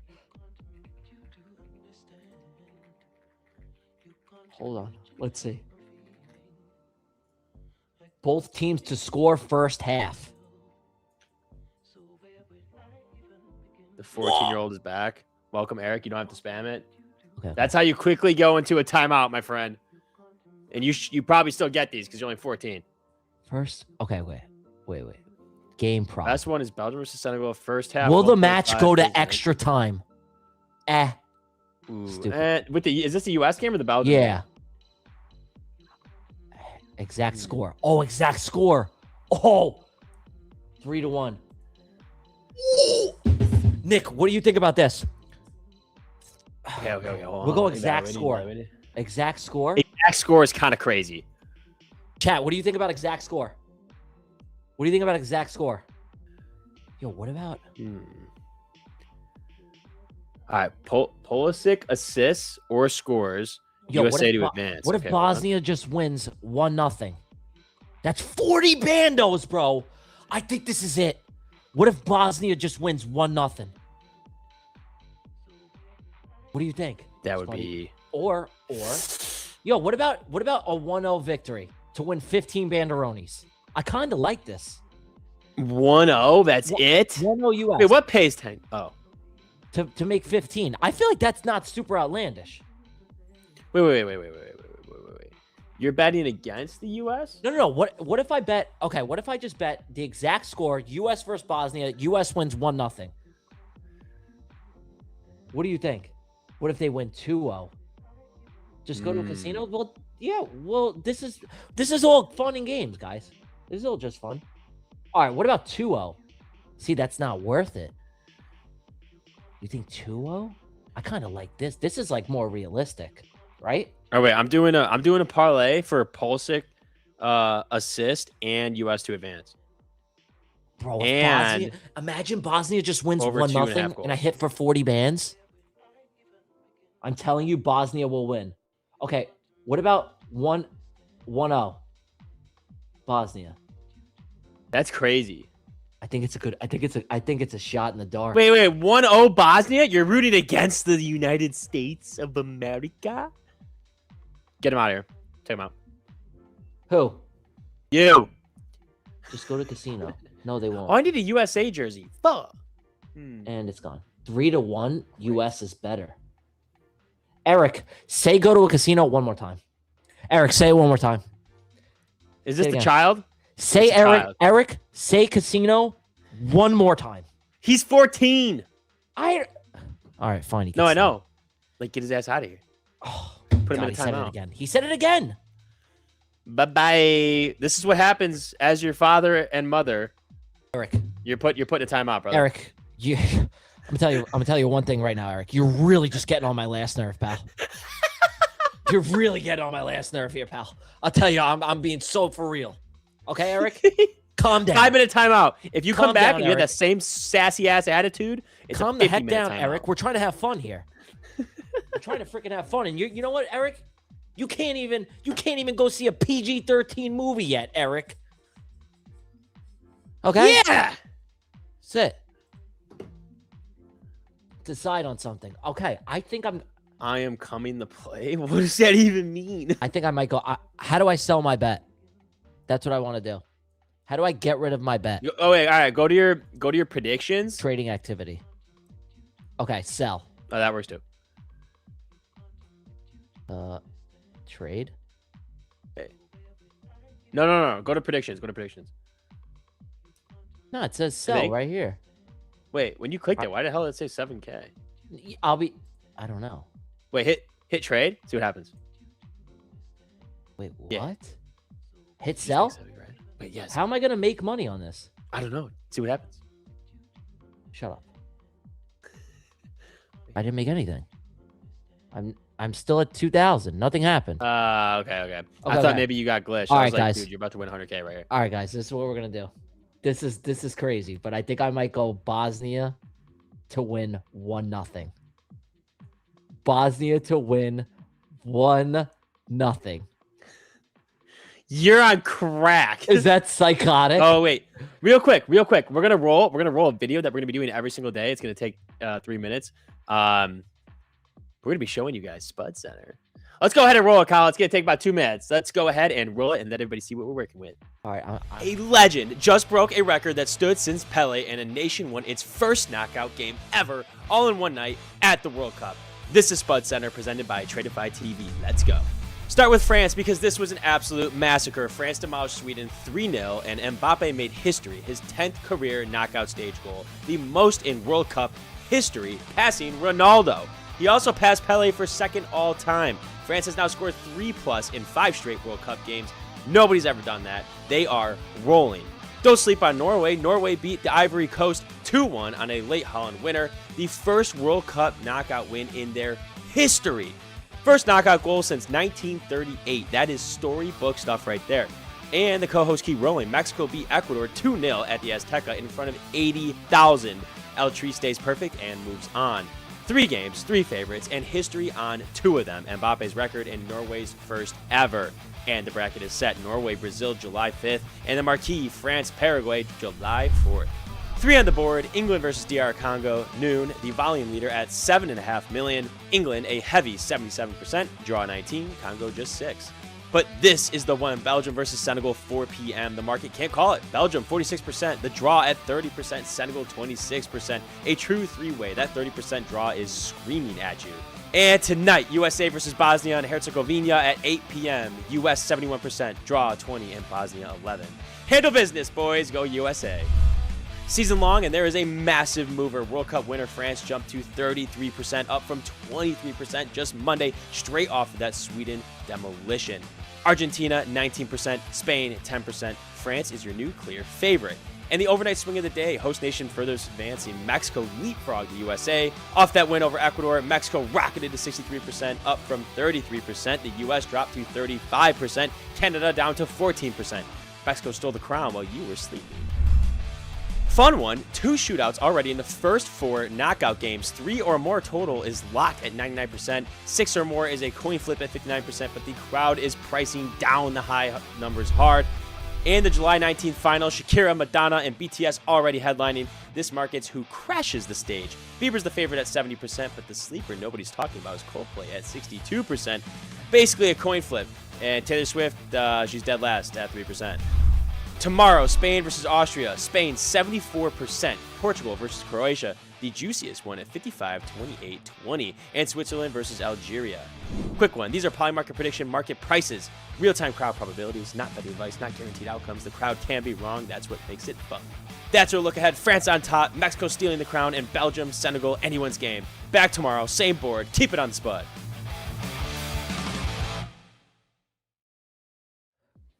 Keep it on the spud, baby. All right. All right. Ty's about a full port of shit. All right. I made the decision, chat. Chat, I made the decision.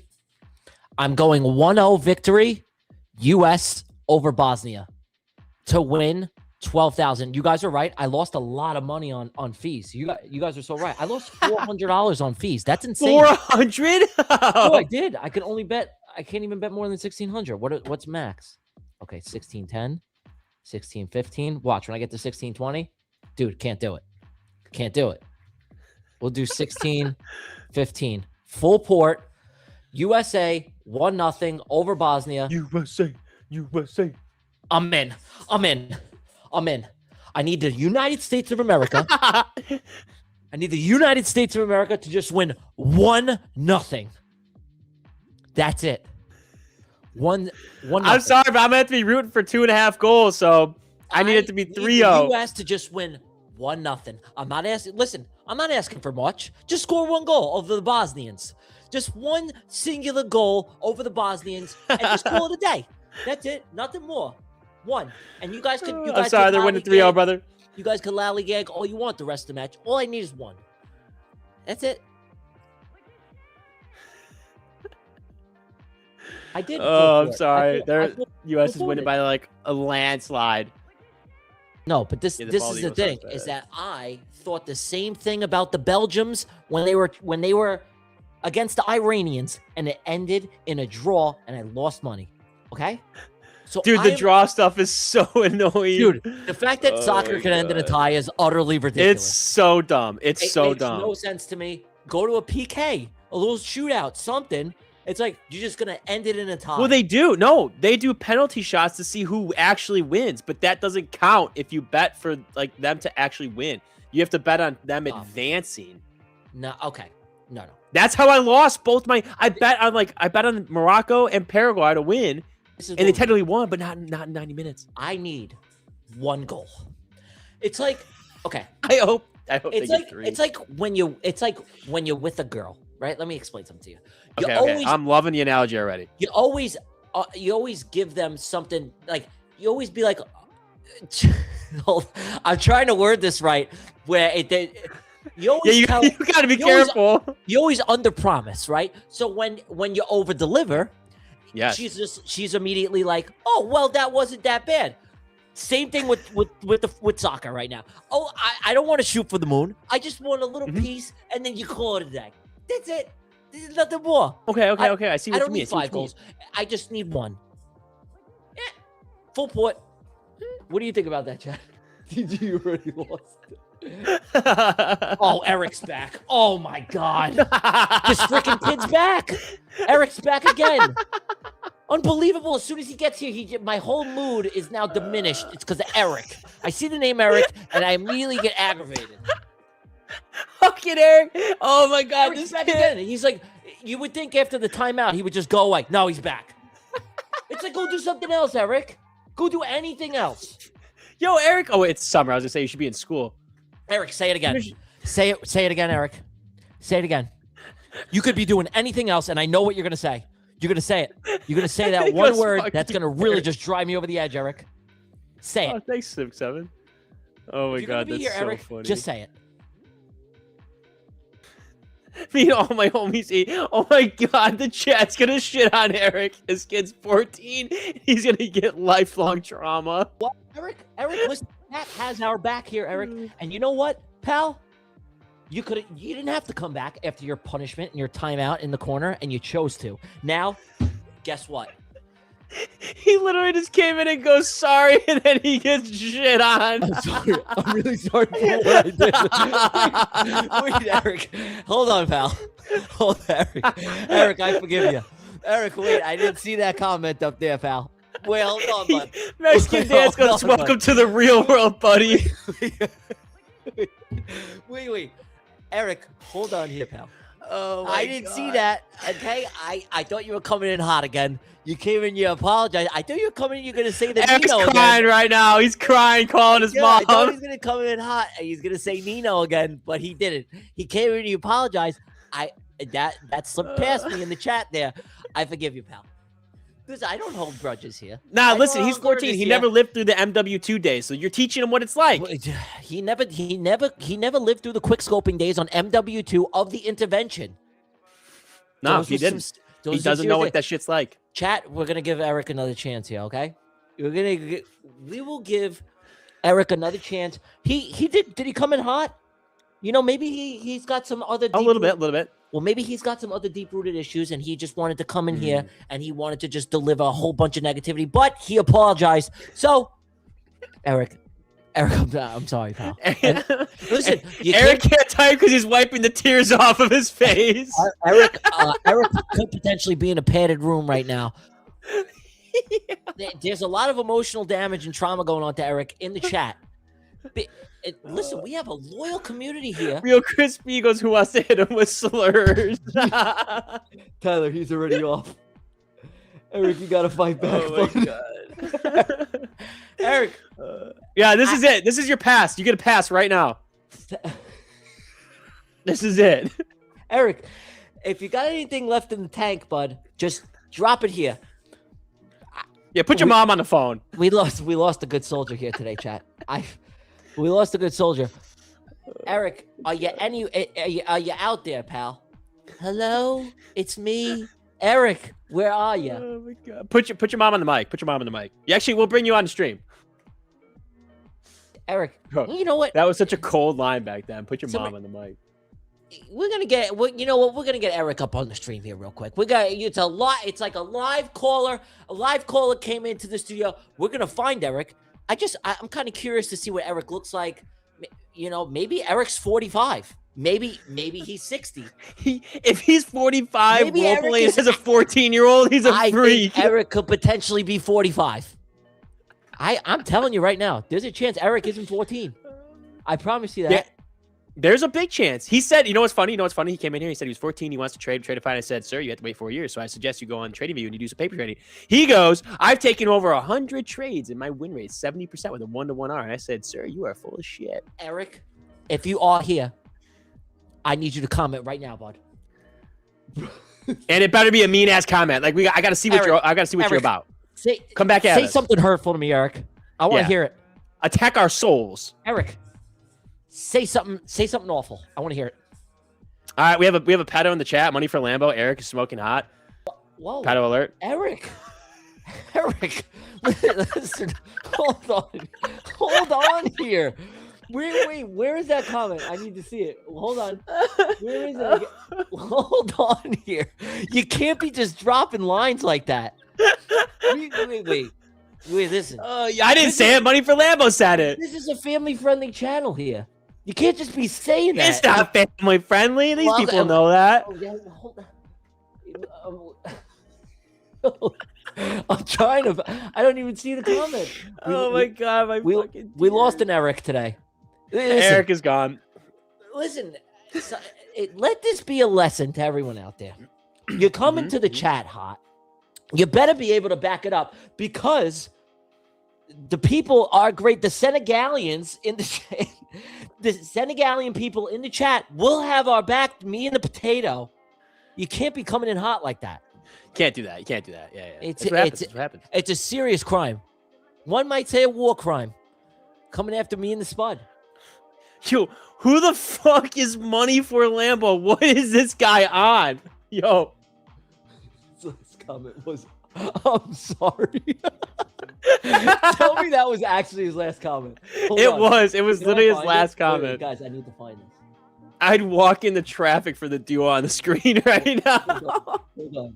I need to find You'd be walking into traffic with us, brother. Hold on. Tell me he actually. Oh my god. He goes. No, that's literally his last comment. He said, "I'm sorry." He goes, "I'm back. I'm sorry." Yo, he dead ass said, "I'm back. I'm sorry." That was it. Nothing else. After going in a 5-minute timeout, and we completely comes back, sends 2 messages, and then he never sends another one. This kid verbally. He's gone. He goes, "I can't handle it." Absolutely smoked. He had 2 comments. "I'm back," and "I'm sorry." Nothing else. I'm reading it. He wanted to be an adult and welcome. This is what it's like. He goes, I'm really sorry for what I did. I'm sorry. Oh man. Trader Phil goes, let's do it again if he comes back. Okay, deal. All right. If Eric comes back, you're getting cooked, brother. You better send Eric a lightning account. Eric, here, let me give you a good gift. This is a broken Rolex. I'm sure it's worth around at least $20 at your local ShopRite or your Kmart. Here you go. If you make your way back into the chat here, I will give you this box and papers. I don't know if it's worth a whole lot, but I'm sure you'll do better with it than me. You big bully. Oh my god. Cyberbullying hour with Tradeify TV. Yeah, we did kind of go off the rails. Listen, he sent me. Worth it. He sent me on a spiral. He did. He kind of did. Listen, it started out with me full porting the Senegalians, and he had to go and just tell me to go to the Nino about, you go, better off at the casino. Better off at the casino. I heard it the first 2 times you said it, Eric. Okay? Now, on time 15, you could see why I'm a bit aggravated here, Eric. Okay? I've heard it, and I don't want to hear it anymore. I'm trying to full port here. And I'm trying to lead us to the promised land here at the Tradeify Cup. That is the prediction markets. And I can't do that when you're rage baiting me with casino. Okay? So calm down, Eric. Oh my god. Eric is hugging his pillow. I think Eric is. There's a very strong chance that Eric is in a padded room right now. He is regretting everything that he once came into this chat with. He came in hot. Pretty much, yeah. Someone goes, anyone who defends Eric is next. Yeah. And next on the chopping block, brother. You gotta watch out. We're hot right now. I just did a prop bet for 2,060K if it hits. Dead Chris, what's the bet? I want to know. Oh my god, that's what is way the bigger bet? than mine. I will literally do a parlay right now. Hold on. I will put $500 on that parlay. Wait. Dead Chris, Please talk to me about that bet. I want to know because now I feel undercapitalized here. I got a nice cheeky little $1,600 bet to make 12 banderonis. I just need the great American people to just score 1 goal and keep the Bosnians at wit's end for the next 90 minutes. Was a prop bet for a Senegal player. Oh, I know. Was it Ismail? Was it Ismail? Hold on here. I know who it was. Let's pull this up. I know who it was. Hold on here. It was for this guy. It's a prop bet, and you went to give assist. No. He went for game prop. No. He went for. Oh, you know what we should do real quick? Let's do a real quick 50K select giveaway. As a little lightning fast giveaway. Yo, wait. No. We're gonna do the duck race for that. Yeah. We're gonna do extra. Okay. Extra. Yo, we also have MOC in 4 minutes. Yeah, this is a pre MOC type of. Okay, I'm looking at these. Let me see. All right, type it once, not twice. Type it twice. YouTube's gonna come after you. SWAT. Everybody's gonna come after you, and you might end up in prison. Careful, you don't want to get shipped out to the island after that. So anyway, type it once, not twice. You get disqualified. Here we go. The keyword is welcome to adulthood. Eric, GG's brother. Type it once, not twice. What was it? It's welcome to adulthood, Eric, GG's brother. Yo. And then somebody goes small keyword. Sorry. Oh, Jeremy Doku. Oh, to win 66. Jeremy Doku. Yeah, to win 66 bandos. Whoa, 66 bandos. Yeah, but he's got to score 3 goals. Oh, that's not fucking happening. Okay.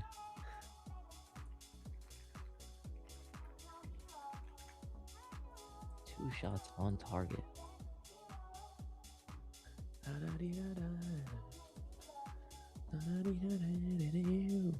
Ibrahim. This is a good one too, bro. Ibrahim. Just one? 3+ shots.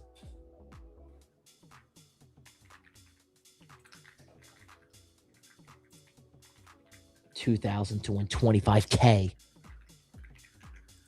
What the fuck? To score or give assist. Nah, I like my bet. I like it. I think it's valid. Yeah, I'm a fan. Wait, I'm a fan. It's gonna lose, but I'm a fan. I think it's Capo Verde versus Argentina. What do we got here? Game prop. Will the match go to a penalty shootout? Ooh, no, definitely not. Where's the hold on. Halftime result. What is this? Oh, Capo Verde up. Ooh. See that? Oh, imagine. That's it. That's a nice one. That's actually a really nice one. To win 25 banderonis? I already put my bets in. Okay. That would redo it. That'll be my next one. I like this. I like it. I'm a big fan.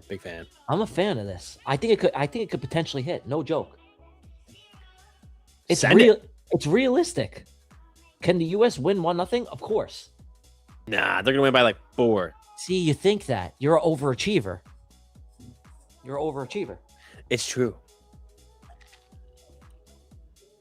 Dude, pick a player prop and do 3+ shots and see. Yeah, I actually like those from reading it now. I think like that's because think about it like this. Anybody could take a shot. Like, I don't need them to score, right? Like, just give this guy the ball. Just give Ibrahim the ball. You just got to send it a couple times. Let me see the shots. 1+ shots. Now you need like 3+ shots. 3+ shots. Bamba. Ibrahim. Bamba. I'm telling you, Ibrahim's something about the name. Oh, see you later, Beto. 2 wins. Right? Ooh, that's bad. 2,000 to win 3,000? How's that? MOC and a Minaruski. Oh, MOC. Okay. 9 seconds. Okay, actually. What do we got? My poll permissions are all cooked. I think we go long. Little longy. Oh, nice. Nice. Beautiful. This means you're gonna hit your bat. I think we go long. I think we go long. I think we go long into those gaps. Now you took the high. Well, now it could get a little scary. It can get a little scary now. And now it's anybody's game. I kind of need SPX to get up to about 7,500 right There here it goes. Now the for dump me to that high inside that gap, and now it should roll. Filleroni. Oh. Okay. Okay, chat. I think we should. Yo, what time should we run the ducky races? Right now. Should we run them at 4 o'clock? What time we do? Oh, stream? yeah. What time we do stream until 4:30? 4:30. 4:30. Yeah, I'll pull this one. We'll Okay, chill. This is And what then we'll run do. the duckies in a little We'll bit. run the duckies at 4 o'clock. Okay. And what we're gonna have to do is I'm gonna have to get production to send me like we did last time. They know. They're gonna send me the list. I'm gonna put it into. You're gonna send it to me through the chat here or Discord. Oh, I can do that. Yeah, and then I will input it into the ducky. Oh, okay. And then I'll put my hat on, and it'll be a whole thing, and it'll be fun.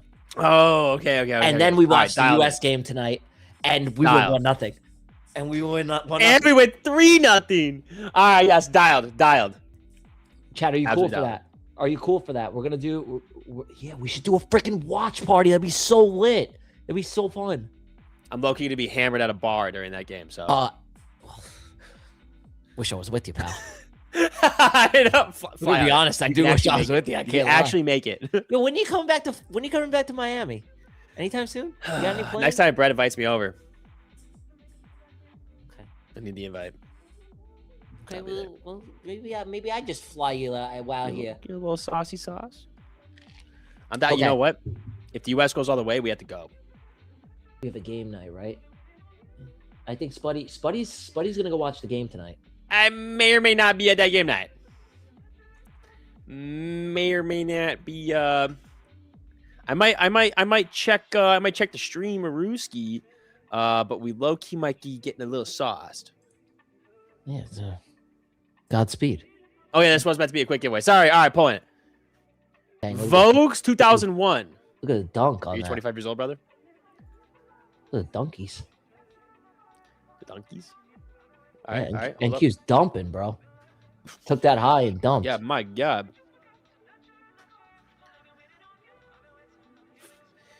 Where's the guy? Where's Vogues? Vogues, you got to be in here. You have to reply within a minute. You have 35 seconds. 35 seconds. Vogue? Vogue. Yo, Vogue. Is there any bets for Mbappe? I think you can. You go to futures. Well, Mbappe. Vogues, you have 20 seconds. I'm going to have to re-roll. Argentina. Uh-oh. 15 seconds. Oh, my God, he's totally not here. Exact score. 10, 9, 8, 7, 6, 5, 4, 3, 2, 1. He missed it. We had to re-roll. We have to re-roll. Oh, We're my re-rolling? God, Bogues. Yeah, he just sauced up a 50K select count. Godspeed, brother. Godspeed. Here we go. Re-rolling. Bada bing, bada boom. Fabs Trades Futures. Fire. Fabs Trades. Fabs Trades. Are you here? Are you here? You have a minute? You have a minute? You have Yo, one I minute. need to hit this bet tonight because I got an idea for the Argentina game. Ooh, okay. The prop bets are where the money's at, 100%, without a doubt. It's not worth taking anything else other than props. That's for sure. That's like a guaranteed lock. Like you got to be taking the prop bets. It sounds like the prop apps are the way to go. All right, he got it. They make you the most money. It's not even close. Everything else is kind of a waste of time. I thought it was gonna be money lines, but I think people are definitely just slamming prop bets. Just 2+ shots on target. All right, 50K select the Roni. Locking it in, dialing it in. Nice job, brother. The Nice exact. job, brother. Oh, I need to get myself a USA jersey.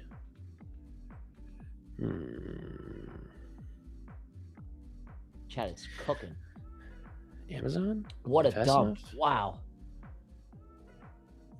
USA soccer jersey. Thank you, dump. Put my almost busted account into green. Let's go, Carl. Fire, Carl. Oh yeah, Carl. Let's go, Carl. Let's freaking go, Carl. If you want a giveaway, put your Tradeify email into your YouTube description, and we can send you a code later. when we duck racing When we in duck 5 racing? minutes. Get ready. Get ready. How do we enter the It's about duck to be race? crazy. Okay, so this is the plan. Is Spuddy is gonna come up with a word, and you're gonna type it one time, and we're gonna gather the names. And this is very important. Okay, this is crucial information.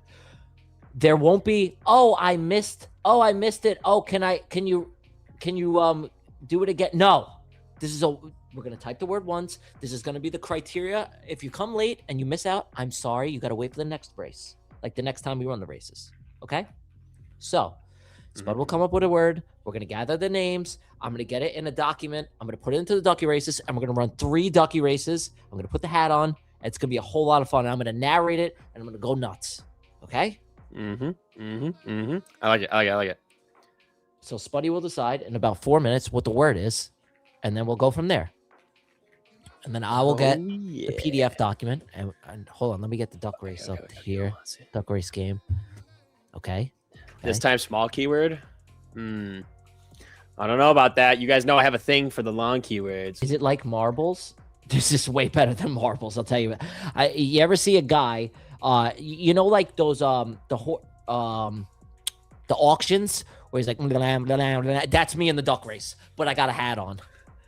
It's a lot of fun. So you're gonna sound like this? 100%. Just wait. All right, hell yeah. Just wait. It's incredible. It's absolutely incredible. Hell yeah. You don't have YouTube? No, Fabs, you just have to update your YouTube profile. Make sure your description has your Tradeify email in there. And we'll send that John to you. Okay? PC viewers are just better than mobile viewers. Sorry, not sorry. That's true. It's a skill issue. You know what? Those words hurt real crispy.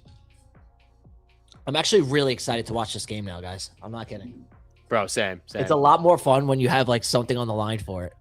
I don't ever I'm gonna be completely honest. The first sports bet I ever made in my entire life was I downloaded Kalshi and I put a bet on Belgium and I ran and I wanted Belgium to win and they ended in a tie and I lost $100. That was my first sports bet ever. God. I swear.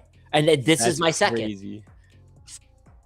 Apple's in discussions to buy memory chips from Chinese companies.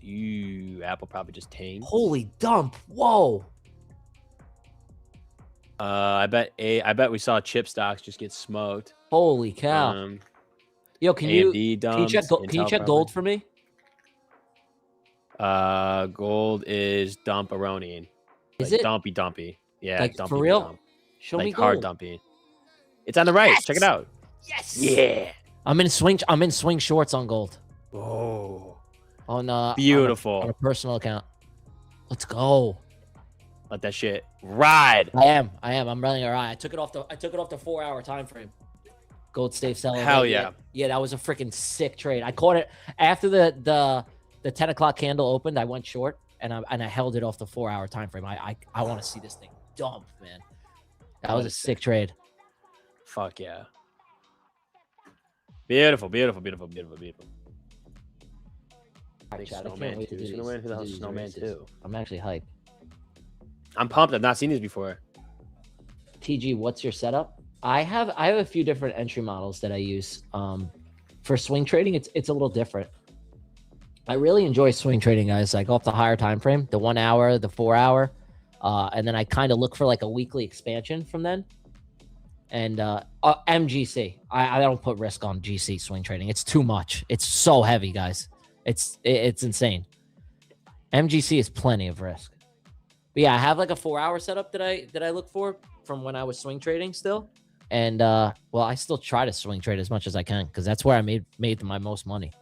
I'm actually still fairly kind of new to day trading, guys. Like I struggled with it for a long time. I really did. Just like my psychology from having to enter like and close trades earlier because they could never play out enough to what I saw like the full potential of the trade, right? I'd only be able to catch a small piece of it. That's what sucked for me. You swing trade options. Chris Stevens, I've been really enjoying, I do swing trade options. I'm getting better with the Greeks, but I really enjoy taking some like intraday trades, like with 0 days on the Qs. I've really been enjoying that. I started my options account. I just wanted to put $1,000 in there. I ran it up to 8,000 already. Oh, Yeah. That's sick. I was trading the Qs, bro. That's it. And I took actually a pretty nice swing trade on gold, because you could trade gold on with options contracts. It's the Spider. It's GLD, because I really love trading gold, like swing trading, and I took a nice swing on that, and I hit pretty big on that trade. Hell yeah. Have you tried options props? I didn't even know that was a thing. That's crazy. No, I just rip it up on my on my Robinhood. I enjoy it. It's fun. And then I'm using Robinhood. Schrodinger just sends me shit. And then I just take a few degen trades with Spuddy every now and again for earnings. Hell yeah. It's kind of fun. All right, chat. Let's get Spuddy. Let's give them a word. Oh, keyword. I already got it. You got it? All right, Spuddy. RIP all the mobile users. That's the keyword? No, that's not the keyword. I'm just saying rip to the mobile users. Is it gonna be a really long word? Yeah, 1, 2, 3. Look at NQ, 4, bro. 5, Oh 6, my god. 7, 8, 9, 10. It's all right. It is 10 USAs. USA. You're so annoying. You're so annoying. Yo, NQ is falling off a freaking cliff, bro. Holy cow. Yeah, what a knife. Dying. What the hell? What a knife. All right, let me get... Yo, so I think that they... Oh, shit, my computer froze. Okay, good. I think we could put it in the chat here. So I'll let them put all their shit in. And yeah, but I just need it to you. Okay. But where are you going to send it? Where are you going to send it to me? In the chat here? Yeah, I can do it in the chat here. Yeah, you could just copy and paste. You could just send it here, and then I could copy and paste it. Look at this thing dump. Oh, my God. Yeah, it's just falling. It's fucking knifing. How many points So what I'm going to do is in 40 seconds, I'm going to take all the people that have entered by then. And then I'm going to give it to you. Yo, this is the thing, though, is that the duck race, if you don't have the premium, you can only do 100 people. So it's going to be the first 100 people that went in. Because I don't have the premium.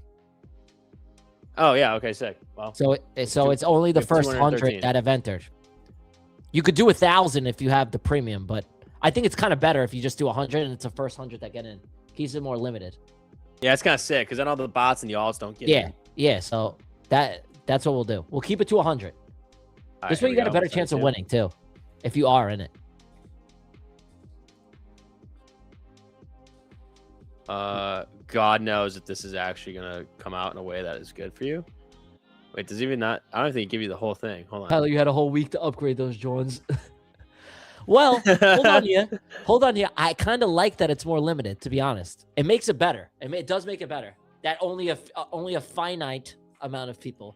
Wait, that definitely did not work. Who can enter are allowed to be part of the duck race. It is limited. At the DLFF, at the Duck Racing Federal Foundation, we take it very serious on who we allow to race in these particular races. And I'm the head honcho at the DLFF. And that is my side piece, this blood. All right, I sent it to you on Discord. You sent it to me? Yeah. Wow, you ghosted me on Discord. What the fuck? Did I? Mm-hmm. Are we friends?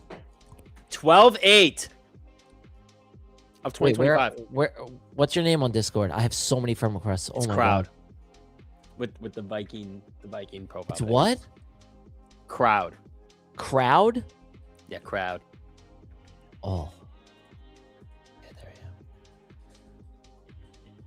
I don't even have you here, bro. Are we even friends? No, I have a friend request pending. Unbelievable. Oh, I got you, guy. There we go. Okay. Okay, we're gonna do view whole file. Holy cow, bro. It's a virus. So many people. Yeah, there's a lot of people. All right, shoot. It's only gonna. Should I take it from the top or the bottom of the 100 people? Oh. Do I start from the top or the bottom? Wait, let's see. I'll start from the top. Yeah, do from the top. All right, I'm sorry, guys. I'm gonna do as many as I can. It's the first 100. Yo, you're talking, bro. There's a lot of people here. Holy cow! Yeah, I think there were like 200 when I clipped it. All right, guys. Well, unfortunately, it's only gonna be 100. So we're gonna edit list. Go here. All right.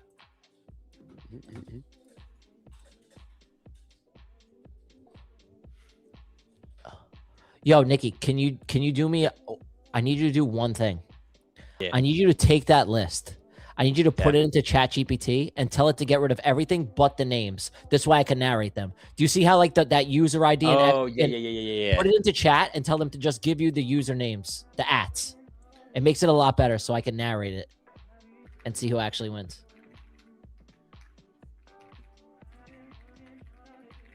Oh, I'm gonna get the hat, guys. I'm gonna get a hat. Don't you worry. I'm not even standing yet. I gotta be fully standing. Oh my god, he stands. I gotta stand. Oh, it's good. But I gotta get the names right so I can read it. So I can read it out, and I can't read it when I have like the parentheses. All right, it's cooking. Okay, let me know when you and then just send it to me on Discord.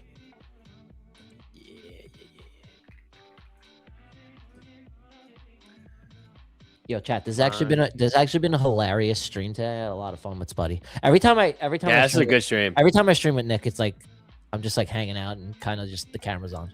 We just kind of bulled today. Nah, we were just messing around. We're gambling.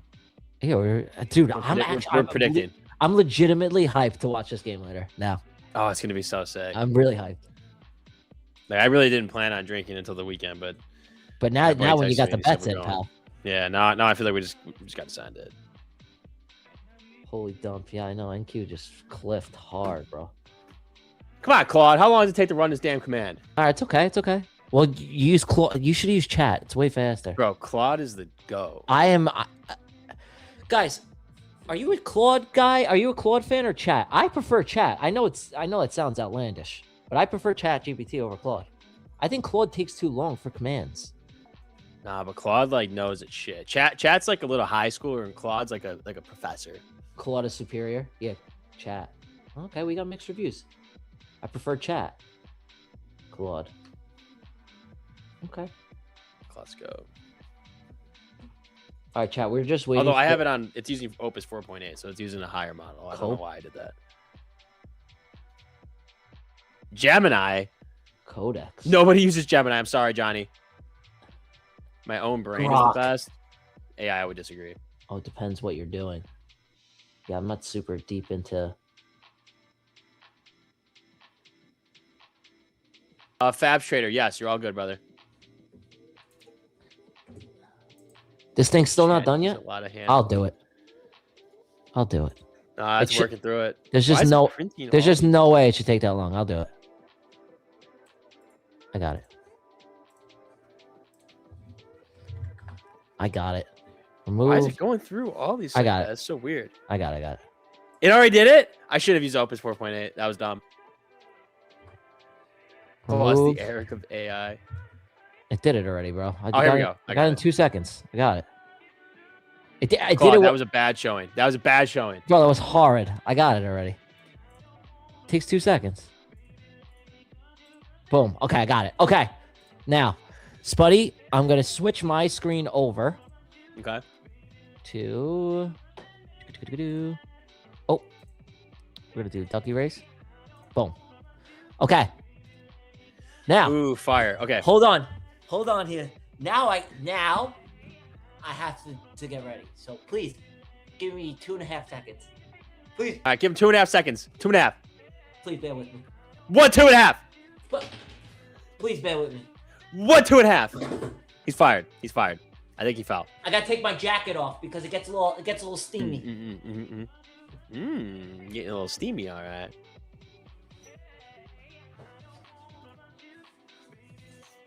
No, guys, the keyword is not Claude.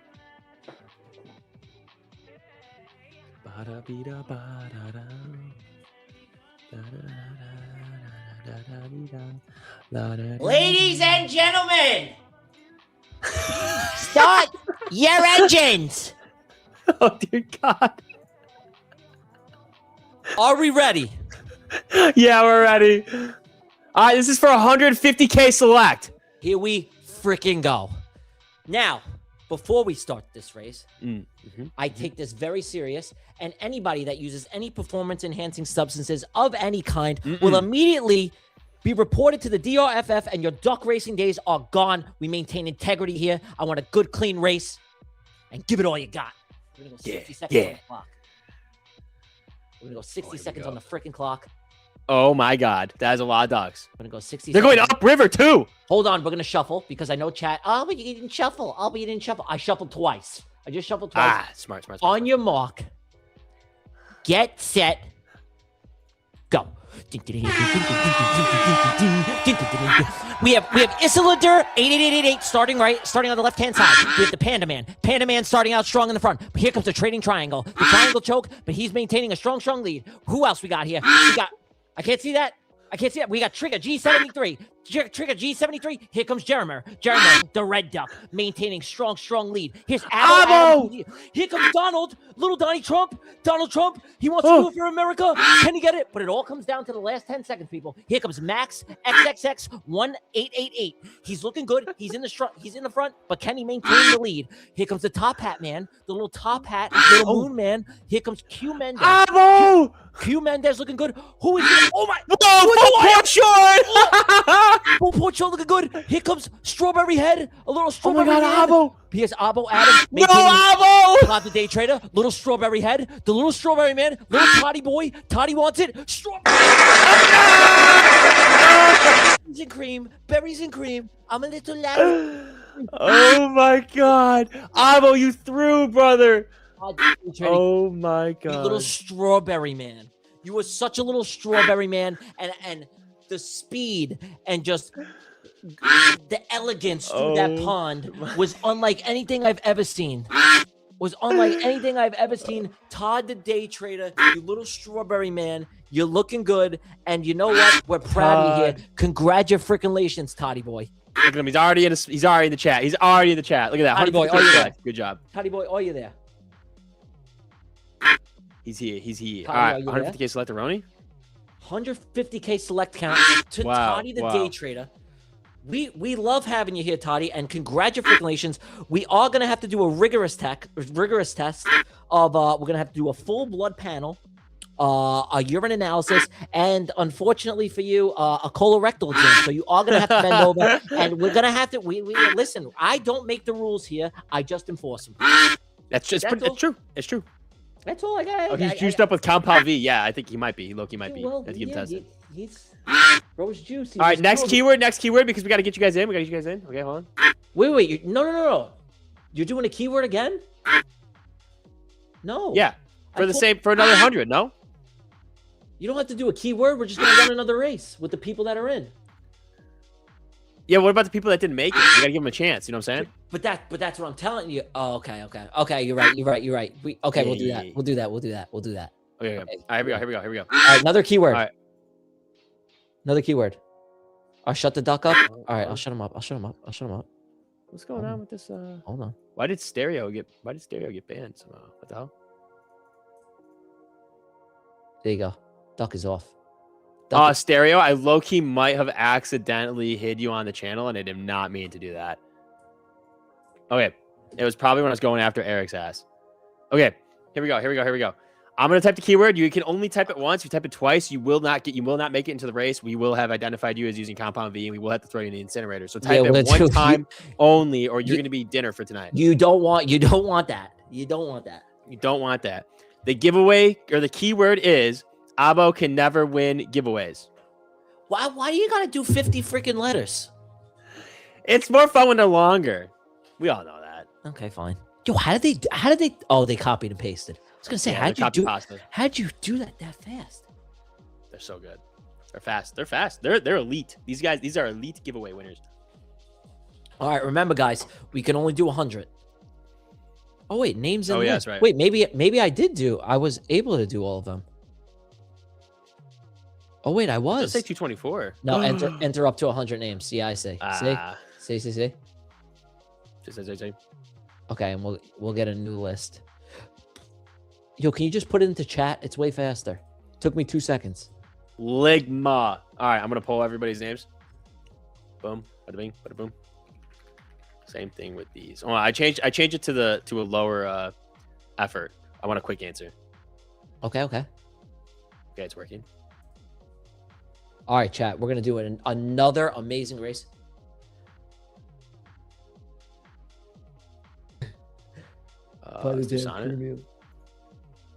Put me in. Well, we're gonna have another race. This is one out of the 3 races that we are running. We got 2 more races.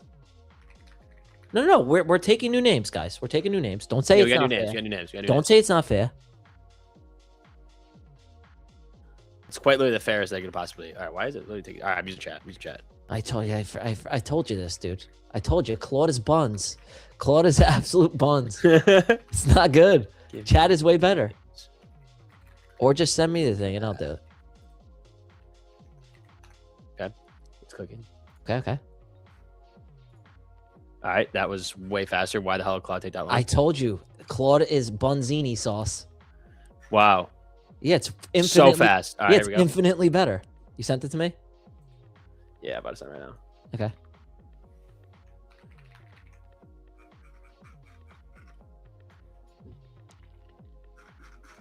Bada bing, bada boom, bada bing, bada boom, bada bing, bada boom. All right, sent it. See, that's the speed Locked I'm in. looking for. Yeah, that was quick. That was lightning fast. That's the speed I'm looking for right there. All right, you guys can stop typing the keyword. It's impossible to get it anymore. Okay, we're gonna take It's all quite of literally these. impossible. It's All quite right, literally guys. impossible, mate. We're doing All right. we're doing race number 2. Uh-huh. We're gonna put the names in right now. Boom. And paste. And done. And we're gonna set it to 60 seconds. We're gonna go set. We're gonna and we're ready to. Are we ready? Okay. Oh, we're ready to rumble. Yes. Wait, we gotta switch to your screen. Hold on. Switch my screen. Pause. Okay, we're locked. We're live. Hold on, I can't see it. I want to make sure it's up here. Okay. Wait. Okay. All right, guys, let's go. On your mark. Get set. Go. Look at Grandma. Look at Grandma in the front. Whoa, Grandma's cookies. Granny needs a new hip. Grandma needs a new hip, but here comes the conductor. Yo, Tickery Tish. Look at Loki want Tickery Tish. Look at the conductor, man. Look at the little conductor. Oh, but here comes Artemis. Astronaut at the top. Here's Fade the Spike, a little panda. But here's that George Washington. It's George Washington with the Mayflower. Here comes Batman. Batman's right there too. He's right there. Here's Donald Trump. Duke the feet tickler, also known as Donald Trump, Duke the feet tickler. Here comes the Kryptoneer in the front with Edge Engine maintaining strong. It's neck and neck. Who is this? Oh my God, we have the man with the mohawk. Edge Engine.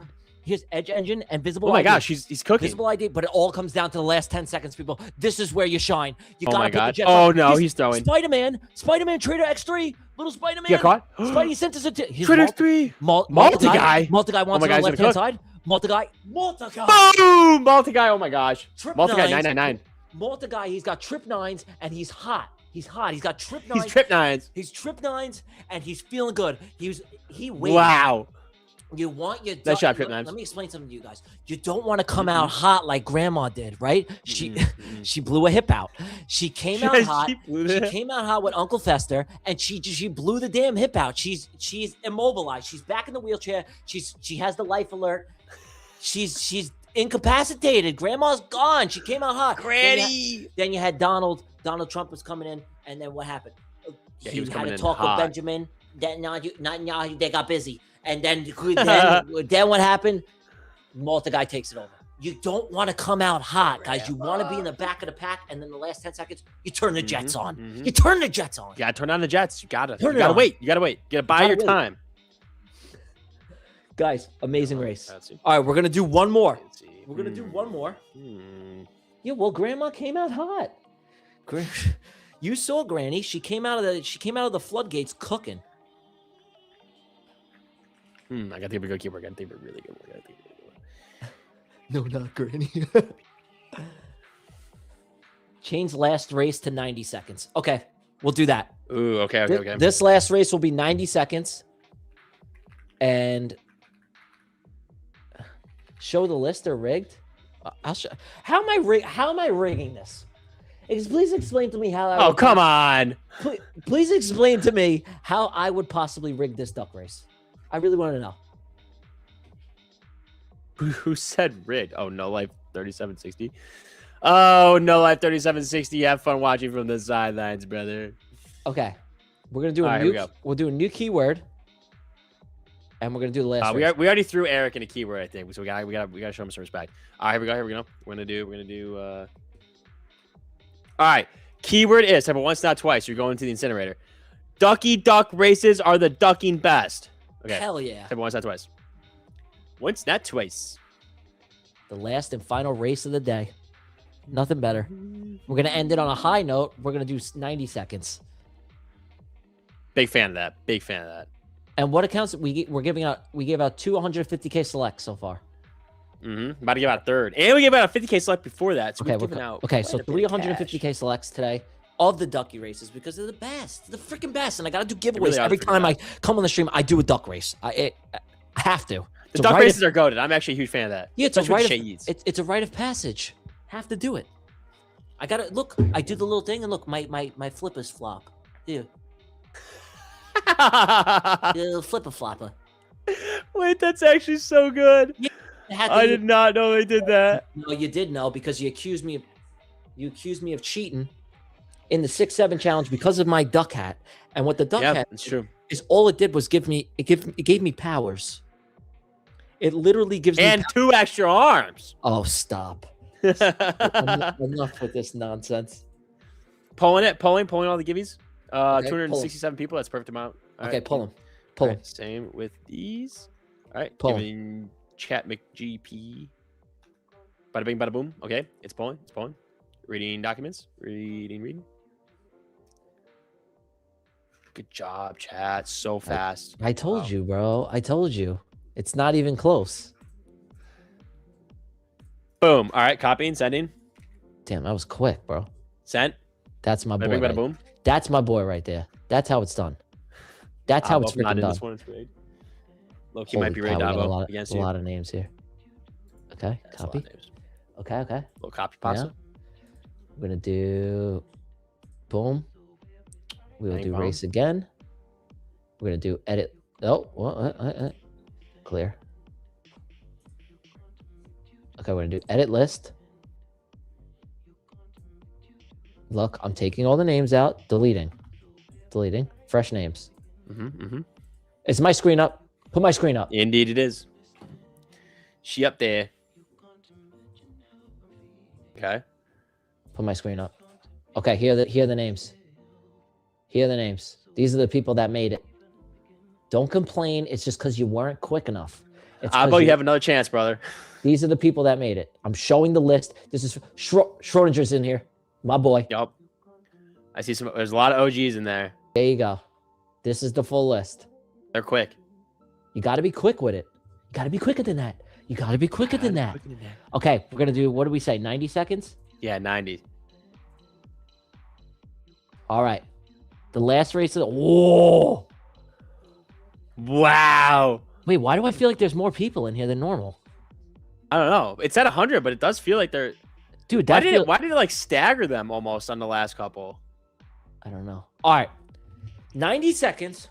This is for all the glory. The last race of the day. We're going to go out on a bang. Here we go. On your mark. Get set. Go. We have Clown Man. Clown Man coming out first. Clown Man. We know that's not the word. That's not the way to do it. The Clown Man. See, you're using your nitrous too early, pal. Mad Max, you gotta slow down. Here comes Coinsbit 24. Coinsbit 24, little hot man. But here's Real Crispy, little bear, little Winnie the Pooh bear. Winnie the Pooh bear looking good in the front. Here comes Mavite Lab. Well, you look like you were made in the lab, you little girl. Something happened in the lab. Mavite Lab. Cyber Candlesticks. Oh my, he's doing sorcery, but here's the Construction Man. Here comes little Construction Man, and look, Ms. Trades, King of the Castle. Ms. Trades, King of the Castle. Here, the Statue of Liberty. What the hell's the mermaid? Do it for New York. Here's Cobweb King. Cobweb King look good, but here's Mr. Cito. He's chefing it up. Yo, Yas. Who's this guy? I come to suck your blood. Suck your blood. Here's Fabs Trades Futures. Fabs is looking good in the front. Little Strawberry Head, Scout Million on the left-hand side. Going neck and neck. Here's Jurley. Jurley looking good. Strawberry. Scout Million in maintaining a very, very strong lead here on the left-hand side. The little strawberry man, but the little top hat next to him, strawberry head. Cool trader Chris. I see a strawberry head. He's looking good. Here's a little snorkel man. He's snorkeling. Do not go underwater, snorkel man. That's strictly legal. You better stay above water. Yasso 7919. Oh God. Little vampire. It all comes down to the last 10 seconds, people. Wow. Who is this? The British are coming. The British are coming. Batman. Oh, Superman. Oh, who's Superman? Oh my God. Oh my God. Clark Kent. Your abundance frequency. Clark Kent. Congratulations. Freaking your 150 frequency, little Clark Kent. I swear, I saw the little spiral hair. It was blowing in the wind, you little Clark Kent. I bet you the kryptonite was behind you, and you had to escape. Little Clark Kent. Congratulations, Superman. There's no better nice job. Victory. Superman in his cape. We're gonna have to look at the cape though, however, because it might have made you a bit more aerodynamic. And I told you, we're very serious with the rules here at the DRFF.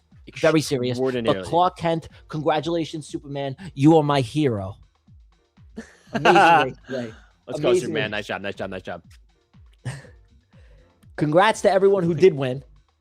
And you know what, guys? The duck races are just so fire, man. They're the best. Dude, they are. I'm digging the duck races. Do you guys like the duck races, chat?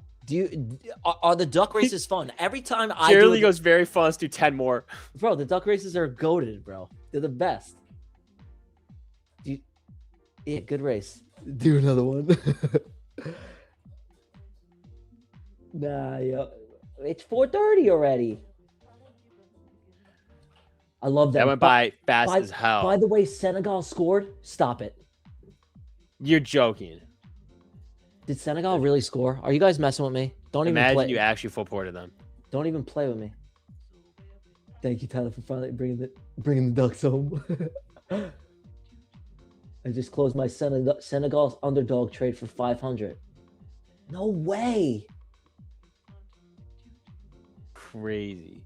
Expense the premium version. Yo, that was a great dude. What more can you ask for in a stream?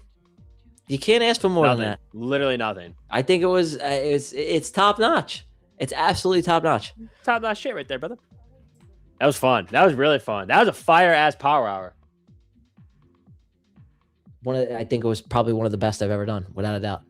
Even though we didn't trade and we kind of just talked about. Well, listen, Eric came in here. He came in hot. Like, let's give a synopsis. Eric. Let's give a synopsis of what happened today. I full ported USA versus the Bosnians. I need USA to win 1-0. Eric then showed up. He said, "You're better off going to the casino. You're better off going to the casino." He said it 15 times. I counted. He said it 15 times. We then booted Eric. We said, "Eric, you got a timeout." Okay, this is a full synopsis. I'm going to give you. If you came in late, this is what happened today. Eric then came back, and he says, "I'm sorry." Are you? No, you're not. No, you're not. And then the chat, what happened here is the chat had our back. The chat had our back, and we said, "Eric, we're not. I don't care if you're 12, buddy. We don't have any of that here. You don't pick on me, and you don't pick on the spud." Damn. And Eric was sent packing. We then ran 3 beautiful duck races. We gave out 3 150K select plans. We also gave out, I'm pretty sure, a 50K select as well. We gave out some pretty good accounts here. And you know what? I think it was a phenomenal stream, and I'm looking forward to the game tonight. Hell, and yes. I can't freaking wait. I'm gonna watch it. Spuddy's gonna watch it at the bar. And damn straight. That's it. That's what I'll leave you guys with. Yeah. Fuck yeah. What do you think, Spuddy? It's time to get lit for the USA game. That's what I think we call it there, Spud. Yeah, that was a fire ass stream, everybody. Thanks for tuning in.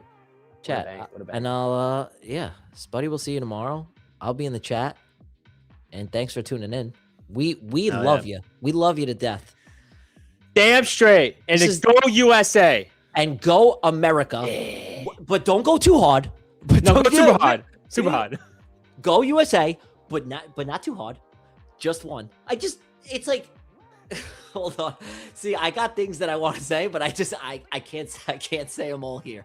But just go hard, but not too hard. Okay? Just one. It's just one. You got it. One. That's it. Nothing more. Don't give it more than you need to. Just one. All of it. And All that's of it. All right, Beautiful stream. GG's everybody. Yeah, love Godspeed. you God guys. bless. We'll see you tomorrow. Love you. See ya.